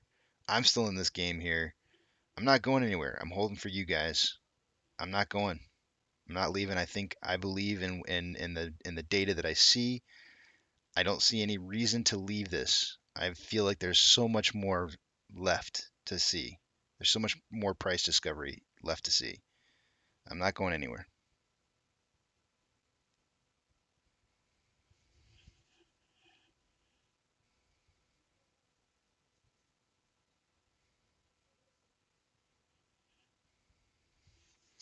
Thank you, Jamie. I'm gonna check that out. No offense for taking the moderator status away, but we've seen what happens there, haven't we, Joe?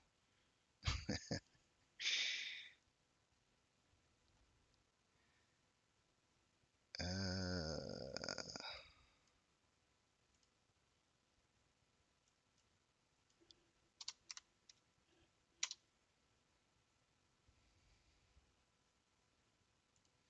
okay, so be careful because I just noticed when I pulled that up, Jamie, that the Super Stonk logo popped up on that as soon as it opened up, and the first thing I'm going to say about that is that Super Stonk has kind of been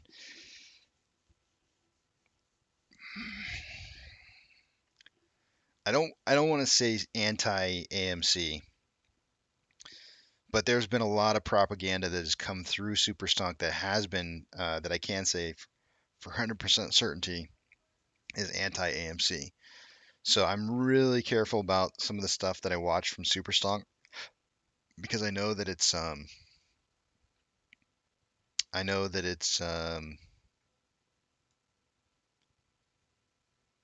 oftentimes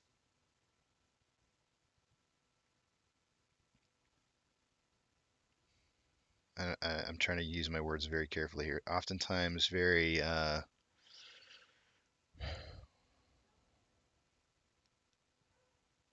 guess discouraging to AMC holders, the information that's trying to be spread.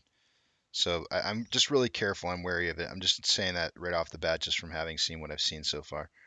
But I'm going to give that a watch here. It looks like it's about an hour and 20 minutes. I'm probably going to do that one tonight. I won't be able to watch that in my full break, so I'll watch it tonight and I'll get back to you next time I see you around. I'll get back to you on that.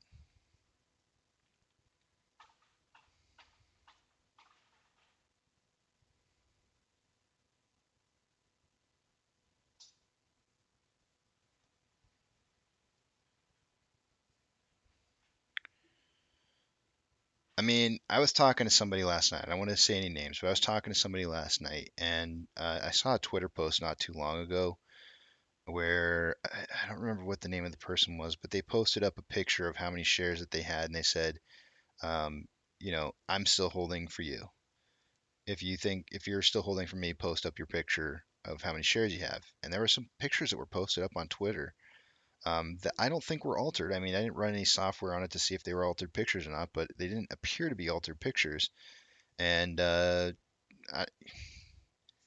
was encouraging. It was encouraging to see how many shares some of those people had. And I'm not telling you guys to do this by any means.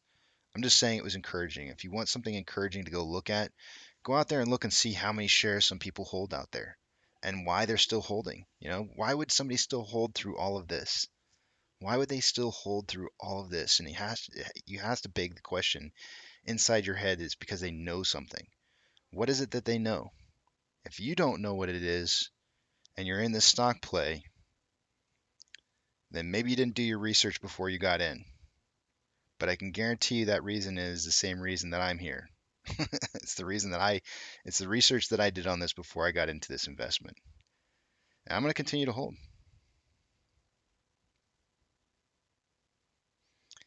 I'm not giving up on this yet, Ali. I'm not giving up until I see it break out of this descending parallel channel. I don't think this SSR trigger is out of the question.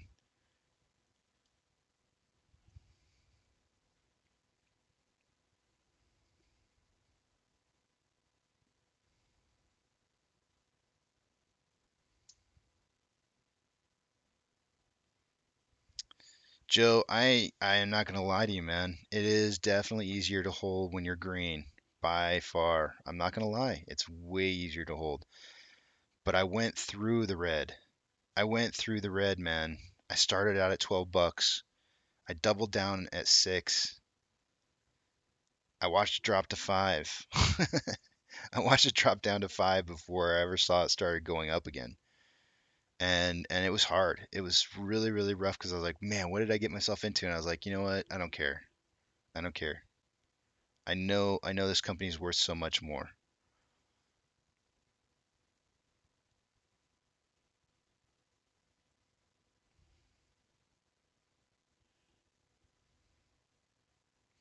I used to feel the same way about Facebook, man. Especially when people kept harping on me all the time. People would just nonstop hit me with the whole like, I see you bought Facebook and it's down more than 50%. And I was just like, dragon ass. I was like, I know Facebook's going to be worth money. How long is this going to take? It took 2 years. 2 years is how long it took, but I more than doubled my money. In this play, it didn't take 2 years, and I more than doubled my money. It didn't take, and I haven't. Somebody had said, well, oh, you sold some art? No, I didn't sell any, but I got up to that point of making more than double my money in less than 2 years' time, and I know there's more out there, and I haven't left because of that. Here it comes, guys. Here comes the big number. This doesn't mean, remember, it does not 100% mean it's going to turn around just because it hits 22.94.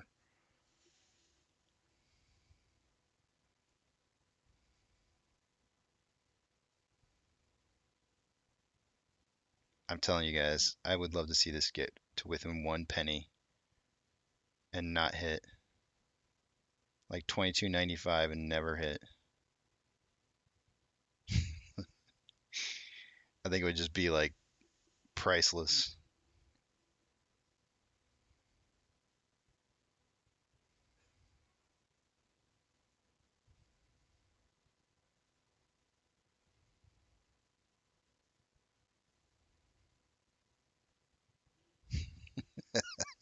I feel like I'm holding my breath. I feel like I'm holding my breath. Oh, there it is. I see a 22.94. I see a 22.94. Maybe it has to hit 22.93. So far, Stonko Tracker is not saying SSR is triggered.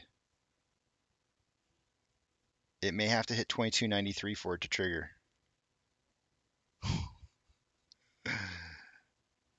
Oh man, this is crazy.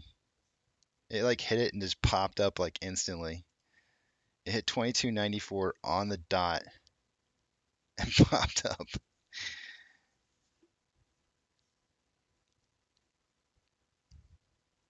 Stonko Tracker is still showing. Stonko Tracker is still showing no SSR. Oh, nope. I just refreshed. It says on now. It says on. It says on. It says on now. Woo.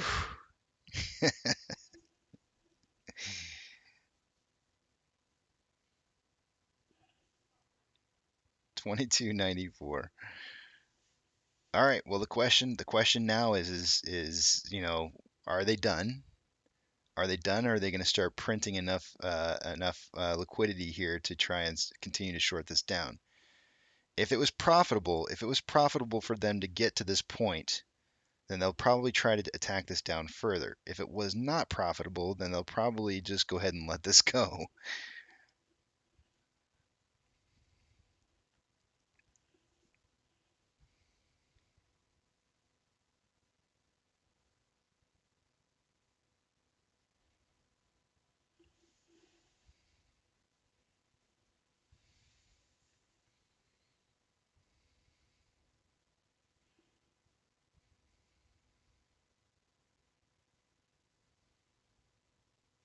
Like I said, I can't promise you that this is the bottom here.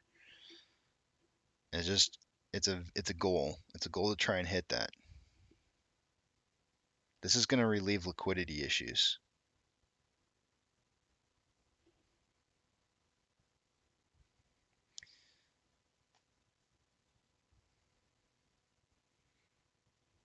Now they're going to now what they need to do is they're going to try and control volume. They don't want volume to just rapidly expand, right? You trip SSR, you can control volatility. That's what the whole point in controlling volatility is tripping SSR. You trip SSR and you can control volatility because you can start printing shares.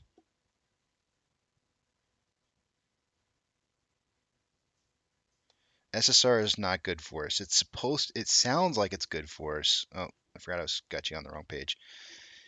SSR is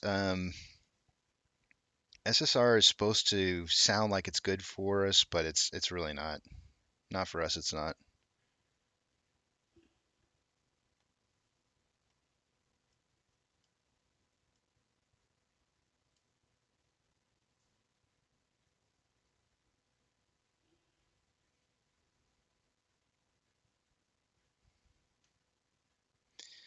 Yes, it absolutely will make it easier for them to print synthetic naked shorts, not just regular. Yeah, it'll definitely be easier.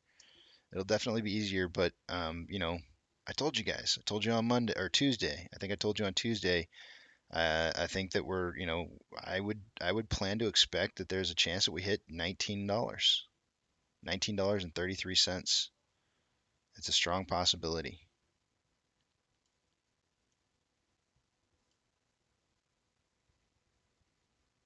I wonder what happened to volatility throughout that.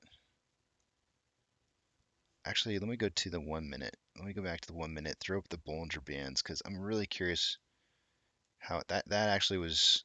There was a significant amount of volatility in there.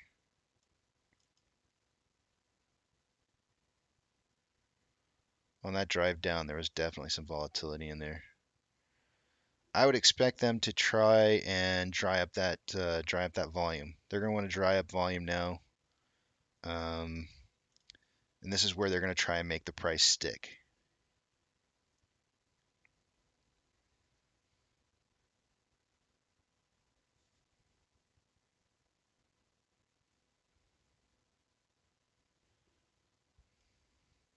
There are limitations to SSR. Yeah, you can see volatility hugely pinching up now. This is the attempt here is to dry up volume, make the price stick. This is the whole purpose of triggering that SSR. Once they trigger SSR and they can make the price stick, dry up volume, then that's kind of like the whole major goal here is just drop this, get it to stick, stay here, and hope volume goes away. They don't want volume to come back.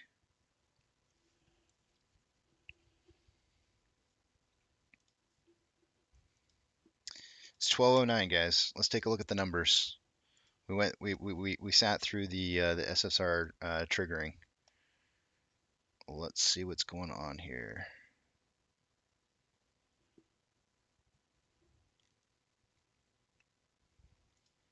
Stocks. All right, let me take you to the other page.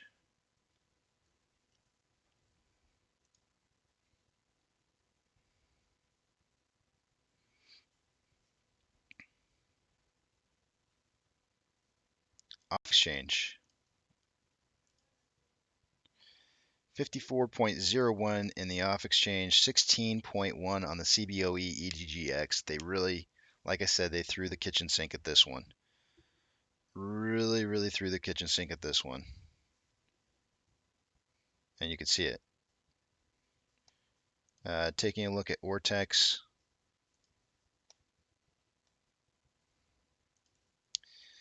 An hour ago was 354.7 million, or sorry, thousand shares borrowed. It's now 114.5 thousand. That's going to lower the estimated current short share interest of the free float down to 17.09%. And let's see here. Options.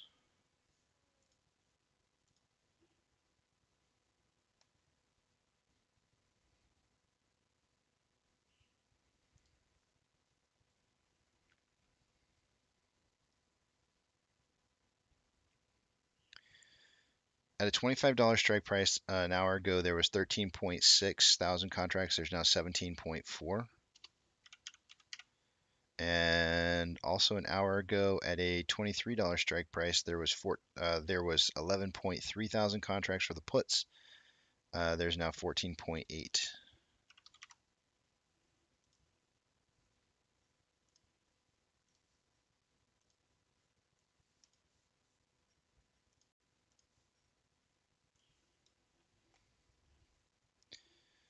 Orders by Fidelity customers.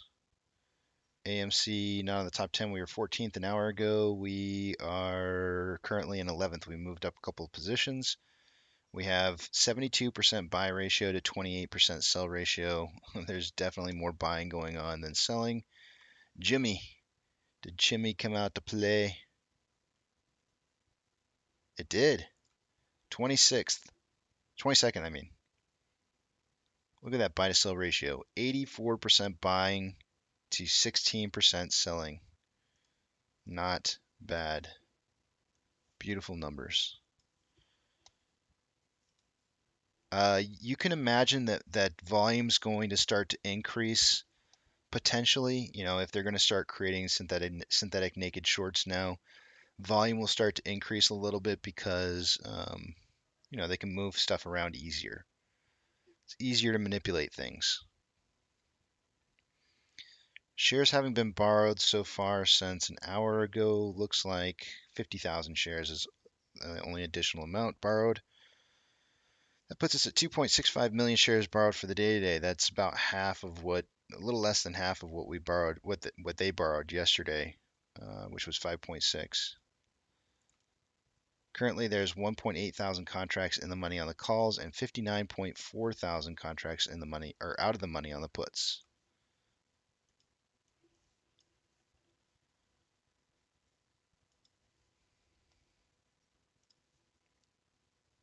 NASDAQ is down 1.56, the Dow Jones is up 0.18, and the S&P 500 is down 0.45. The VIX is up 2.31, Tesla is down 1.32, Hood is down 5.4, Amazon is down 0.98, Cinemark is down 1.61, Doge is down 1.35, Bitcoin is down 0.34, GME is down 8.74, and AMC is down 9.34. Refreshing inflow versus outflow, a 2-point spread with more outflow than inflow, resulting in a 9% loss. That's just kind of silly. I don't know. That's silly. You silly little chickens. Isn't that what Trey says? I like it when he says that. You silly little chickens. Ah, man, my finger's hurting all of a sudden. My firecracker finger. Ah, man, where did that pain come from? I haven't had pain in it yet. Now all of a sudden it just started hurting. Ouch.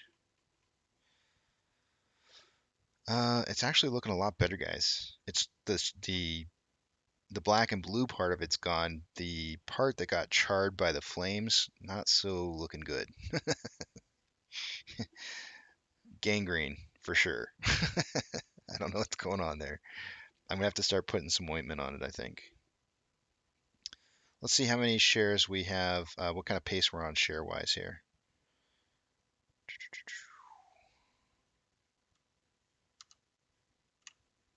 Ugh.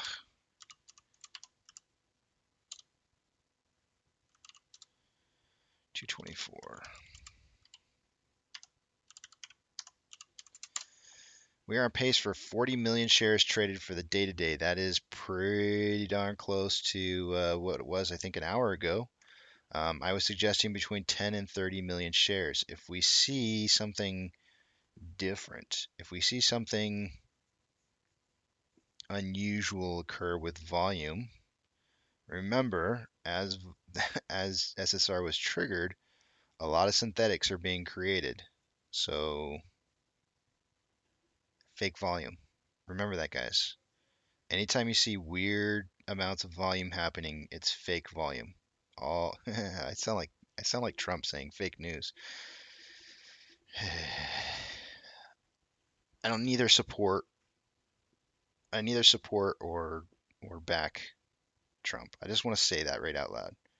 I'm a Republican, and I neither I didn't vote for him and I didn't vote against him. So just throwing that out there. I don't want you guys to think I'm a Trump supporter or a Trump hater. I'm neither. I'm quite neither. More these days than ever, I'm actually kind of rolling center. I'm like I'm a moderate centralist. Is that a thing? It sounds like I just said the same thing twice. I'm a moderate I'm a left-wing Republican. I'm a left-wing Republican. It's really funny. I have like I share some ideals with Republicans that are very hardcore ideals, and then there are other ideals that I completely reject. It's kind of weird. It's weird being in your own party. I feel like a lot of Americans are starting to feel like that. It's hard to be part of your party when you don't believe everything it is that they believe in. I feel like people feel like that on the Democrat side too. They're like, yeah, I agree with a lot of this, but not this, or this, or this. And here I am over here like, yeah, I feel the same way. Can we meet in the middle? Can we meet in the middle somewhere? Maybe. I don't know. We don't need to talk politics. Anyways, moving on. I'm not even reading what you guys are saying. I'm just saying crap now. Um, More selling pressure than buying pressure with RSI of 33.44 on the hourly. More selling pressure than buying pressure with RSI of 18.71 on a 30-minute interval. Equal amounts of buying and selling pressure with RSI at 27.05 on a 5-minute interval. More buying pressure than selling pressure with an RSI of 48.1. And on a 1-minute interval, you can see what's happening. That would have been like the ideal time to draw a trampoline. What a missed opportunity on my part. What a missed opportunity.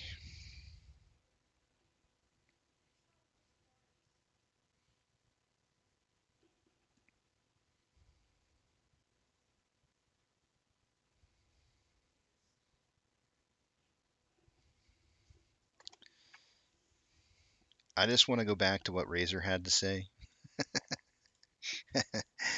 I want to revisit what Razor. I'm gonna point you out, Razor. I'm gonna point you out. I think your eyes are closed. Was it Razor? I feel like I'm making up a name now.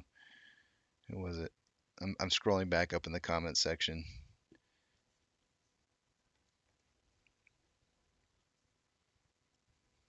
I don't know. I probably won't find it. I don't really care. Somebody said it. Somebody said, I don't think it's going to rebound. I mean, I wasn't 100% sure, but I mean, it does seem kind of logical.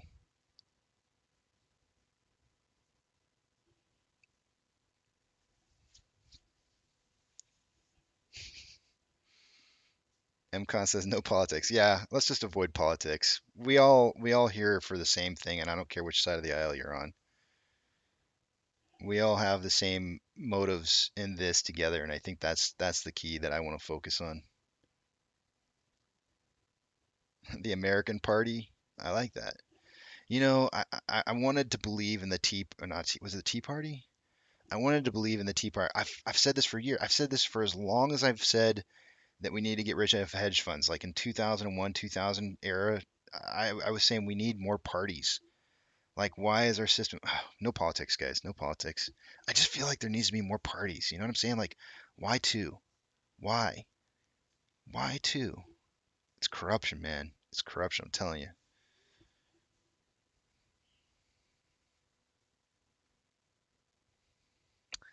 I know. I know. I know. JP told me, Joe.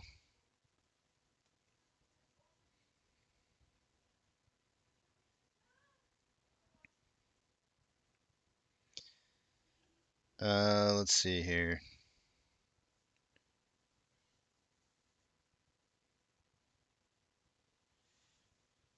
Candles bigger than any of the red candles today. Let's see. GD says, Casey, why wouldn't they attack the crap out of us now?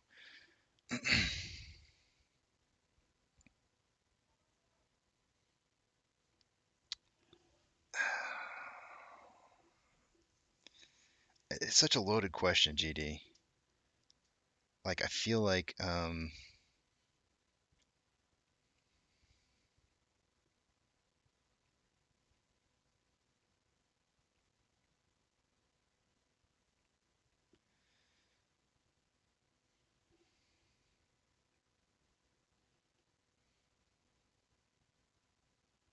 wish I could explain it.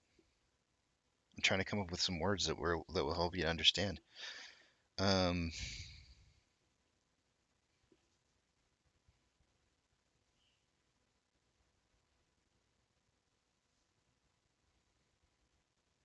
trying to come up with an analogy. Let me think about it. Let me think about it, and I'll get back to you. SSR does not mean that they can't short it anymore. No, it means that they can't short it unless the price is moving up.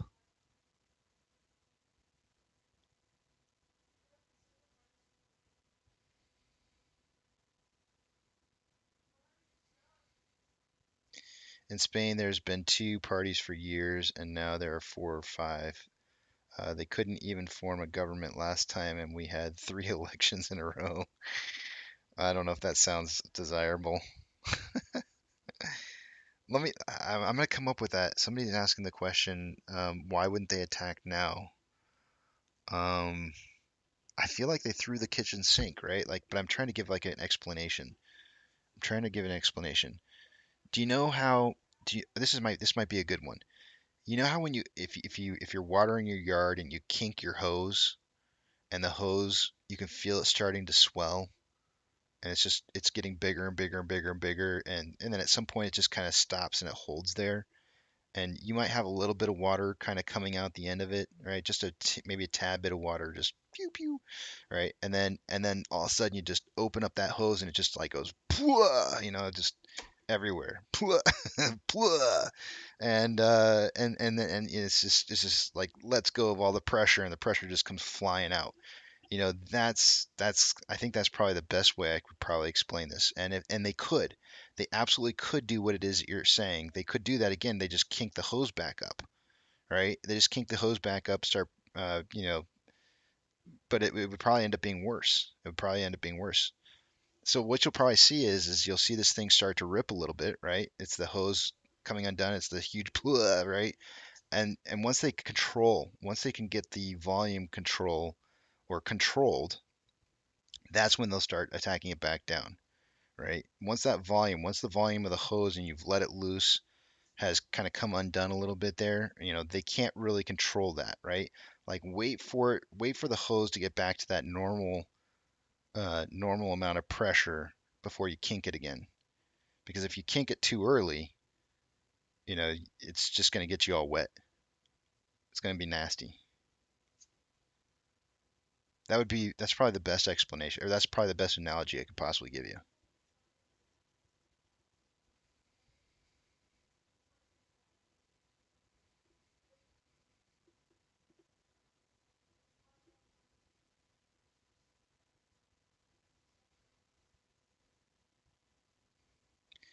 Yeah, I'm seeing 22.94 as being the lowest price as well. And SSR is on. SSR does not mean they can't short it.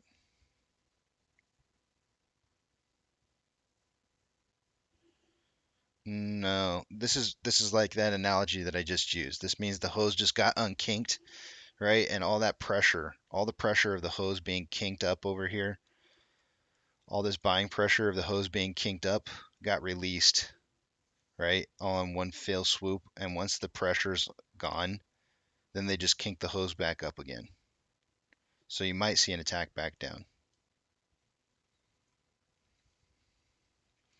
These candlesticks of volume, or candle bars, whatever you want to call these bars of volume, are 291, 233. Nothing's really too much over. There's one 471. Most of it's under 250. Most of it's under 250. We want to see 250,000 shares a minute for really big volume.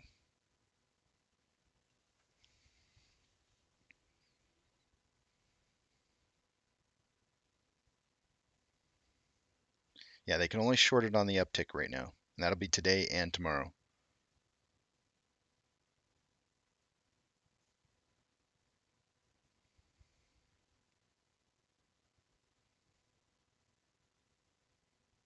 You're not going to get me to go down that road, Anthony.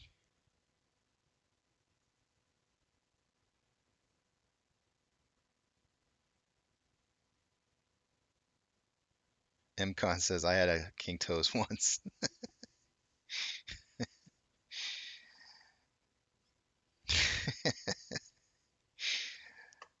Alrighty then.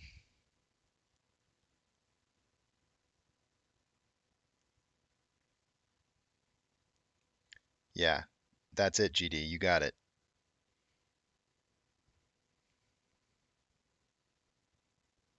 Chris has got it. It's like a pressure release valve, 100%. You guys got it.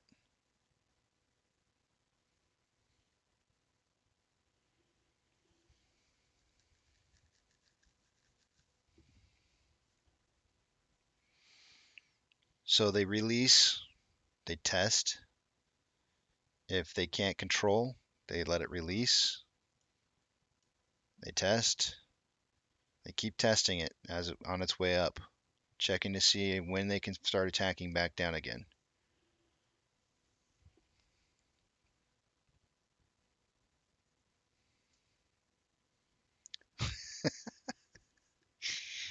Remtax says, suck, squeeze, bang, blow, good for my hose clogs. I told you guys that I would give you a countdown timer for 3 days if SSR got tripped. Let me look at this one more time. Let me look at this one more time because I don't know that I want to give that signal yet.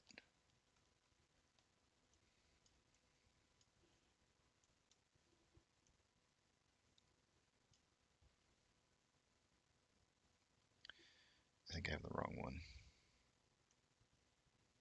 Maybe I don't.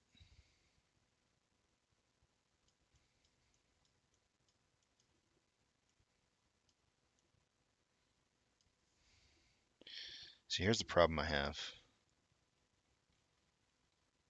I think volatility is, I don't know if it's, I don't think it's tight enough.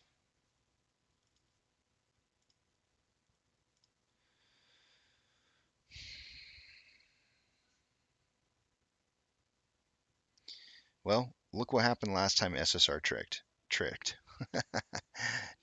SSR tripped. We had SSR trip. We had a down day, another down day, but it was ended up being green, and finished green, and then we had like a couple straight days of green price movement.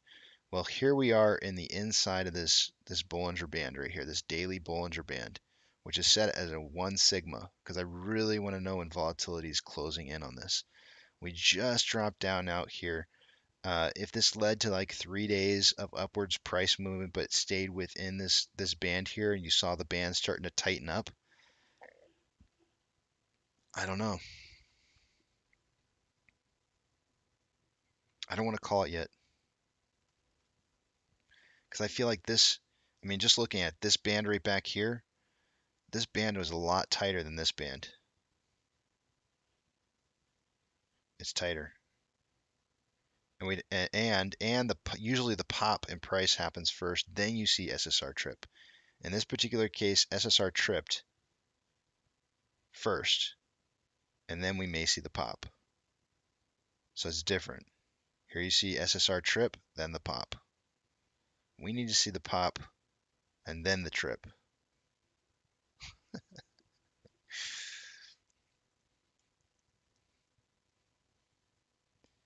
Again, pop in price first, then trip. Yeah. This is backwards. Here's a pop, then a trip. I'm gonna go ahead and say we probably have some price improvement though over the next couple days. I will say that. I don't know how much.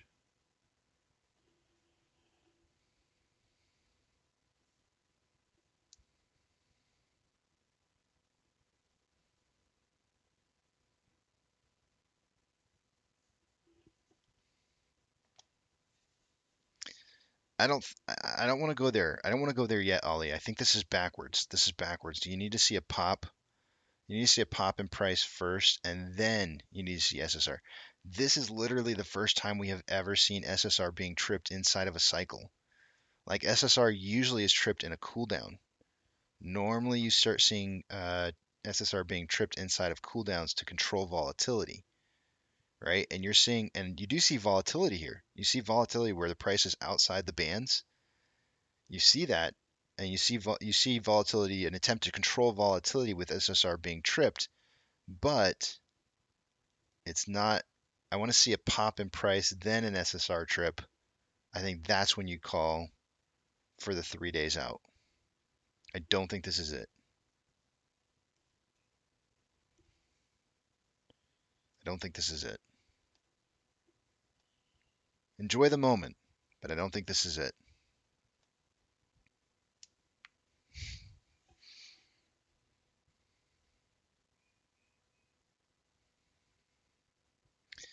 I don't think GME tripped, no. But here's the thing, if it tripped for AMC and um, some of those naked synthetic shorts could be piling up into ETFs, and I don't know how I don't even know the inner workings of how they control that stuff. Oh yeah, look at the volatility driving in here, guys. See how they're controlling volatility now? Look at that. Look at the pinch on that volatility. Just from this first downwards attack in price, they got the volume to already drop and that volatility really, really tightening in on it. So it's almost like they've got price under control already. Even though it's still kind of heading up, the volatility is in control.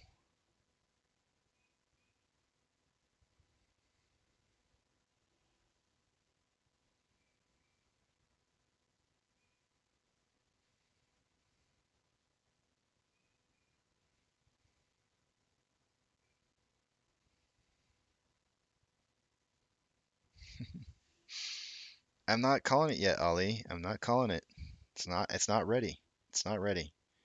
I think we need to see more tightening of the volatility on the daily interval, and then I think you need to see a pop in price, and then I think you need to see an SSR trip immediately after, and then 3 days. 3 days. We could get there. We could get there. Right? I mean, if you're Pipray, I know, man. I so almost played it this morning. You don't even know. I almost played it. It was so close. Like I literally listened to like the first. It's like a 5 something minute song, and I listened to like the first 2 minutes, and I was just like, I'm not feeling it today. I was like, I just don't feel like we're in control. I felt like there was control there, but she talks about how she's in control, and it just didn't resonate inside me as like it just didn't resonate. I didn't feel it.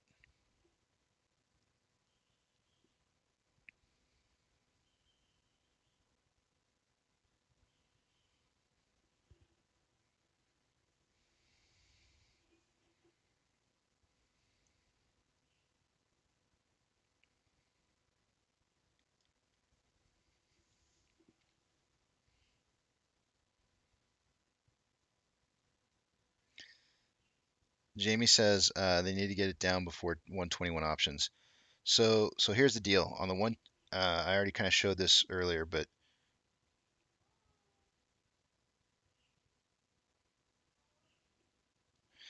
um, hold on a second.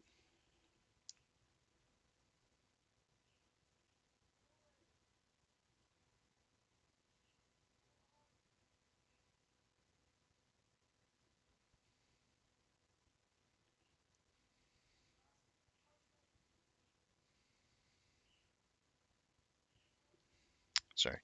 Um, what was I saying? I forgot what I was saying. Grr. I can't answer my text on my phone and think at the same time. It's like too complicated. You guys are like, we're listening to this guy.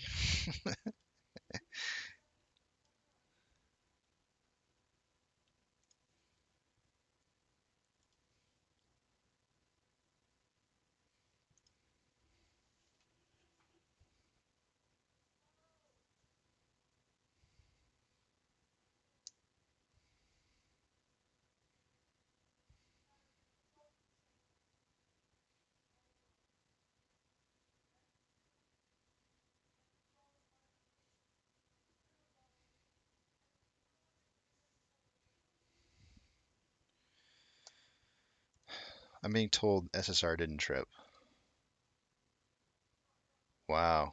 Okay, I just refreshed it, guys, and SSR is back off.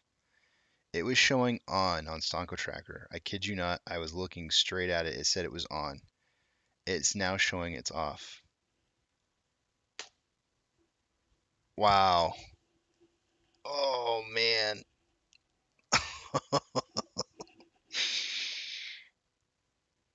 Oh man. What does that mean? What does that mean?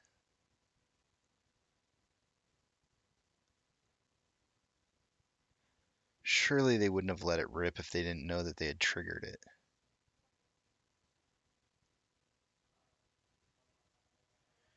SSR is now showing off on Stonko Tracker. I had refreshed it and it said 2294. It said SSR trigger was on. It said on, clear as day. There was no doubt. I just refreshed it and it now says off again. I don't know what that means. I do know it says the trigger price is 2294. I also know that it says here on Webull that we hit 2294. I don't know. I do not understand that. But that sucks. That really sucks. It feels like they let it rip, like they knew they had triggered it, and so they let it rip, and then somebody said, "Oh, oh shit, we didn't trip. We're not burning shares yet. Apply the brakes, back down, dive, dive."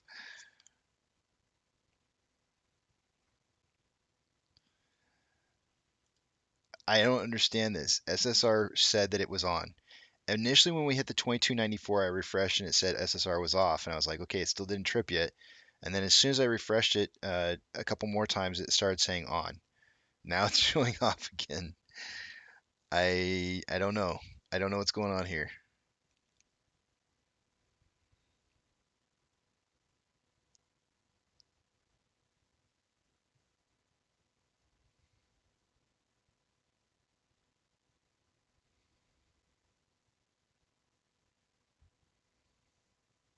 It's back on.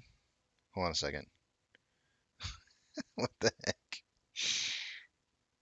Okay, he's right. I just refreshed and it now says that it's on again. It now says that it's on. Ah, man, what the heck is going on today, guys? What is up with this? What is going on here? Like, is somebody trying to mess around with this and be like, hey, look, see what we can make the market do by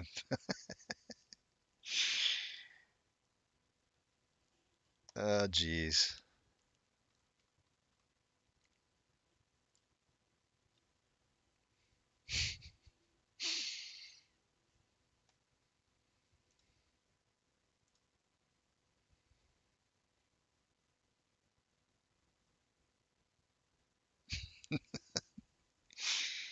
I feel like we're seeing some really weird things happen here. What is going on? And now it's off again? What the heck? What the heck? It is. It is off again. Oh my gosh. What the heck does this mean? It's like the price is too close that it doesn't know if it's on or if it's off. Do you think they're fighting over whether or not it actually got triggered and they're fighting over like the micro pennies of it and that maybe they're fighting over whether it should be on or off? This is crazy. Every time I refresh it, it's either on or off. Wait, wait, wait. I can put it up on the page. Well, it won't refresh automatically on its own.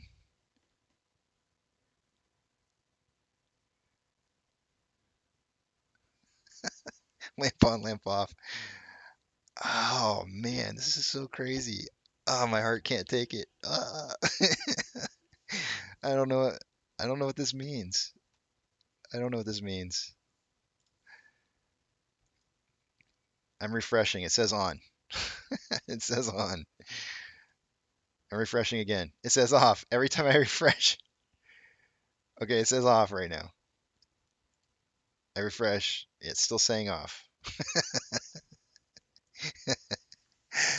Maybe it's literally like maybe the system is it got it so close. It got it so close to the trigger. Maybe the system doesn't actually even know whether or not it can or it can't turn on or off. Wouldn't that be funny if like guys on Wall Street are like trying to print shares and they're like getting errors going back and forth as to whether or not it's actually triggered?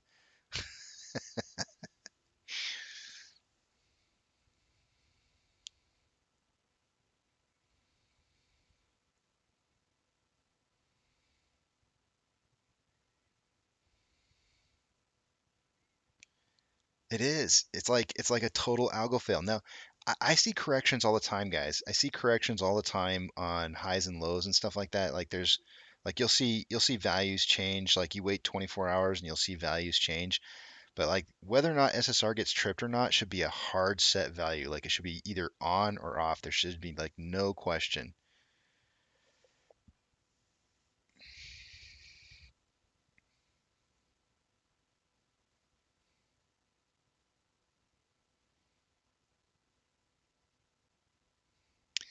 Andy's coming in. Where did you find the information, Andy? How did you find it? I have a feeling Andy's got went to a third source, and I'll bet you the let's see.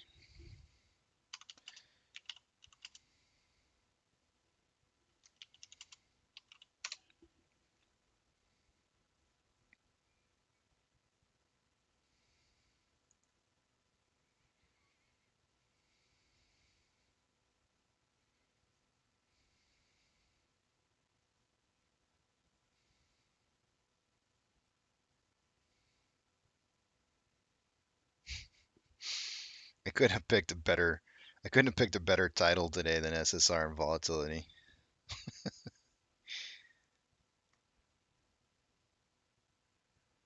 It's got to be the value, Anthony. It's got to be the value. Like 2294. So we should be able to resolve this on our own. Let's just go back in time. 105 1304. Let's go to the time and sales. I should have done this a long time ago. It's going to take a little bit of scrolling.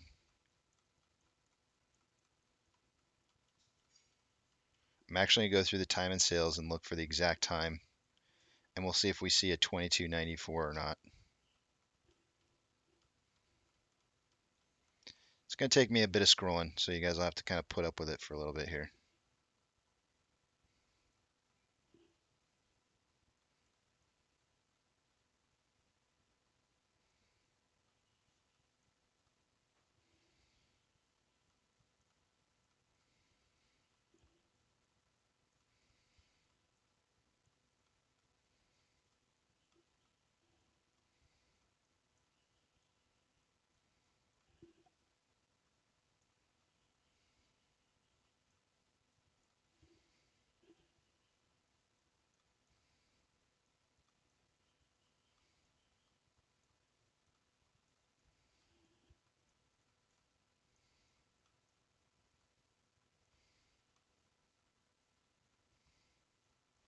If it is truly indeed off, that would make me laugh so hard because I feel like they let the price run thinking that it was on, and then now they're having to attack the price back down.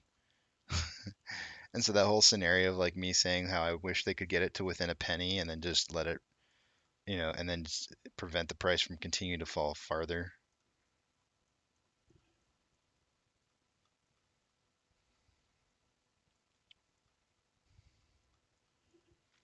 I'm scrolling down, guys. I'm at 1319. All I got to do is get to 1305, and we'll take a look and see what SSR.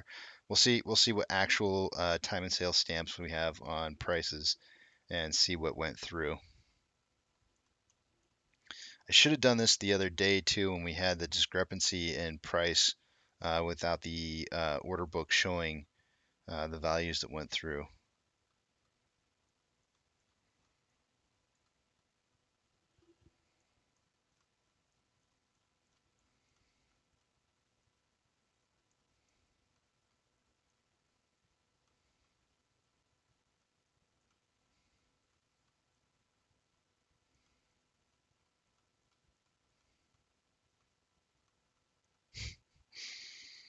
Maybe wouldn't it be funny if the SEC is all like they sprung a trap to see if they could catch him in the act of manipulation?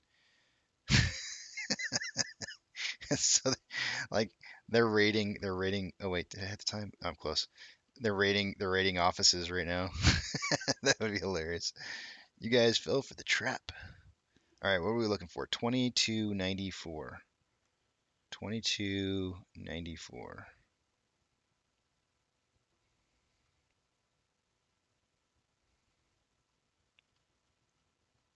Wait a minute. I don't even see anything close.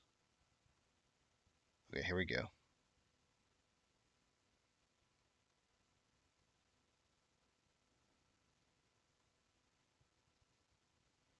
There's a 2294 at 1303.06.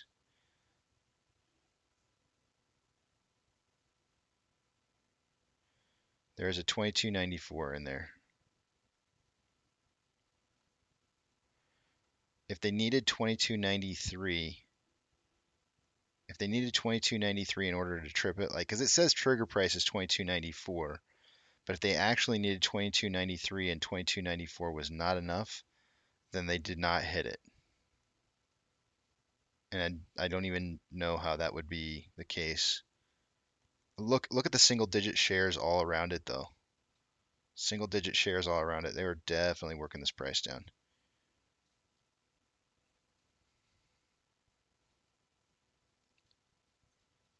I mean, I think that's what this is going to come down to. Was it really 2294 that they needed, or did they need a number that was lower than that? Because I see one order for 2294.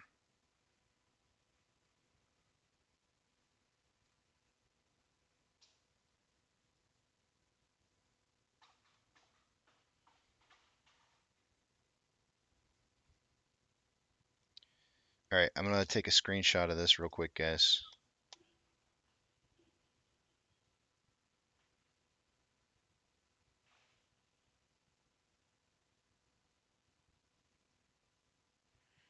Right when it gets into the middle of the screen.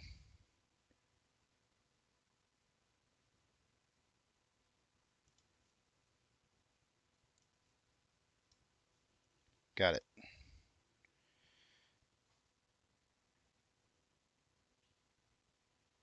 I got the screenshot of the 2294.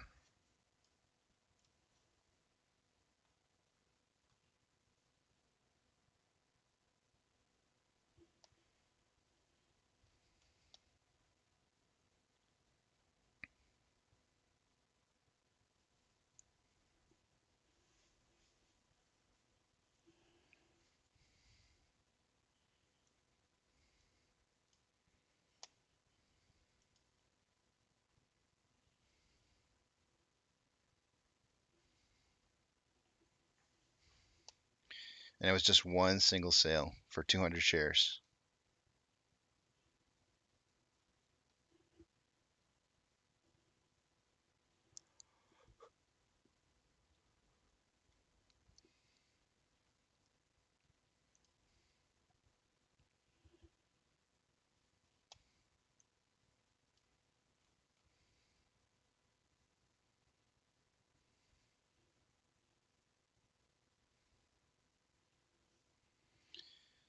Alrighty, getting close here to break time.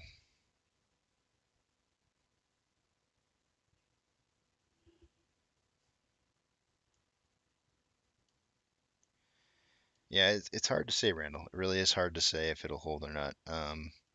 Like I said, I have a feeling that they may try to push this down to 19 bucks before we see that rip. We'll see. I don't think so, Zach. I don't think so.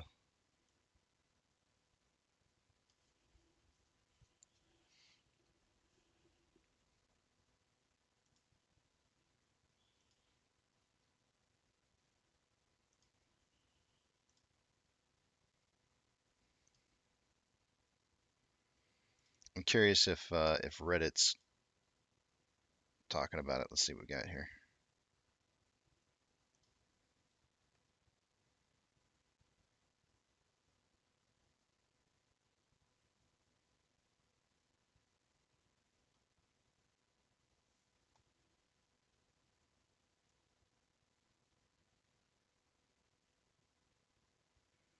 Uh, Ostex Dude 469 says talk about manipulation to the penny. It looks like they plan on shorting tomorrow because they did not want to trigger SSR on AMC for tomorrow. They brought it down right to the trigger and stopped.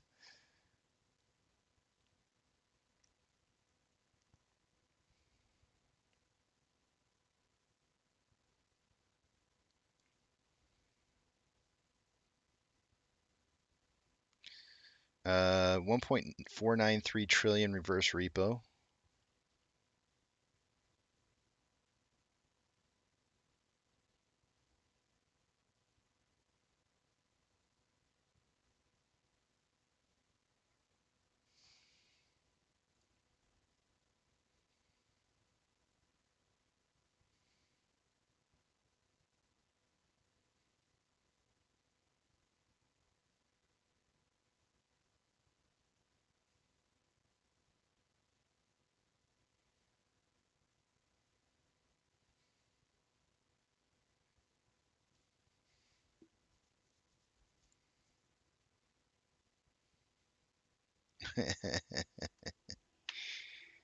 JD Ruckus on Reddit also talked about it. Says just so you all know, that was my 50 share buy. You're welcome.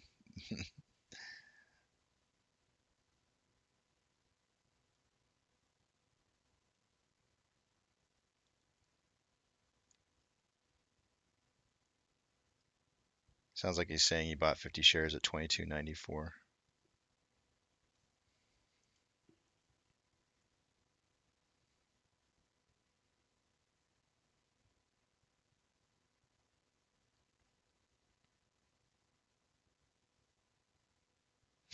Josh is.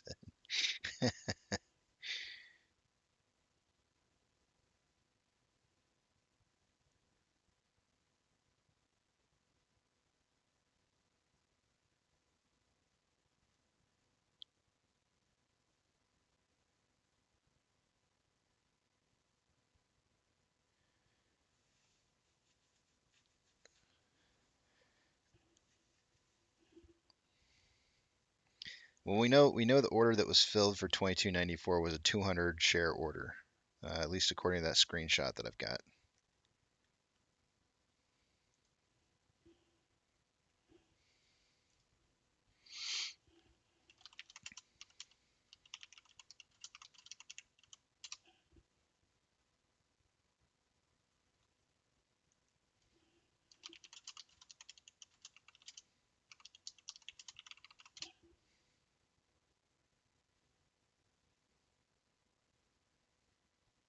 Hmm.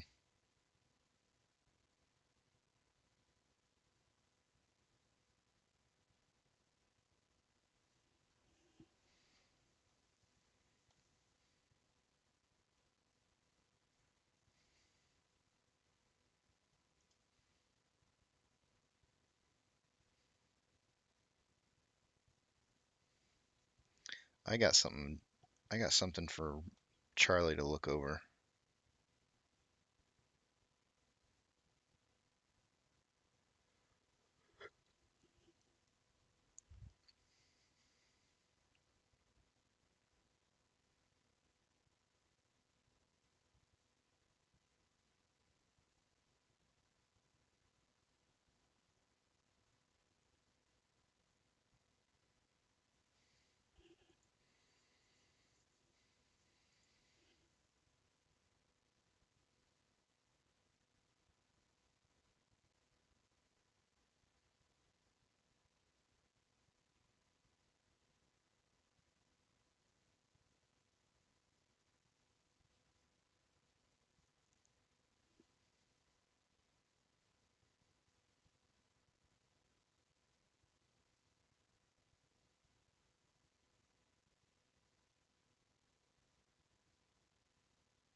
Reading about right now I'm reading about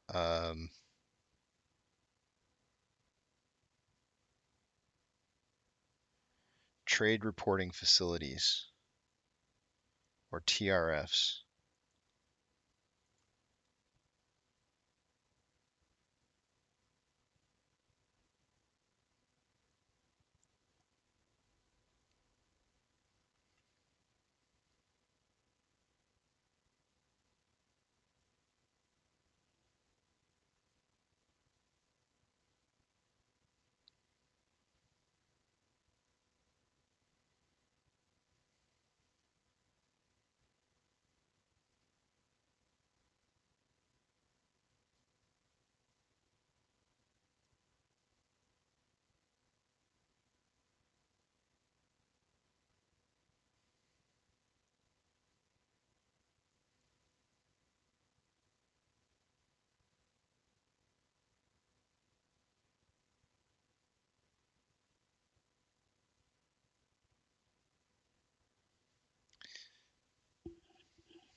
This is, I want you guys, to read this.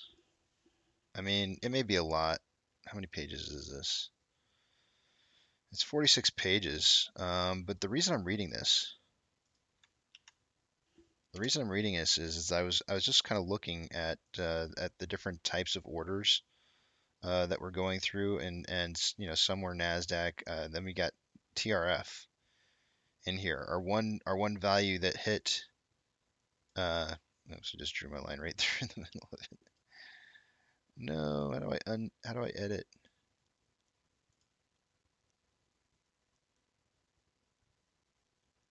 I want to, oh, here we go. Erase. I was like, I didn't just draw over it.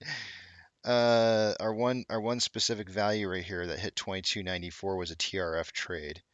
And if you pull up TRFs and you look about what those are and what they do, it's looking like those are. It says overall our results indicate that the price discovery on exchanges improves in fragmented markets because uninformed traders are able to route their order flow to off-exchange trading venues, leaving a larger portion of the informed traders at the exchange.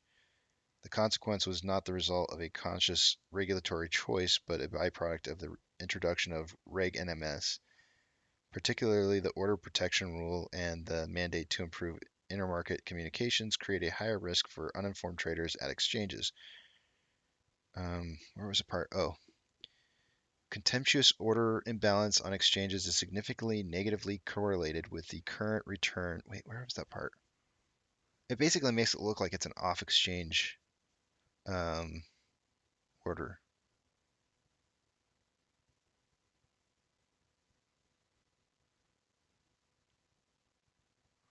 But I'm still reading into it because I actually don't know what it is.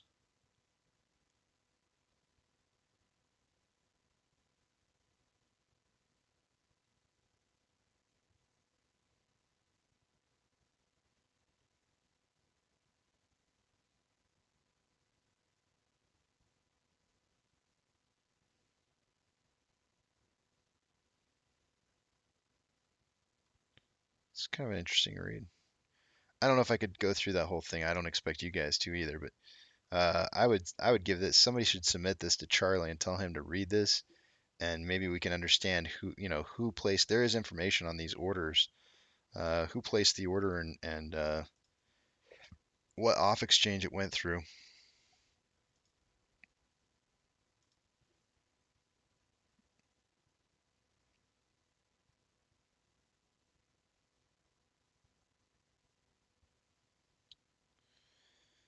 Um, 0. I'm gonna go with 0, Zach.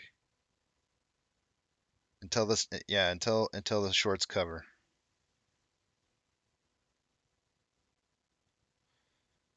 I'm going with yes. SSR was triggered because I mean it says clearly on Stonko Tracker that SSR was 2294. I've got a screenshot of a value that went through at 2294 right here on the screen. at 303.06 was 2294 of 200 share order that went through the TRF. Went through as that type of trade.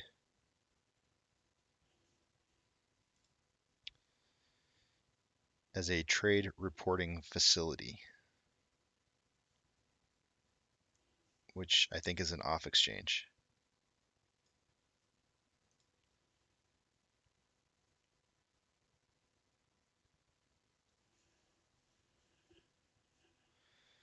I'm in it to win it, Zach.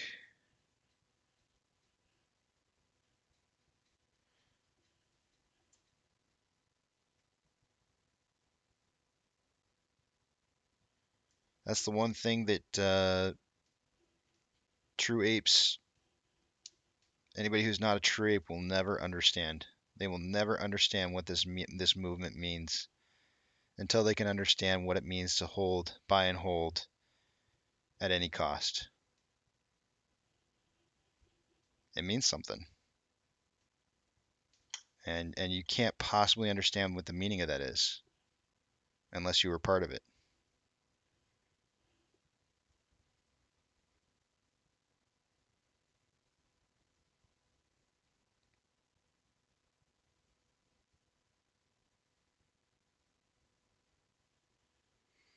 Wasn't there something about when FINRA members buy, it's on that tier? So I'm not sure.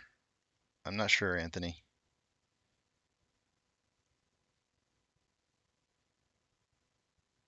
Well, then why are you here, Zach? Why are you here?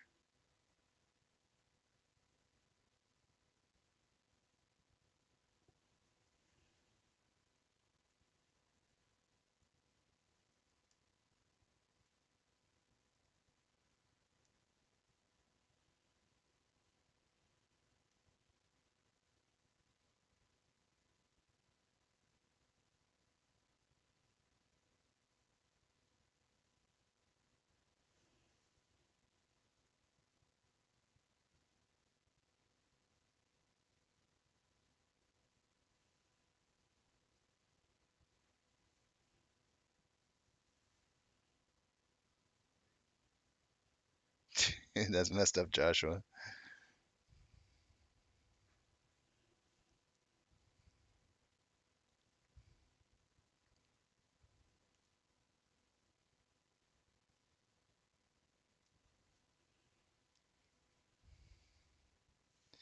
I wish I could claim that I came from the gaming era of people who grinded insane amounts of hours, but that wasn't my era.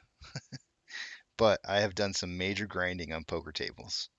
Major grinding. So I'm not a stranger to of what it's like to grind. And it can get tough. It can get very tough sometimes, but if you're playing under the right conditions and you're doing the right things that you're supposed to do, you're playing, you're not exceeding um, your standard limits, your golden rules. As long as you're not doing that, then you should be able to come out a winner.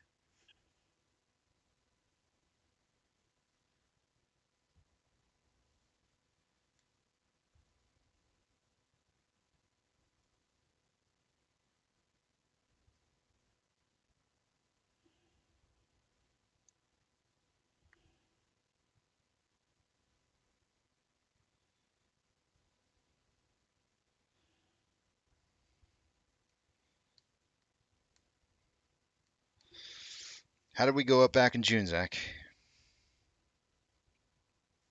Dark pool still existed back in June. How did we go up in January? Dark pools existed back in January.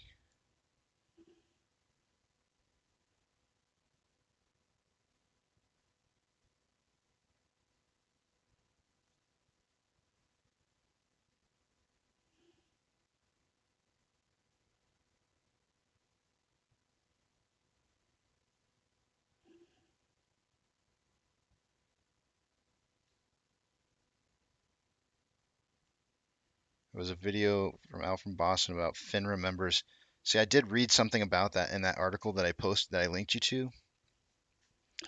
It does talk about that in there.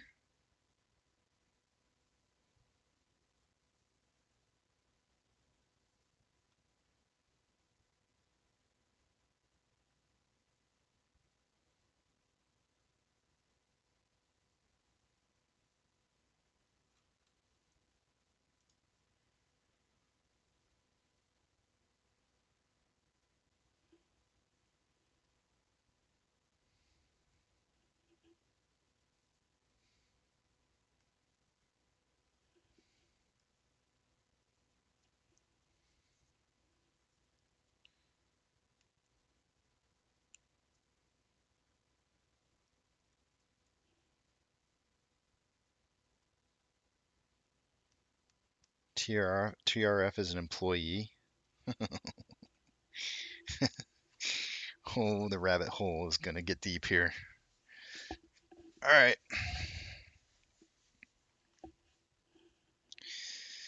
I feel like you guys are gonna make me go down a rabbit hole here, and it's getting scary for me. It's getting scary for me because those are intense times. I don't, my brain was fried yesterday.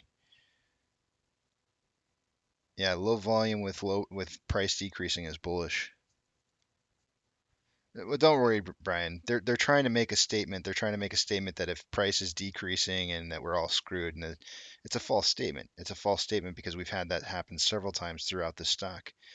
The simple reference point is how do you explain what happened in January, and how do you explain what happened in June? And if you can't explain what happened during those periods of time, and how we had similar periods of time where we had price decreases and volume decreases that led up to those price improvements, then you have nothing to stand on.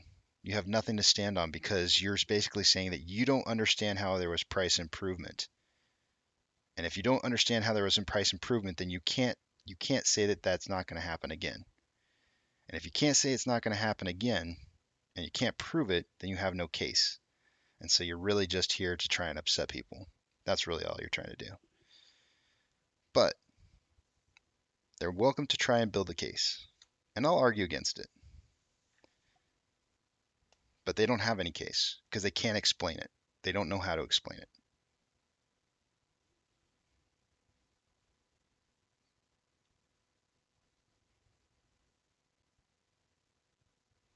If you think so, I'm still up. I'm still up, bad back. Not a bag holder.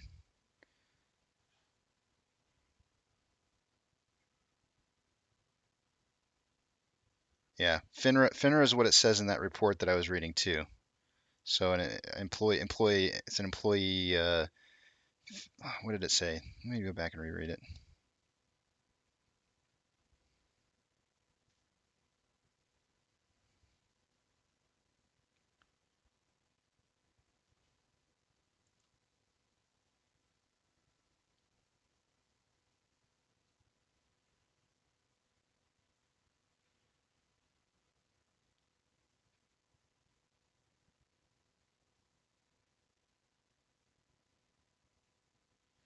I don't know where I saw it. I saw it someplace.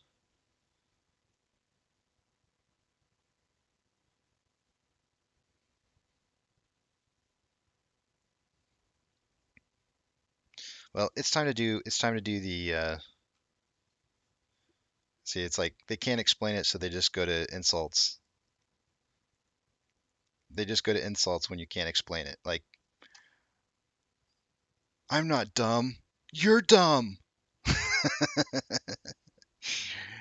I'm not the dumb one because I can't explain it. You're the dumb one, man. You're the bag holder. Eh. Wait. I got one for this. Wait. Do I have the sound up? I gotta make sure I got the sound up for this.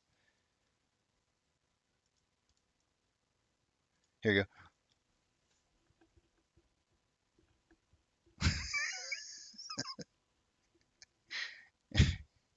That's the answer. The answer to what happened in June and January. That is your answer. What is it? Wait. Here comes again.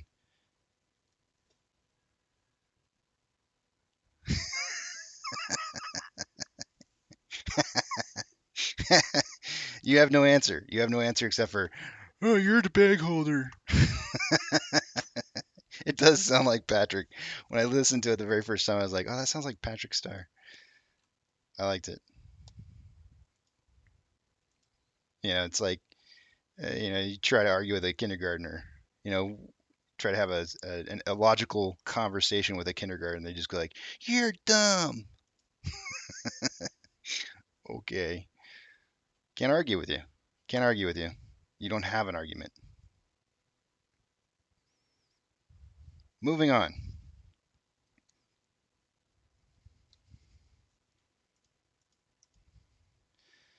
What do we got here for, let's see, off exchange? We have 53.75 on the off exchange, and the CBOE EDGX is at 15.89%.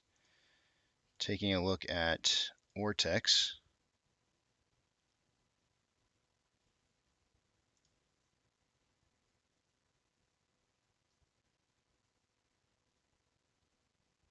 $114.5 thousand shares were borrowed an hour ago. It's now up to 382.2.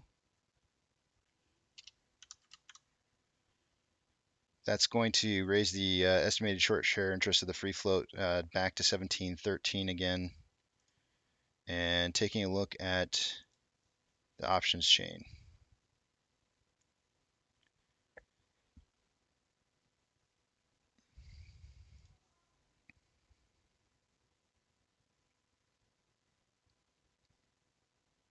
At a $25 strike price, an hour ago it was 17.4. It is now 23.7.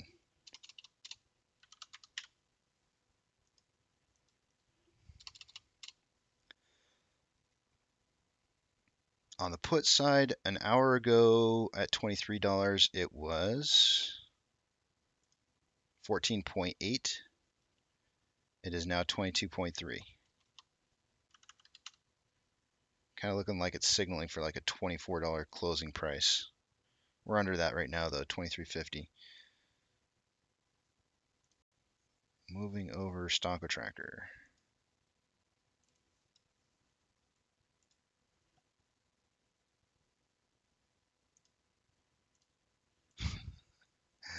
Stonko Tracker is still reporting the same thing.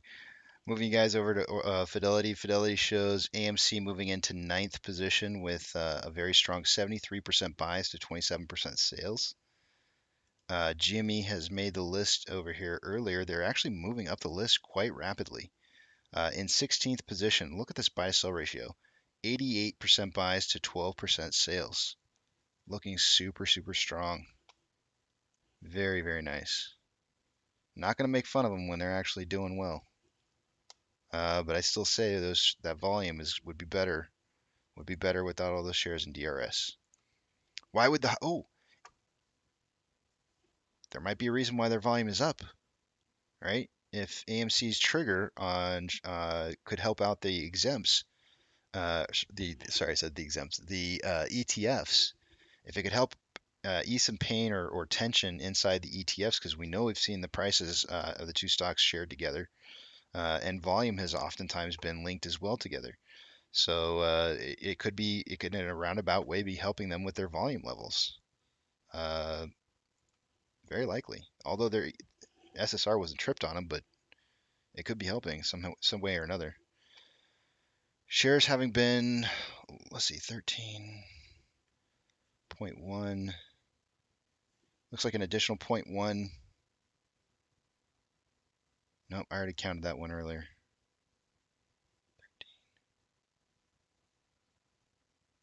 148. No, I didn't count that one. We're at 2.75 million shares traded for the day, or borrowed for the day today. Still pretty low. Normal amount would be around 4.5. 1.8 thousand contracts are in the money on the calls. 59.4 thousand contracts are out of the money on the puts. SSR is still showing as triggered as off. Oh, I refreshed. It's on. That's hilarious. It's so close it doesn't know. It doesn't know which way to call it.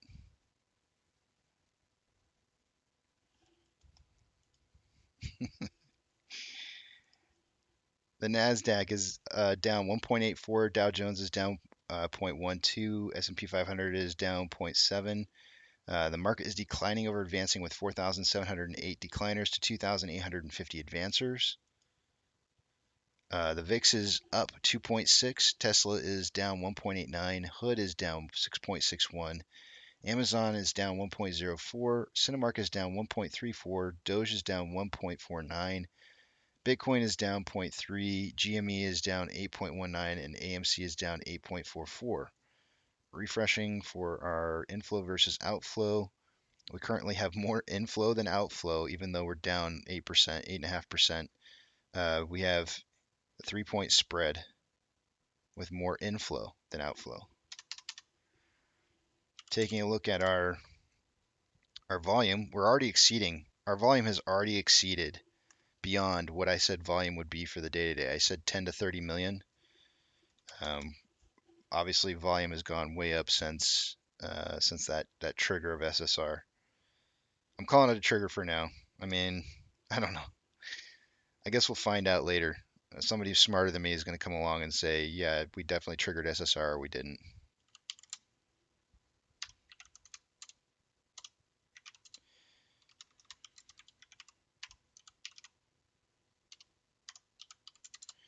We're on pace for 40 million shares. We've actually been holding that pace for quite a few hours now. 40 million share pace trade day for the day today.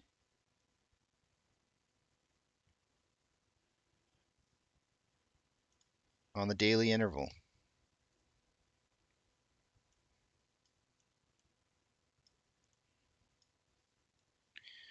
On the daily interval, we have more selling pressure than buying pressure with an RSI of 32.89. On the hourly, we have more buying pressure than selling pressure with a RSI of 20.85. On a 30-minute interval, we have more selling pressure than buying pressure with an RSI of 28.77, taking a double dip down into oversold territory. And on the 5-minute interval, we have more selling pressure than buying pressure with RSI at 36.53, looking like it's heading towards that multiple dip into oversold territory.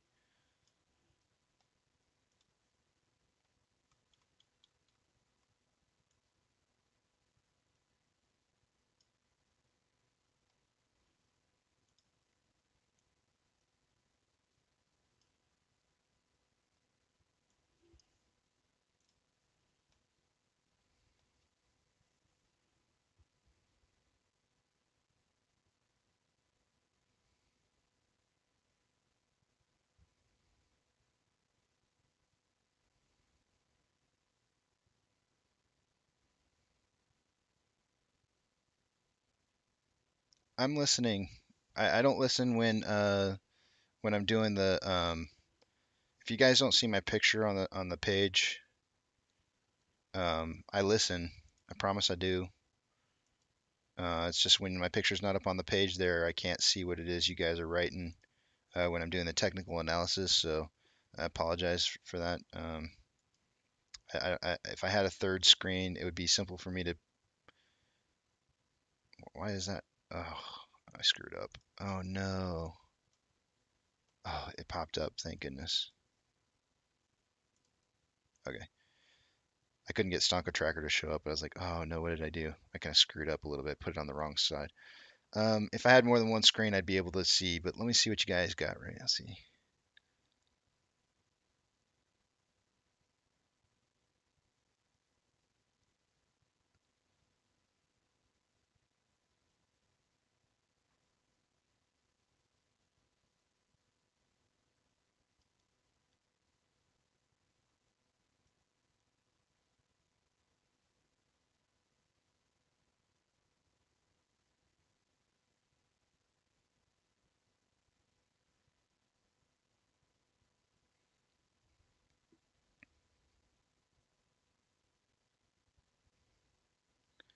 The Fed meeting minutes is coming out, and it's time for me to take a break.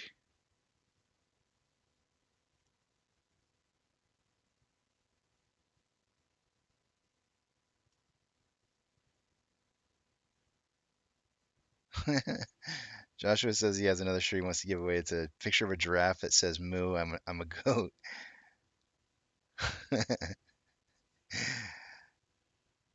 Oh, Brian. It is what it is, Brian. It is what it is.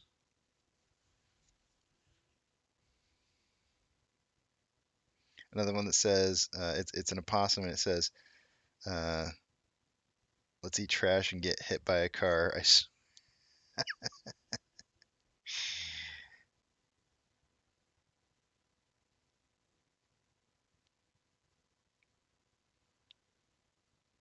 One more Apple Care screen left. Must stay in control. That's hilarious. All right, guys. It looks like they're gonna go taking a second attempt at this in case there's any question as to whether or not it was tripped or not. They're like, okay, we're gonna drive this back down for sure and definitely trip it this time, in case there was any doubt.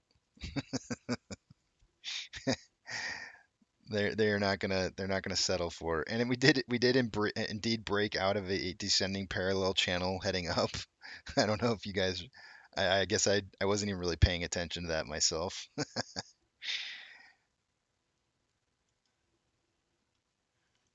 All right, it'll be interesting to see. I'm gonna take a break, guys, but it'll be interesting to see. It'll be interesting to see if this rebounds a second time. Like if it actually drives past 2294 for sure, and then rebounds. Like so, there's no question as to whether or not it got triggered or not.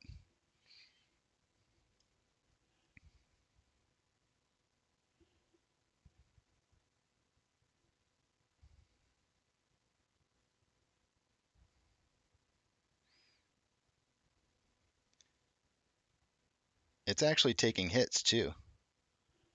Joe, it's that 30K is taking some hits. Like it's real.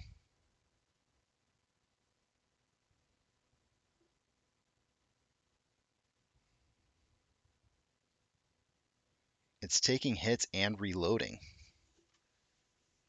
Somebody is reloading on $23. This is kind of interesting. I don't want to go. I don't want to go. I kind of want to see what happens here. I have to leave. I have to leave because I gotta go make one of the kids some food.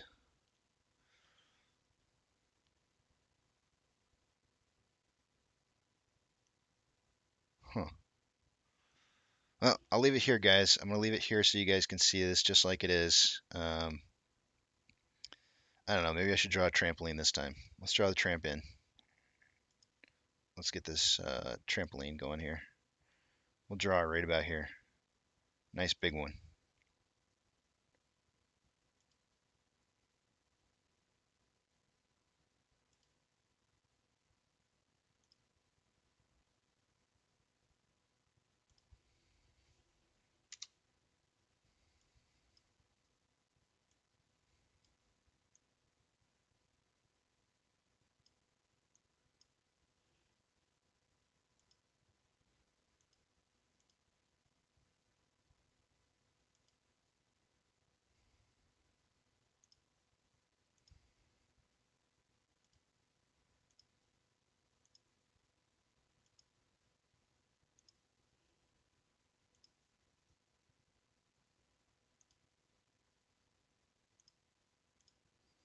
There we go.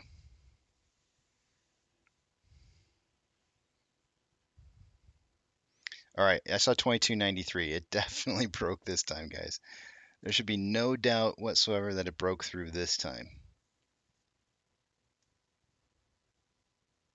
Go ahead, jump on that trampoline. All right, I'm gonna head to break, guys. I'll see you in a little while here.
I apologize, guys. The music has been running this whole time. In fact, I even came back once and restarted the music. uh, that's rough. I'm sorry.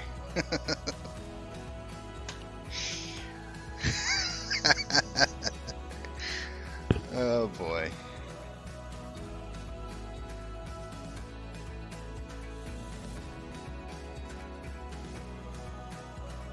I'll let the song finish.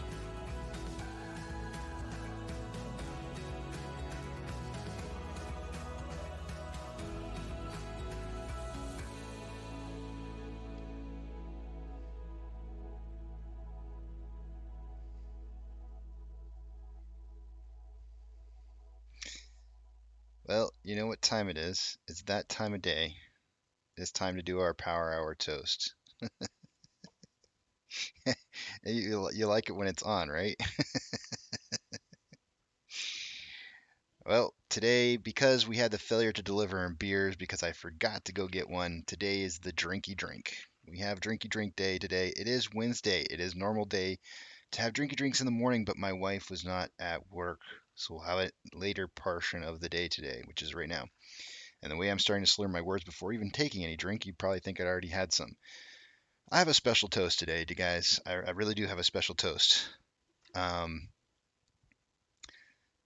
all the dogs out there who are not going to get kicked tonight because SSR was tripped, I toast to you. Cheers.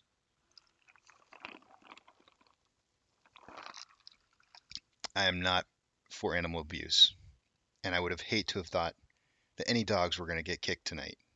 so, so I'm glad we tripped SSR because there would have been some dog kicking going on. Let me tell you.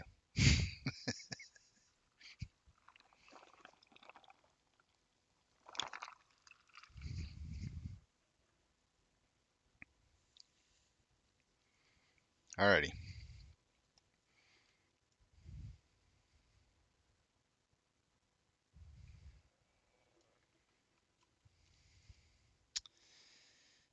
I hear you guys.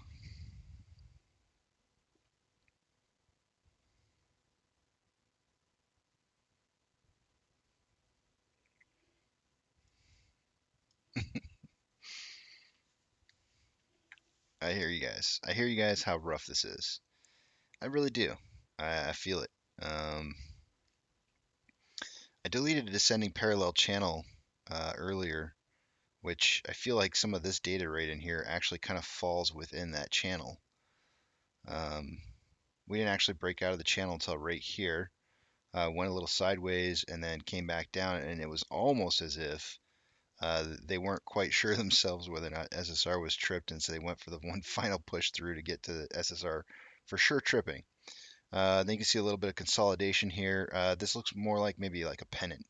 This looks like a pennant, a bearish pennant, sorry, heading down here, and this looks like a little bit more of a bearish pennant. It does look like we're getting some support at the $22.65 level, Fibonacci level right there.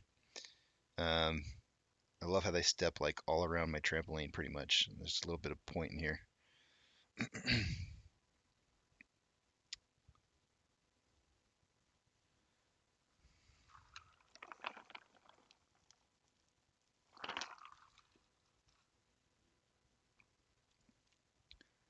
Let's take a look at everything. One last look. Let's see what's happening with our numbers. I feel it, guys. I feel it. I mean, I know your pain. I know your pain. We were over 60% losses in February. Back in February, we were over 60% losses, and it was like I felt like I was getting punched in the stomach. I mean, it was rough. It was rough. I feel the pain, man. I feel the pain. I really do. But I'm still holding. And I'm holding because I know there's more. There's more to this story. This is not unfolded out yet completely. So you got to do what's best for you. But your realized losses are not until you've sold. Keep that in mind.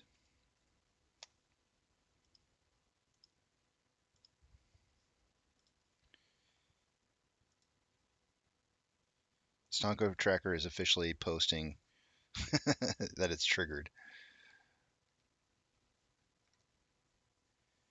And put this one up. All right, let's take a look at off exchange. 53.75 and 15.89 an hour ago. Now at 52.48 and 15.91. So not having to hide the price, the price discovery as hard.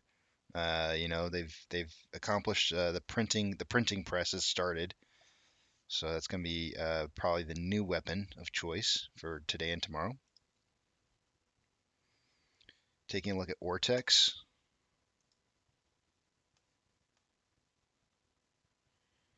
$381,000 shares.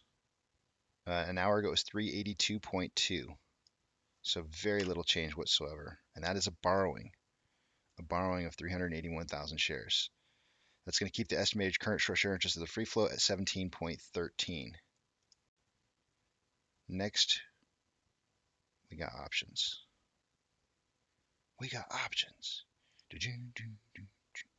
At a $25 strike price.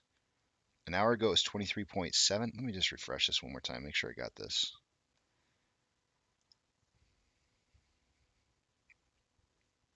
All right, at a $25 strike price, an hour ago it was 23.7. It's now 27,000 contracts.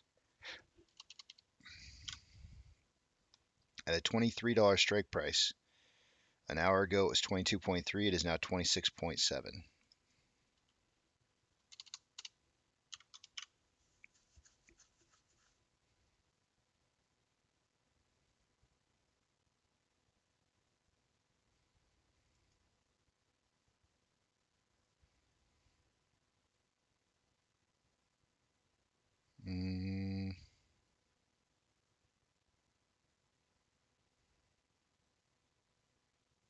Yeah.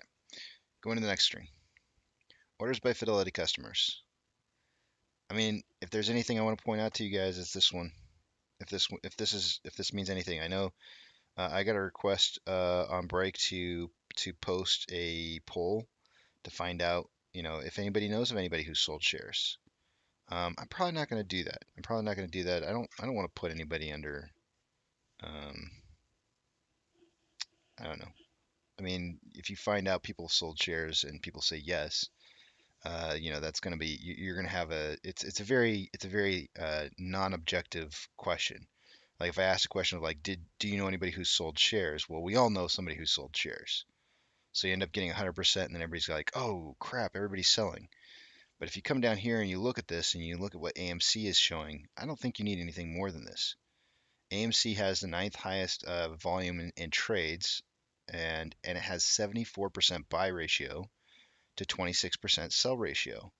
That's big. It's really, really big. Retail's not going anywhere, guys. I would need to see at least less than 60-40 for me to say that there's people leaving this in just massive amounts of people. We're going to lose people. I'm not lying to you guys. We are going to lose people along the way. That is going to happen. I promise you. I promise you we will lose some people along the way. But 74 to 26, that ain't it. That ain't it. That is not a sign of people selling off. It's just not. It's not what it is.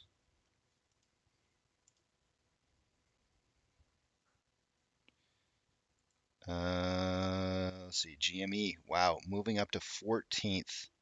GME really picking up the volume. Look at the buy to sell ratio. 89% buys to 11% sales. We're not going anywhere.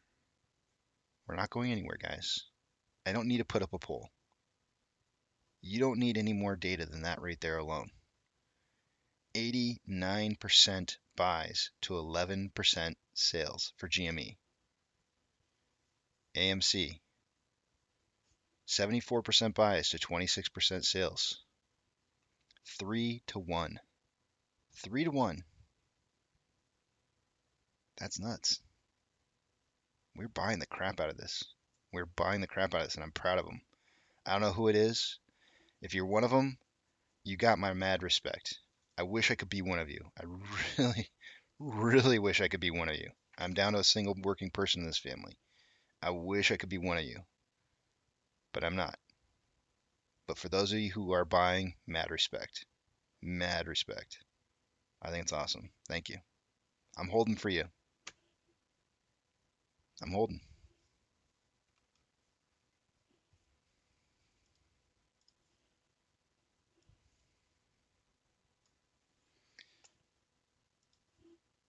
Shares available to borrow.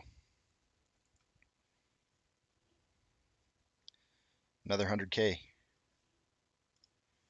5.85 or 2.85 million shares borrowed for the day today. 2.85.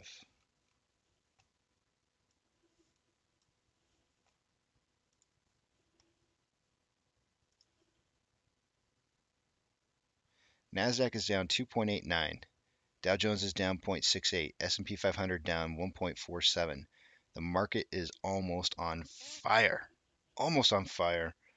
5,507 decliners to 2,077 advancers. The market is almost on fire. VIX up 9.7%. Taking a drink.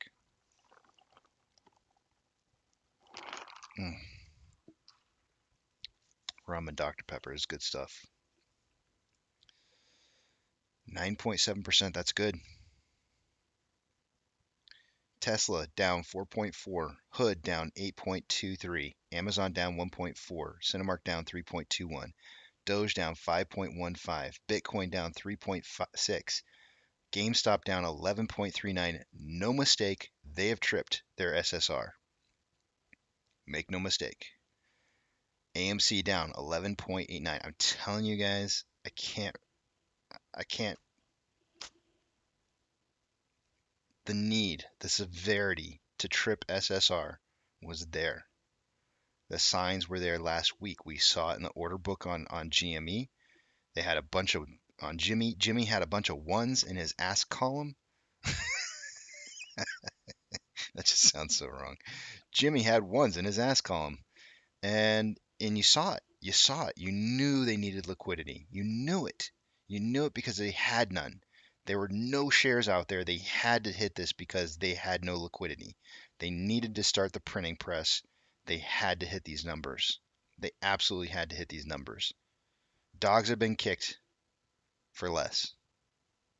Dogs have been kicked for less. Far less. I'm telling you guys,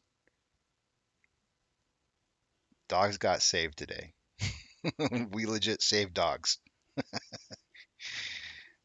We legit saved dogs today. 135 to 137. 2 more points of inflow. 2 more points of inflow for an 11% down day. Ooh. Ooh. Yeah, that feels good. Ah, that's beautiful manipulation right there. That is beautiful. Priceless. I'm not a mad scientist. I am not a mad scientist, I promise you. 38.56 million shares having been traded for the day today. Let's see what kind of pace we're on here. We got 45 minutes left. 3:45. Don't ask me why. Don't even go into why. Why couldn't I just math that out in my head? This noggin sometimes it don't turn on. I don't know what to tell you. 43.64 million share. This volume is picking up, guys. Remember what I always told you. Volume is synthetic. With this stock, because it's so heavily synthetically altered, all of our volume comes from synthetics. The printing press has started going burr. All of a sudden, volume starts popping up. What? Where does it come from? Synthetics. Synthetics. They needed this liquidity. They needed it. They needed it like they need air.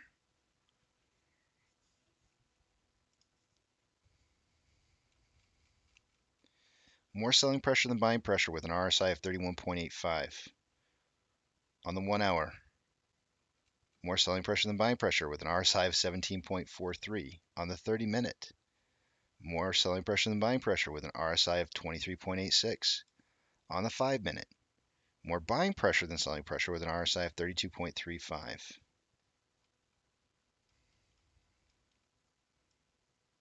Getting down to 22.36 right now potentially helped a little bit. I'm sure alleviate some of the pain for January 20. We should look at the numbers real quick. Actually, I have a screenshot of the number. Maybe I don't have a screenshot of the numbers. We need to look at January's options that are out of the money for 121 and see how much those change by. File, save as.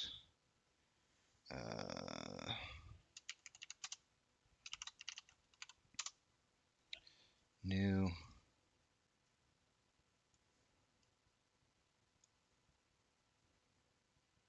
File, save as. We're going to call this 121 options. All right, so I just saved the open interest because I wanted to see how much open interest we have out there. Actually, probably should do this on the actual options page as well, just so we see the exact numbers. Let's pull that up. This is for next week. I'm going to pull up the screenshot of where we're at in this time because I want to see how much open interest changes by.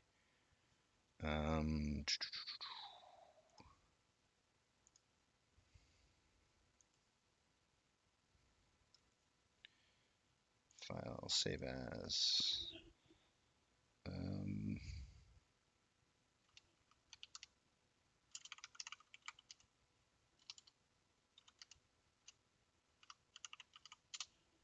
All right. Data collection gathered. We're building a case. Wait. Isn't it Sarah McLachlan that does that dog saving commercial too? Doesn't she have a song like Building a Case? Building a Mystery or something like that? All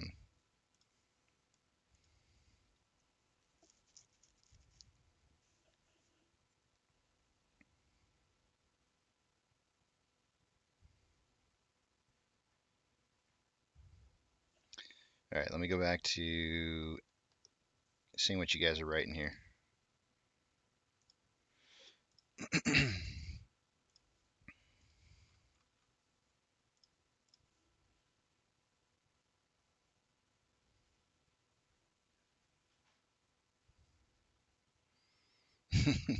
Joe says, leave the dogs alone. You beat the kids up online and computer games.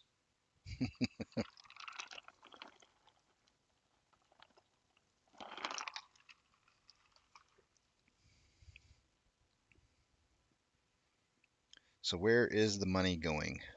Where's what money going? Our money?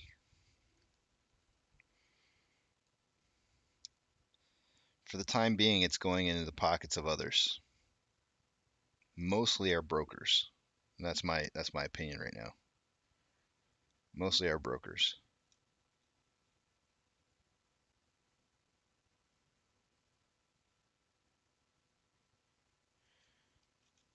So first off, they, this short ladder attack down here, this costs them to drive the price down like this. If they hold orders, a lot of the ways that they can manipulate prices to borrow shares. There wasn't a whole lot of that going on today, but volume was really, really low. So it takes less shares to borrow to drive the price down. Price discovery is lost oftentimes. Like if you, let's say for example, our broker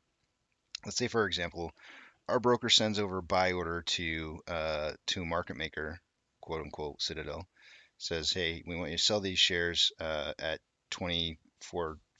Well, I don't know, 25 bucks. And they go, sure, yeah, we'll sell those, and then they stuff them someplace until they get the price down, and then they sell them to the market at a lower price, and then they take the difference, right? And then they probably cycle it through an off exchange as well. So price discovery lost as people are buying.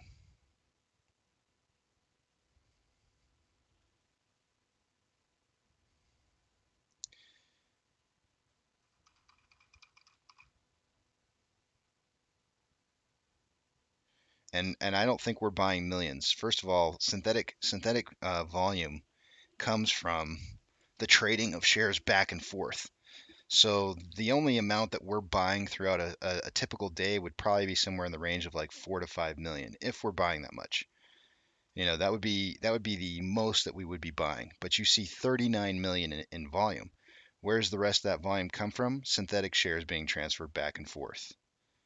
That's where the volume's coming from. So we're not buying, when you say millions, maybe 4 or 5, but we're not buying 39. It's not happening. It's synthetic volume. And that's the other reason why synthetic volume is so high today, because they did trip SSR. Otherwise, we would have probably had volume more in the range of just under 30 million shares traded for the day today. Let's see. Boris says Bitcoin under 44. Ooh, that head and shoulder formation is looking even more accurate. Yep. Yippers.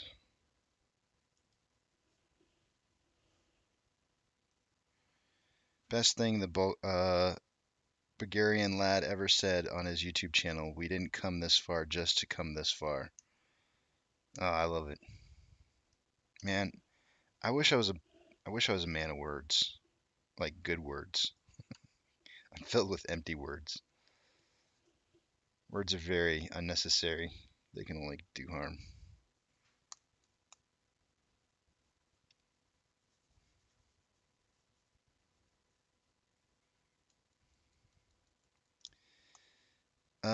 So I'm gonna lump up Michael's question and MCon's question into one. They think they drive it down under 20 tomorrow, and so you think this will be the last gasp.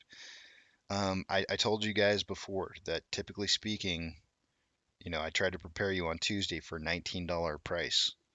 The reason I said that was because synthetic price failures typically hit those 20% marks, then they move to 40% marks, then they move to 60% marks. Or maybe marks the wrong word, gap downs. So we've moved into the last official gap down that we had was a 40% gap down when we went from 33.92 to 20.27, and then we went up 59% to 32.22. Another 40% price drop would take us down to $19.33. I've got it marked. That would be your next turnaround point if this does continue to drop farther, because we've already passed 22.36. Let me punch in the number. We've already surpassed the 20% turnaround point a long time ago. We're at 30.6% down from that 32.22. It makes it almost obvious that we have at least 5 to 10% more to go. 5 to 10% more to go. And so yeah, I could see that happening tomorrow, especially with SSR being tripped.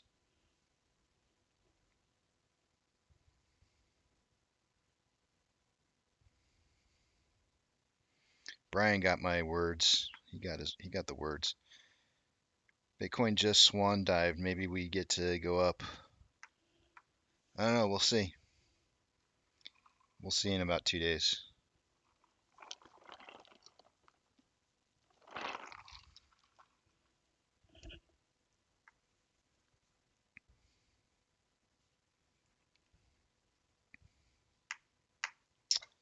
Our resolve is going to be tested the hardest. Our resolve will be tested the hardest before it goes up. I promise you that.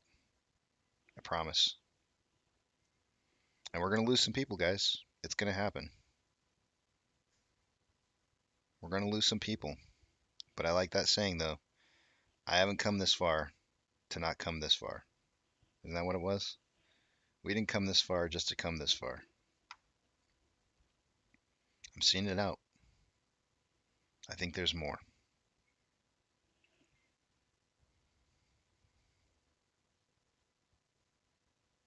SSR was tripped. I don't necessarily think it's a good thing for us.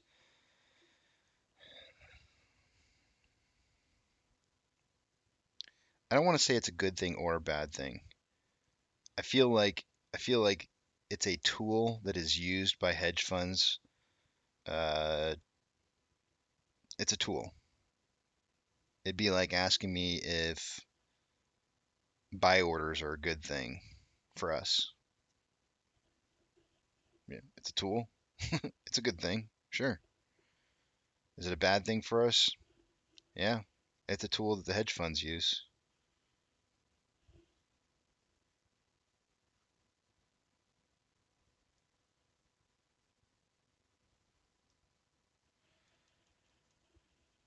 When it was so funny because I was listening to Trey. I was listening to Trey at the time when the price was dropping from $12 to $6, and I was feeling like got hit in the stomach. My gut just felt like it was dropping out. And I kept looking at all the numbers and everything. I was going like, there's no reason for this. Like this stock just should not be doing this. All the numbers look really good. Like this should be worth way more than what it's at. Like I just don't understand why this is happening. I don't feel like I've done anything wrong or researched anything incorrectly. This looks like the right play to me. And I was like, I don't see anything else anything else other that I can do here than to buy more. That was the only option that I could see at the time. I was like, I don't and everything was telling me inside, no, don't buy more, be scared. And I was like, no, there's something not right here. There's something inherently not right. And I watched Trey's video, and Trey was like, I'm I'm gonna buy more. And I was like, that's what I said, Trey. That's exactly what I said. I was like, I'm buying more too. F this. This thing isn't worth $6. It's worth way more. Way, way more. And so I doubled down. I was like, screw it. And then it went down another buck. It went down another buck. And I was like, son of a, why didn't I catch the $5? But they started going back up though. It started going back up and it started feeling better. But I still felt sick inside though. I still felt sick inside. I felt sick inside right up until like May, whatever it was, May 26th, May 25th, May 25th, I think it was, May 25th. And I knew. And then I knew. I was like, this is happening.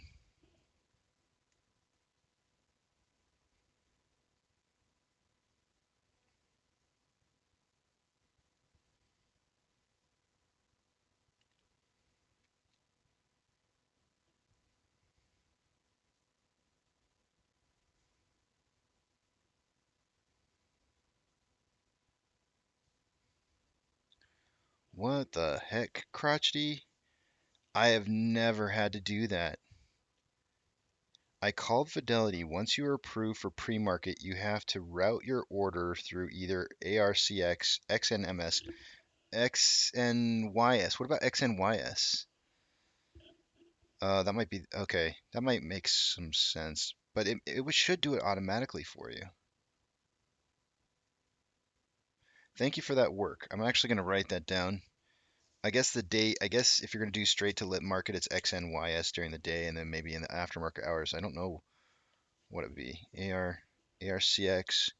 Okay, I got that one written down. XNMS. I got that one written down. And FDLM. I have all three of those written down. I've got it all written down. FEP. Oh. FDLM is dark pools though. I think FDLM is dark. It's Fidelity's dark pools. It's their off exchange. That sounds kind of sketchy, crotchety. Ooh, I don't know if I like the information that they gave you. I might call Fidelity and check them on that one. I might do that for you. I might call them and give them a piece of my mind because I feel like they gave you some bad information. That sounds really, really. I'm going to call them. I'm going to get to the bottom of that one. We're going to do that tomorrow. Tomorrow on the show, we're going to do that. We're going to give them a call and we're going to find out what the heck they're talking about because I have never had to do that before. That sounds really sketchy. We're gonna ask.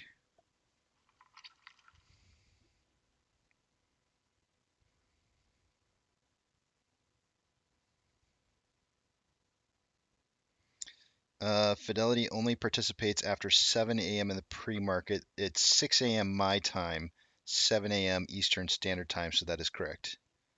If you're talking about Eastern Standard Time. And after market hours, I believe you can trade up until 6?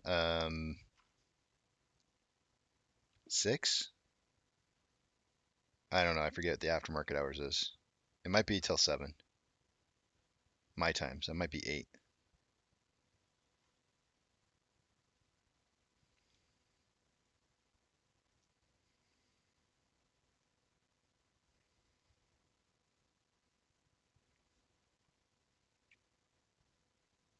Oh yeah, XNNMS is I wrote down an abbreviation of FE, and I'm not sure why I wrote FE on there.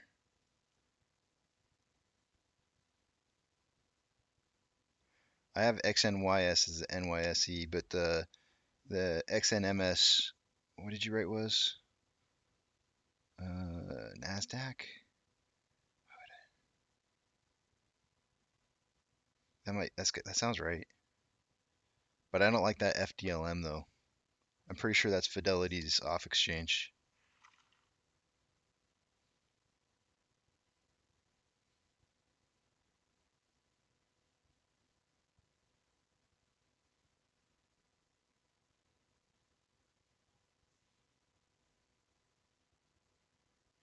Ask where the on switch is.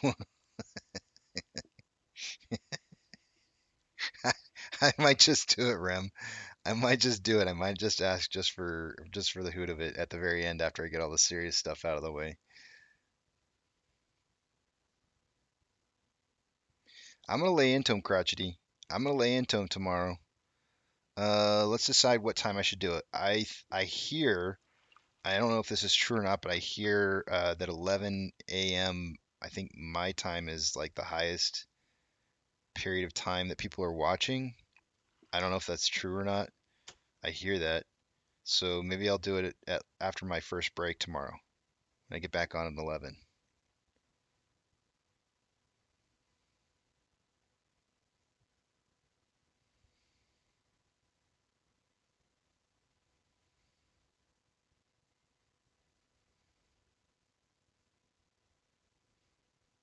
Yeah, 8 p.m. Eastern Standard Time. I said 7 because that's my time.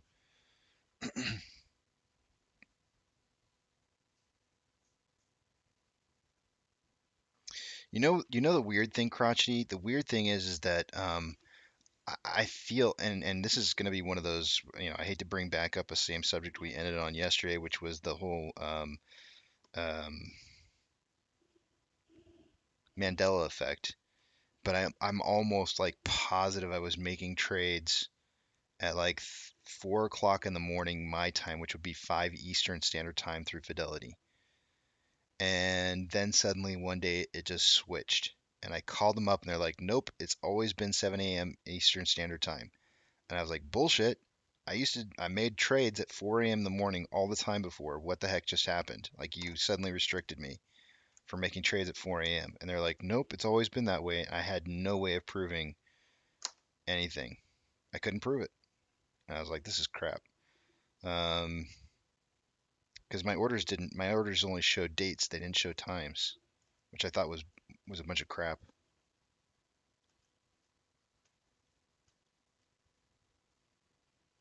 That was actually last year.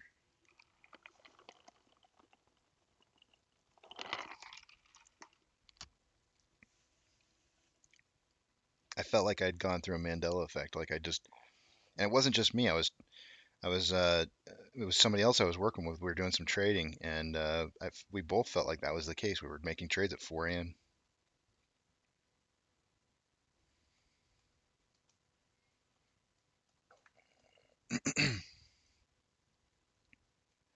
Dude, if it even comes close, Randall, I'm just saying, if this thing even comes close to $5 again, I'm not kidding you. I will go out and I will mow yards.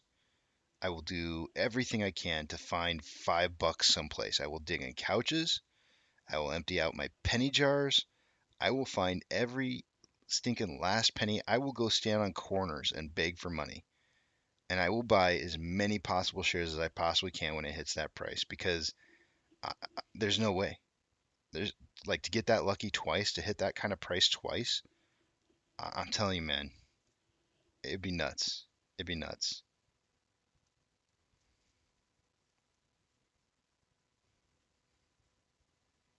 I go sell a liver. Can you sell a liver? A kidney. I go whatever you can sell one of. I go sell one of something. I go sell a left nut. I don't know. I'd donate blood, everything, everything you could possibly think of to make money.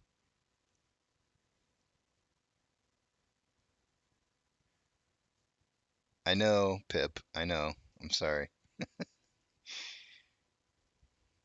My gosh, I have items in my house that I would sell. I have $1,000 items in my house that I would sell for that. Like if there was any chance at all that we could make it back down to $5, I don't know, maybe even $10, I would decide to sell those things. I'd start selling bikes. I'd start selling, I don't know. I have another car still. You know that truck, that Toyota Tacoma that's really old? I'm pretty sure I could get like $1,500 out of that thing. I'd go sell the second car. Yeah, I know. I know it is. It's getting all kinds of pooped on. It was a nasty trampoline. No, Crazy Peppy, I'm not doing that to you guys. You guys spend your own money on your own selves. That's dumb. I would not do super chats. I think that's a bunch of BS.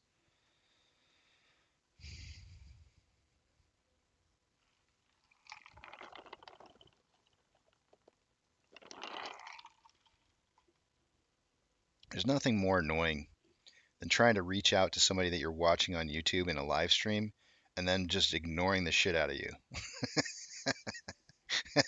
It's so annoying. It's like, what the fuck? Come on, man, talk to me. But of course, they've got 1,000 people watching, and so of course, it's like they can't watch that entire thing. So I understand, but from my perspective, I'm sitting there going like, read mine, read mine, read mine. Yeah, man, I almost did. I almost spent the $10 on Trey one time, almost, and I was like, fuck that. That's one share. I can go buy a share for that much money. I know, Randall. It probably never is going to happen. I'll probably never have 20,000 people coming in here. And I think honestly, we've had a really healthy community because I've grown very, very slow. I don't advertise, so it's a good thing. It's a really good, healthy growth. I'm glad it's been the way that it's been. I like being able to respond to you guys. What was your question, Joe? Oh, I am not gonna. Let's see.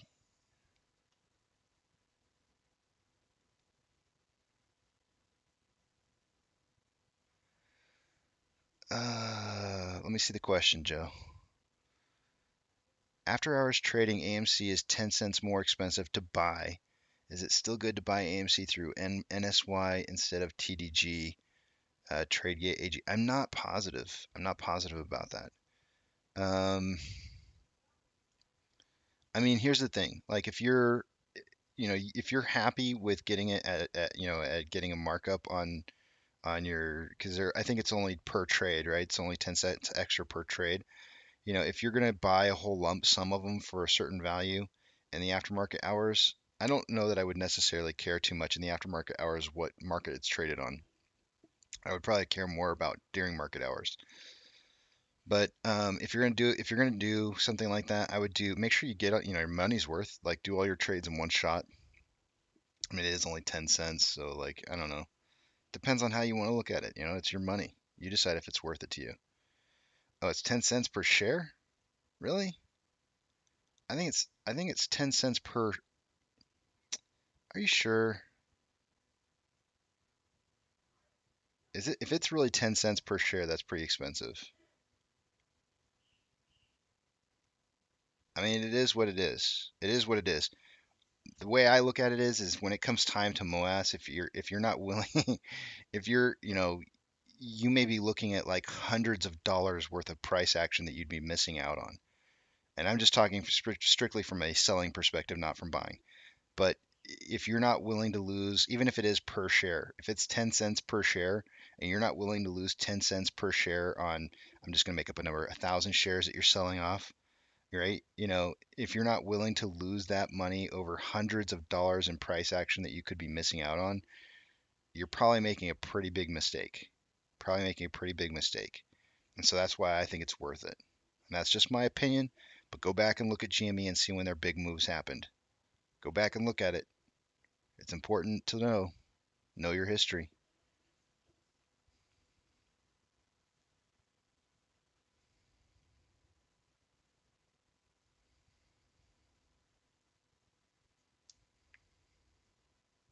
Thanks, Kim. I like it too. I like it too.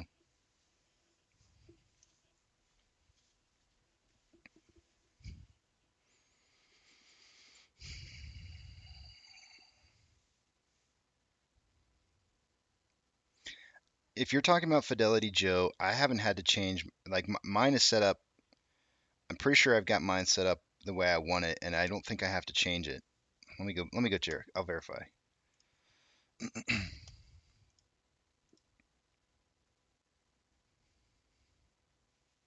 don't even know if it. When I set up a trade on here, I don't even know if it tells me. I gotta switch this.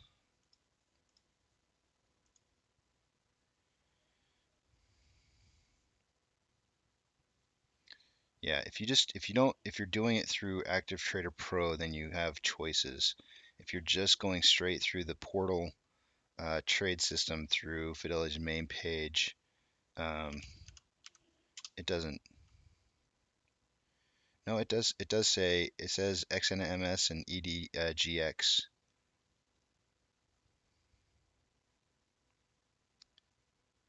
Bid and ask. So it looks like if I bid, it's going to be through XNMS.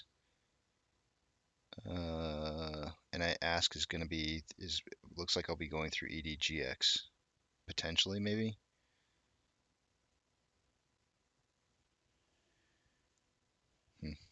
I'd have to go in and manually change that then. It does show two different markets listed for bid and ask, and I would assume that's who they would go through depending on what kind of let me just see. Buy. Yeah, because it doesn't say anything else when I change it from a buy to a sell order. Oh. Yeah.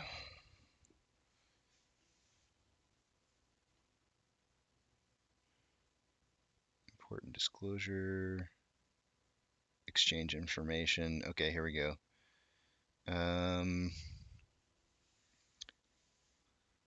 XNMS. Yeah, XNMS is NASDAQ. FDLM is. They didn't even list FDLM. Their own listing of market identifier codes. Doesn't even list FDLM. And the ARCX is the NYSE ARCA. Let's see. New York Stock Exchange is XNYS, which is what I got written down. Yeah, I think there's a way to go into this and set it up so that you're going through the correct markets. I know that there is a Reddit post out there that will tell you what's the best markets for price discovery to buy through, so that you're buying on the lit market. If you guys want me to, I can link that. I can try and find it and link it to you.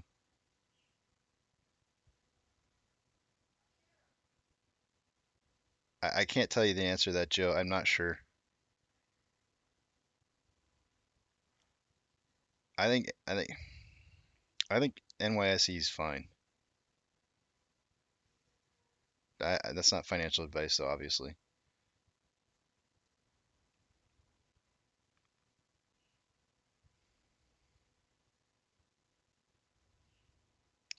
Yeah, I definitely don't know. I definitely don't know, Joe. I don't know the answer to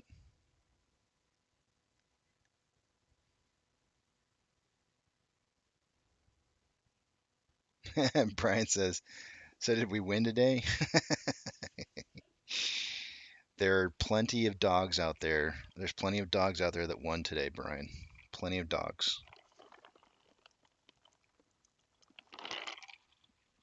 Today, apes took the hit for the dogs because if we didn't break SSR today, I think some dogs would have been getting kicked.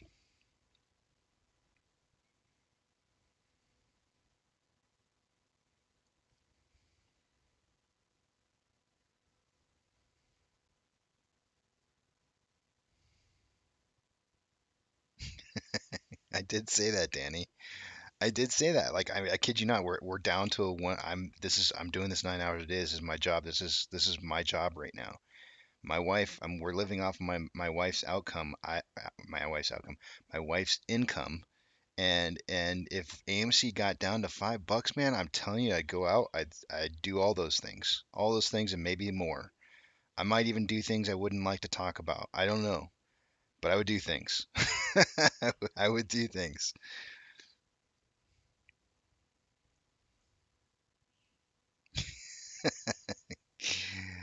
Well, I guess Hayden, it really kind of matters which one's the bigger one. Because if you're gonna lose one, you better lose the small one, right? Just saying. If you had a choice, I would imagine maybe that's what.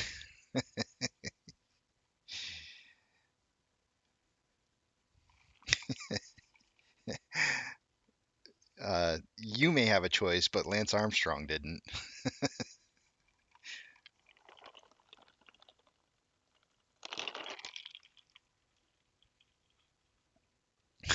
I know there's a couple rooms for hire here. The bearded chatur.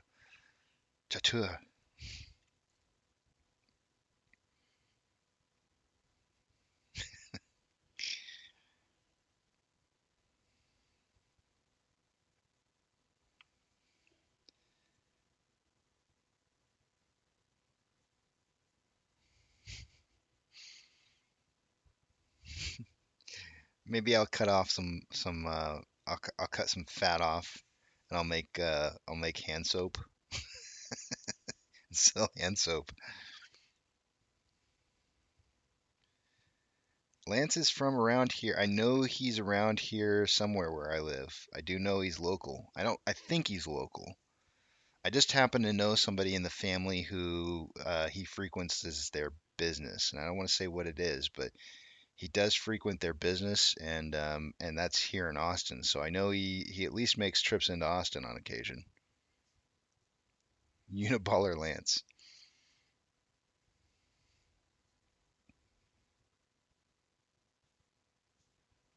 Max Payne right now is 27. $27.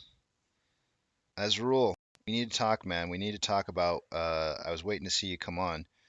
We need to talk about what you wanted to talk about yesterday. And I also talked a little bit about that poll, and I just don't know that that poll is going to help us. I'll answer you back in a message later, but I do want to talk, if not now, maybe tomorrow, about something else you'd wanted to talk about. What did they ask about? Max Payne. Max Payne, $27.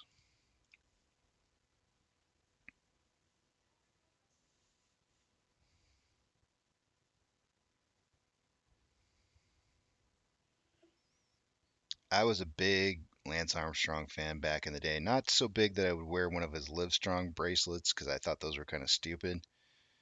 Um, but as a rule, I'm gonna show you one thing, man. I'm gonna show you one thing. The only thing you need to see. Whoops. Wait a minute. Let's see. Where is not that one? This one. This is the one I want to show you right here. Orders by Fidelity customers. I had to blind the crap out of you guys on. There we go. AMC, 75% buys to 25% sales. 75% buys to 25% sales. That is nuts. That's the only thing you need to see right there as a rule. It's the only thing, right? Because what you got going on right there is you have a 3-to-1 ratio in buys over sells. Buys oversell orders. That's insane. That's really, really super high. Super, super high. Like, what? What the heck? And price dropped like it did, right? It doesn't make sense. And then you come over here and you look at the inflow versus outflow. I'll refresh the page again. 151 to 147. A 4-point spread with more inflow than outflow. But yet we're down mysteriously 10.2%. Mysterious. Mysterious.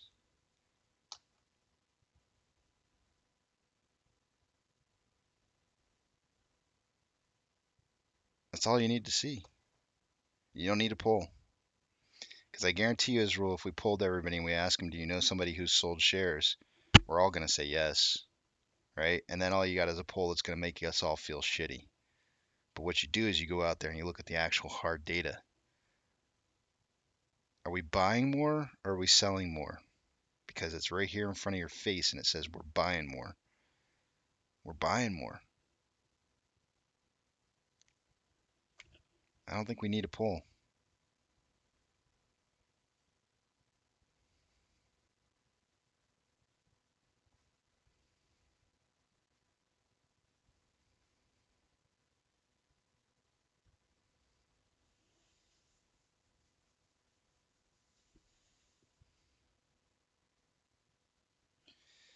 Money, I don't know. I don't think so because I pulled that over here a little bit ago. Maybe you weren't around at the time, but I went ahead and threw up the chart here and I was kind of analyzing it a little bit. And what you have here is you have price drop with SSR triggering. Where did my Bollinger Band go? Oh yeah, we're falling outside of the Bollinger Band here. So I kind of expected that maybe we'll see the price kind of rise back up inside the Bollinger Band a little bit here. And you could see the same thing happening back here as well as price fell outside the Bollinger Band. SSR was being triggered. And then after SSR was done being triggered, it rose back up into the side inside the Bollinger Band, fell back outside, SSR triggered again. Price rose back up inside the Bollinger Band, found a nice even equilibrium,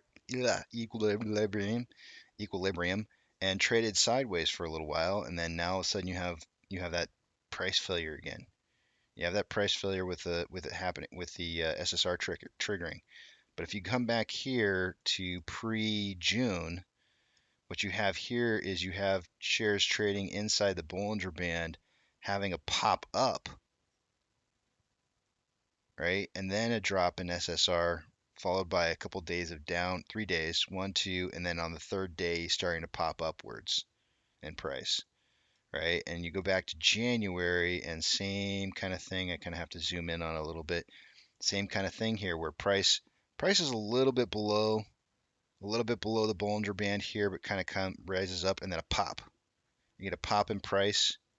The next day looks like a pop in price, but it's not. It was actually red, meaning that this day finished higher than this, or this day finished lower than this day ended. So you got a red day with a SSR tripping at 10%, wherever the candlestick is on here must come down. And then 1, 2, kind of a big price increase here, but the big one comes on day 3. Again, big price increase on day 3. Big price increase. So I think that's what we're kind of looking for here. I think we're looking for more of that trading inside of the Bollinger Band with a pop in price, then a knee-jerk reaction downwards to get us back into control, and then a huge spike afterwards. Where what we have right now is slightly different. We're trading inside the Bollinger Band and a pop down, right? So we'll probably see price start rising back up again, and then it'll probably start dropping some more. But hopefully we can get this under control and stay inside the Bollinger Bands here. Once we find a nice equilibrium, then we'll probably see that pop up. We'll see the pop up followed by 3 days and then huge price increases. Hopefully, that's what I'm hoping for. But this is by far one of the biggest periods of time that we have ever seen outside of a cool down phase where we've seen SSR triggering by far, which to me That's a big sign to me that there's liquidity issues. They really needed liquidity. Normally in the past they've been getting it from shares being diluted into the market. They're not getting that now. They're not getting that now, and they're upset about it. They're upset about it, and they're making the whole market suffer as a result.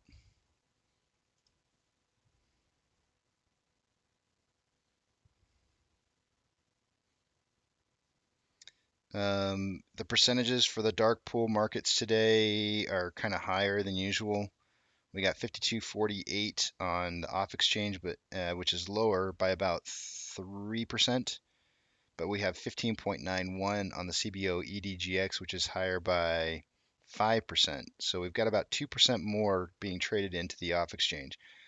That's 15 and 52. So you add those two numbers up together, the total value being 67, but you add the smaller decimal points in there, it's actually 68% of our total volume. 68% of our total volume being traded into the off exchange.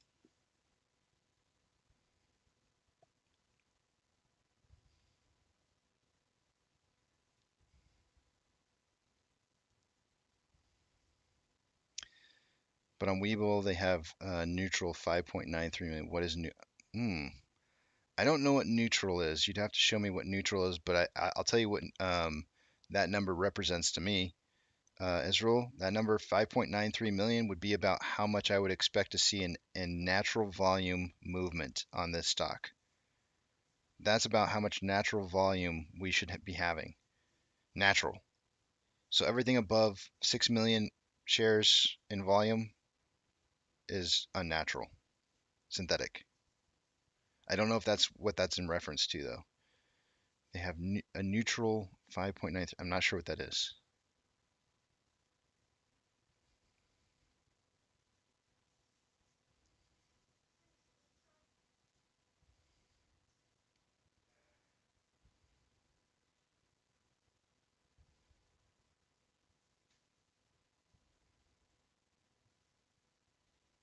Correct.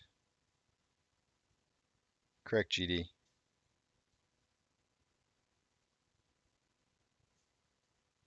See Yins Manana. Oh, see you later. See you later too. Take care, Crotchety. We'll do that phone call to Fidelity tomorrow at 11 my time, so that's 12 Eastern or what, 11 to 9 a.m. Western. Whatever that. Western Standard Time. I don't even know what West Coast time is.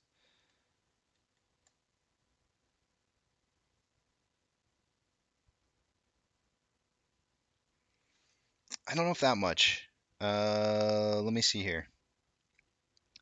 I'm saying, who said that? Oh, James said, so tomorrow another 10 to 20% down. Let me look at this. Let me do the math real quick. We're actually closing right now. I'm gonna talk for just a little bit longer. I know it exits Joe, but I'm gonna talk for just a little bit longer here. Normally, so we're gonna end the price here at 22.72, and we're gonna subtract 10% off of that,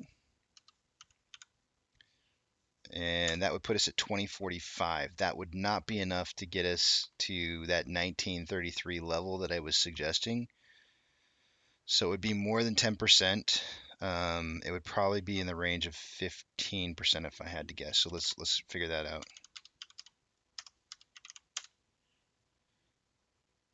Minus 22.75. That's actually exactly what it is. 15% is dead nuts. 1933.